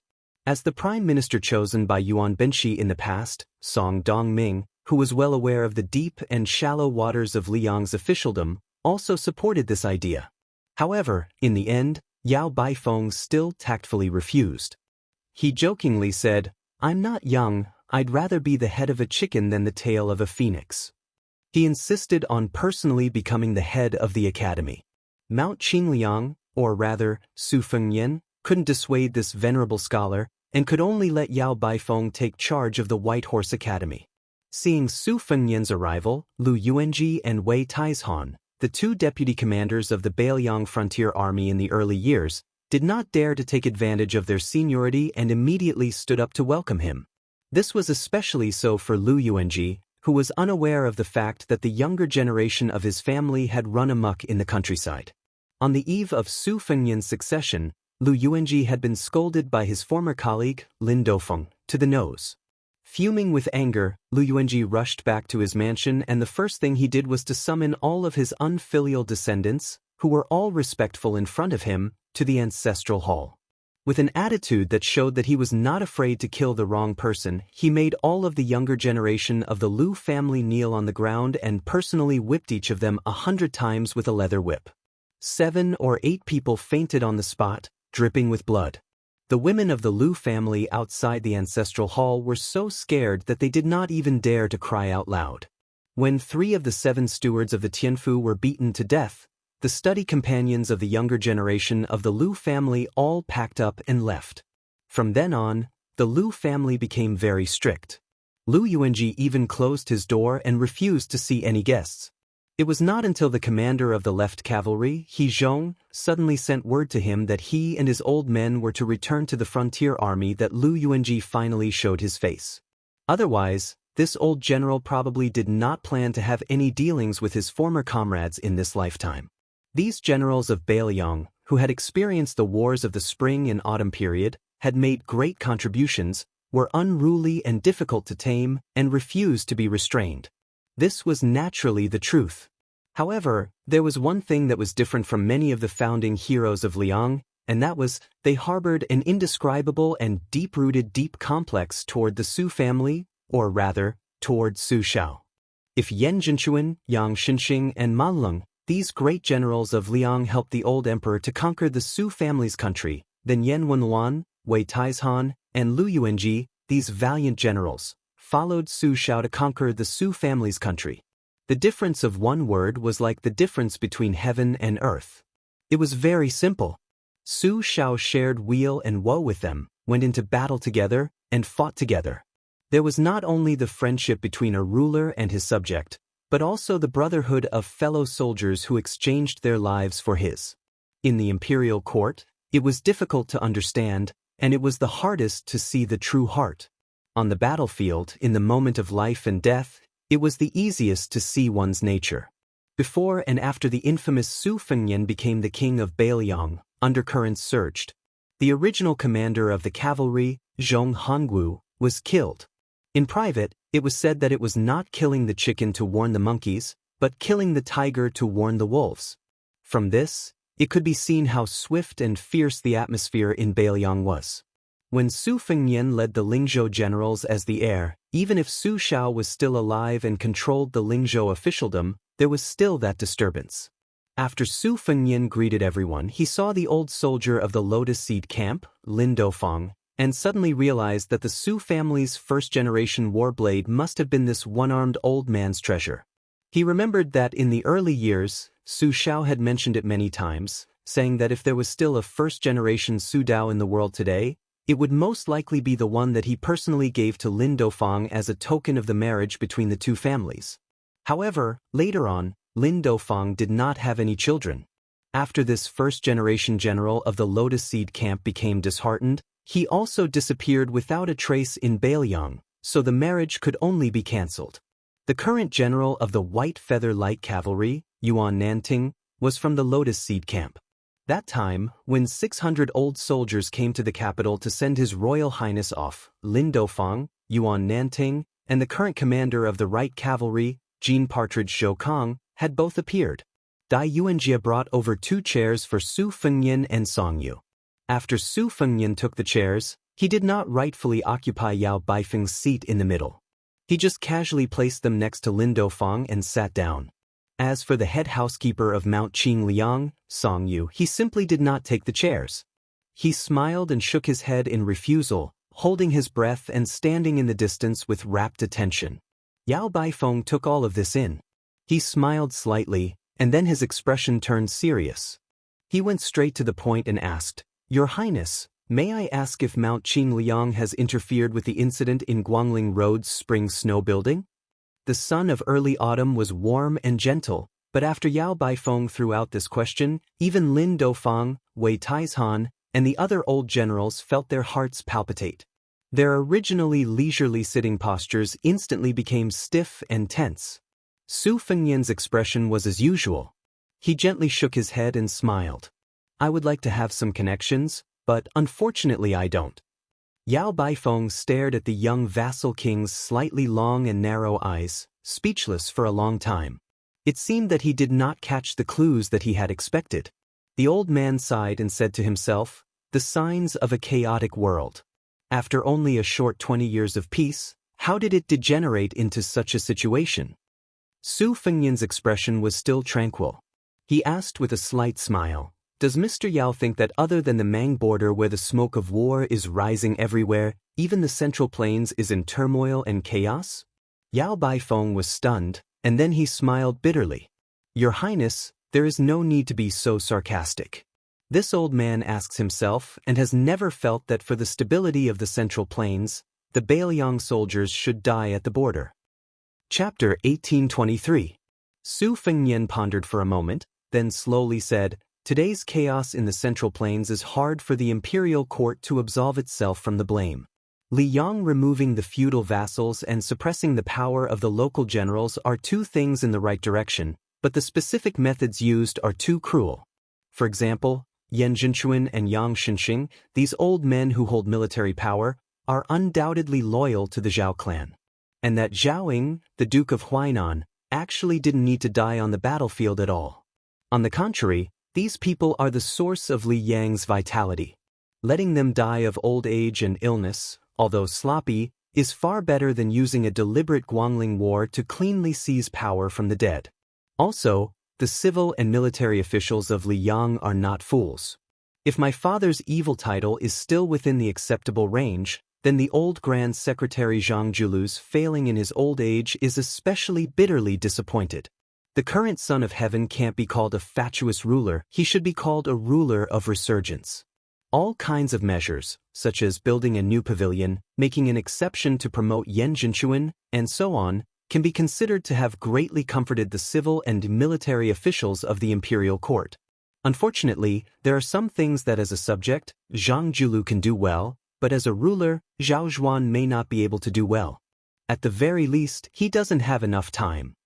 Su Fengnian calmly said, "Now the chaos in the Central Plains, where is the chaos? It's just the chaos in the people's hearts."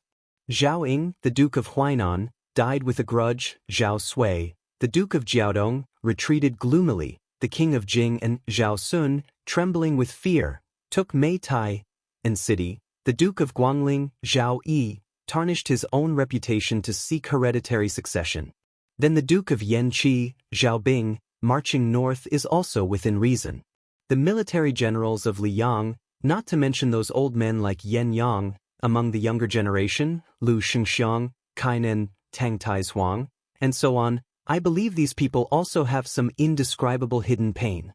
If Zhang Julu hadn't died, even if he had already left the imperial court and retreated far away from Jianghu, or even if he didn't end up losing his reputation, the Central Plains definitely wouldn't be in chaos today. Yao Baifeng's face was filled with pain as he said with a trembling voice, "No matter what, the people are innocent." Wei Taizhan shook his head slightly while Lu Yuanji rolled his eyes. These Bailiang veterans who had survived piles of corpses all snorted disdainfully at this scholarly attitude. Su Fengnian said calmly, "Ever since the founding of the Great Qin Empire, for the past 800 years, there have been constant wars. Which dynasty's people are not innocent?" Moreover, the teacher's words of "no matter what" were too understated. Even if the Emperor Zhao Zhuan had thousands of excuses, as long as he was still sitting on the dragon throne, this disaster would have to be borne by him. Just like how I, Su Fengnian, blocked the Beimang's horse hooves and didn't allow them to drive straight into the Central Plains, I don't care if the imperial court doesn't care about my good intentions. If I couldn't block them and lost the Second Battle of Liangmang, I wouldn't care if I was cursed in the annals of history or if the people of the Central Plains were to curse me behind my back. Su Beiji, who was crouching not far away and flipping through books to dry them, turned his head and coughed heavily. He said unhappily, "These big words, bullshit, and unlucky words, don't say too much. You, the king of Bailiang, don't care, but I, Su Beiji, do. Also, Teacher Yao is the dean of our White Horse Academy, so you'd better be more polite." Su Fengnian was speechless and somewhat deflated. Yao Baifeng laughed loudly and said happily, "It's fine, it's fine. Today, Your Highness is willing to say these unpleasant words. This old man whose neck is buried in the yellow earth is very happy, very happy." Lu Yunji chuckled and said, "Of course. Our prince is a true Bailiang man, an honest man. He's never said the bullshit bureaucratic words of the Liang imperial court." Lin Dofang laughed and scolded, "Your Highness's ancestral home is Jinzhou of Liaodong. Moreover, you weren't born in Bailiang. You, Lu Laosan, have flattered countless times in your life, but you've never been able to show your face." Lu Yuanji wasn't afraid of the heavens or the earth, and he respected and didn't fear General Su Shao. He was only afraid of Lin Dofang, his old brother who had gone through fire and water with him. Otherwise, in the entire Bailiang, only Lin Dofang had rewarded Lu Yuanji with a few punches. If it weren't for Wei Taizhan and the others desperately stopping him, Lu Yuanji would probably have been kicked countless times. Wei Taizhan wanted to say something but stopped. Su Fengnian's eyes were sharp.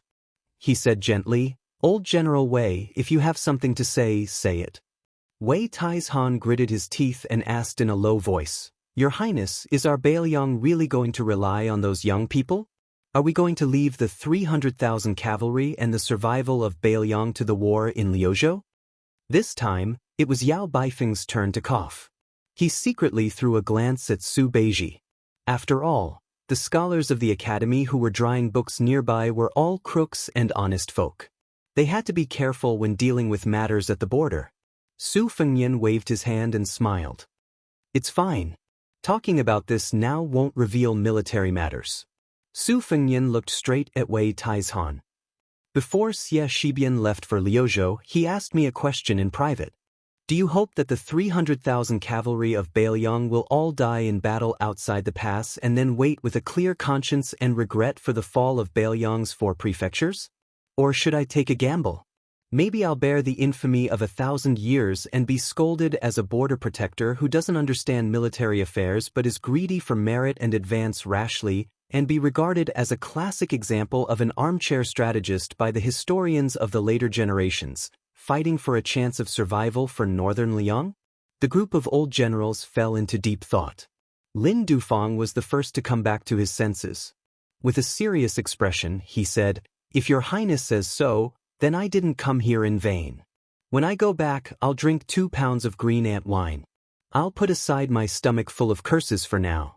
If I lose, I'll go to Mount Qingliang's steel forest and point at that tombstone. I'll pick up the things in my stomach and curse again." Lu Yuanji said resentfully, "Lin Dufang, you're cursing your Highness like that?"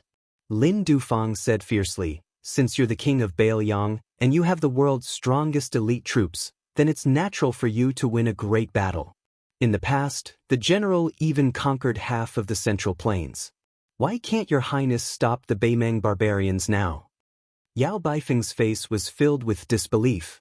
Was there such a logic in the world? Su Beiji gloated, "Old General Lin's words are sincere." Wei Taizhan, who had the most peaceful temperament, hurriedly tried to smooth things over. "Old Lin, we haven't even drunk yet. Why are you already talking about drunken talk? Your Highness, don't lower yourself to the same level as this stubborn bull. Old Lin has a sharp tongue but a soft heart. In fact, among us old fellows, when we're not in front of your Highness, he's the one who protects your Highness the most." Lin Dufang, who was exposed, glared at Wei Taizhan. Su Fengyan narrowed his eyes and smiled sincerely. He joked, "Old General Wei, I know. After all, old General Lin almost became my father-in-law. It would be strange if he doesn't side with me." Lu Yunji said, "Your Highness is so handsome. Look at old Lin's ugly appearance. Even if he has a daughter, she's definitely not good enough for your Highness." Lin Dofang, who had long been accustomed to punching and kicking Lu Yuanji in his military life, almost wanted to kick Lu Laosen, who had nothing good to say. However, the young lord and Yao Baifeng were present, so he managed to hold himself back. Su Fengyan suddenly said softly, "Mr. Yao, I have a suggestion. Can the White Horse Academy arrange for some scholars to go to the private schools in the villages outside Liangzhou City regularly to give lectures to the poor children? The content of the lectures doesn't need to be too detailed. First, it won't delay the scholars' studies in the academy. Second, the children won't understand the profound content. Because I hope that the future scholars in Bailiang can understand the local customs of the Central Plains as early as possible. I hope that they will know that there are many strange things in the world outside their hometown of Bailiang. I hope that they will have the ambition to read thousands of books and travel thousands of miles. Therefore, the scholars of the academy can give lectures at will. Even if it's just casually telling the children about the local food of the Central Plains, it will be fine." Su Fengyan was silent for a moment and said tentatively, "Maybe it's a little overkill. If the scholars of the academy are not willing to do it, I can give the Tide Listening Pavilion's collection of books as a reward for the lectures." As soon as the words came out, Yao Baifeng was in a daze and didn't say anything for a long time. In the open space in front of the library, the young scholars helping to dry the books in the autumn sunshine might not be able to hear the content of the conversation, but everyone could see the scene. An old scholar sat at the head of the table with a clear conscience. The generals of Bailiang who had killed countless people sat on his left and right. A king who had the power of 300,000 cavalrymen sat quietly on the edge. Then the young people saw another scene. The Confucian grandmaster, who had students all over the world, slowly stood up and bowed respectfully to the young king.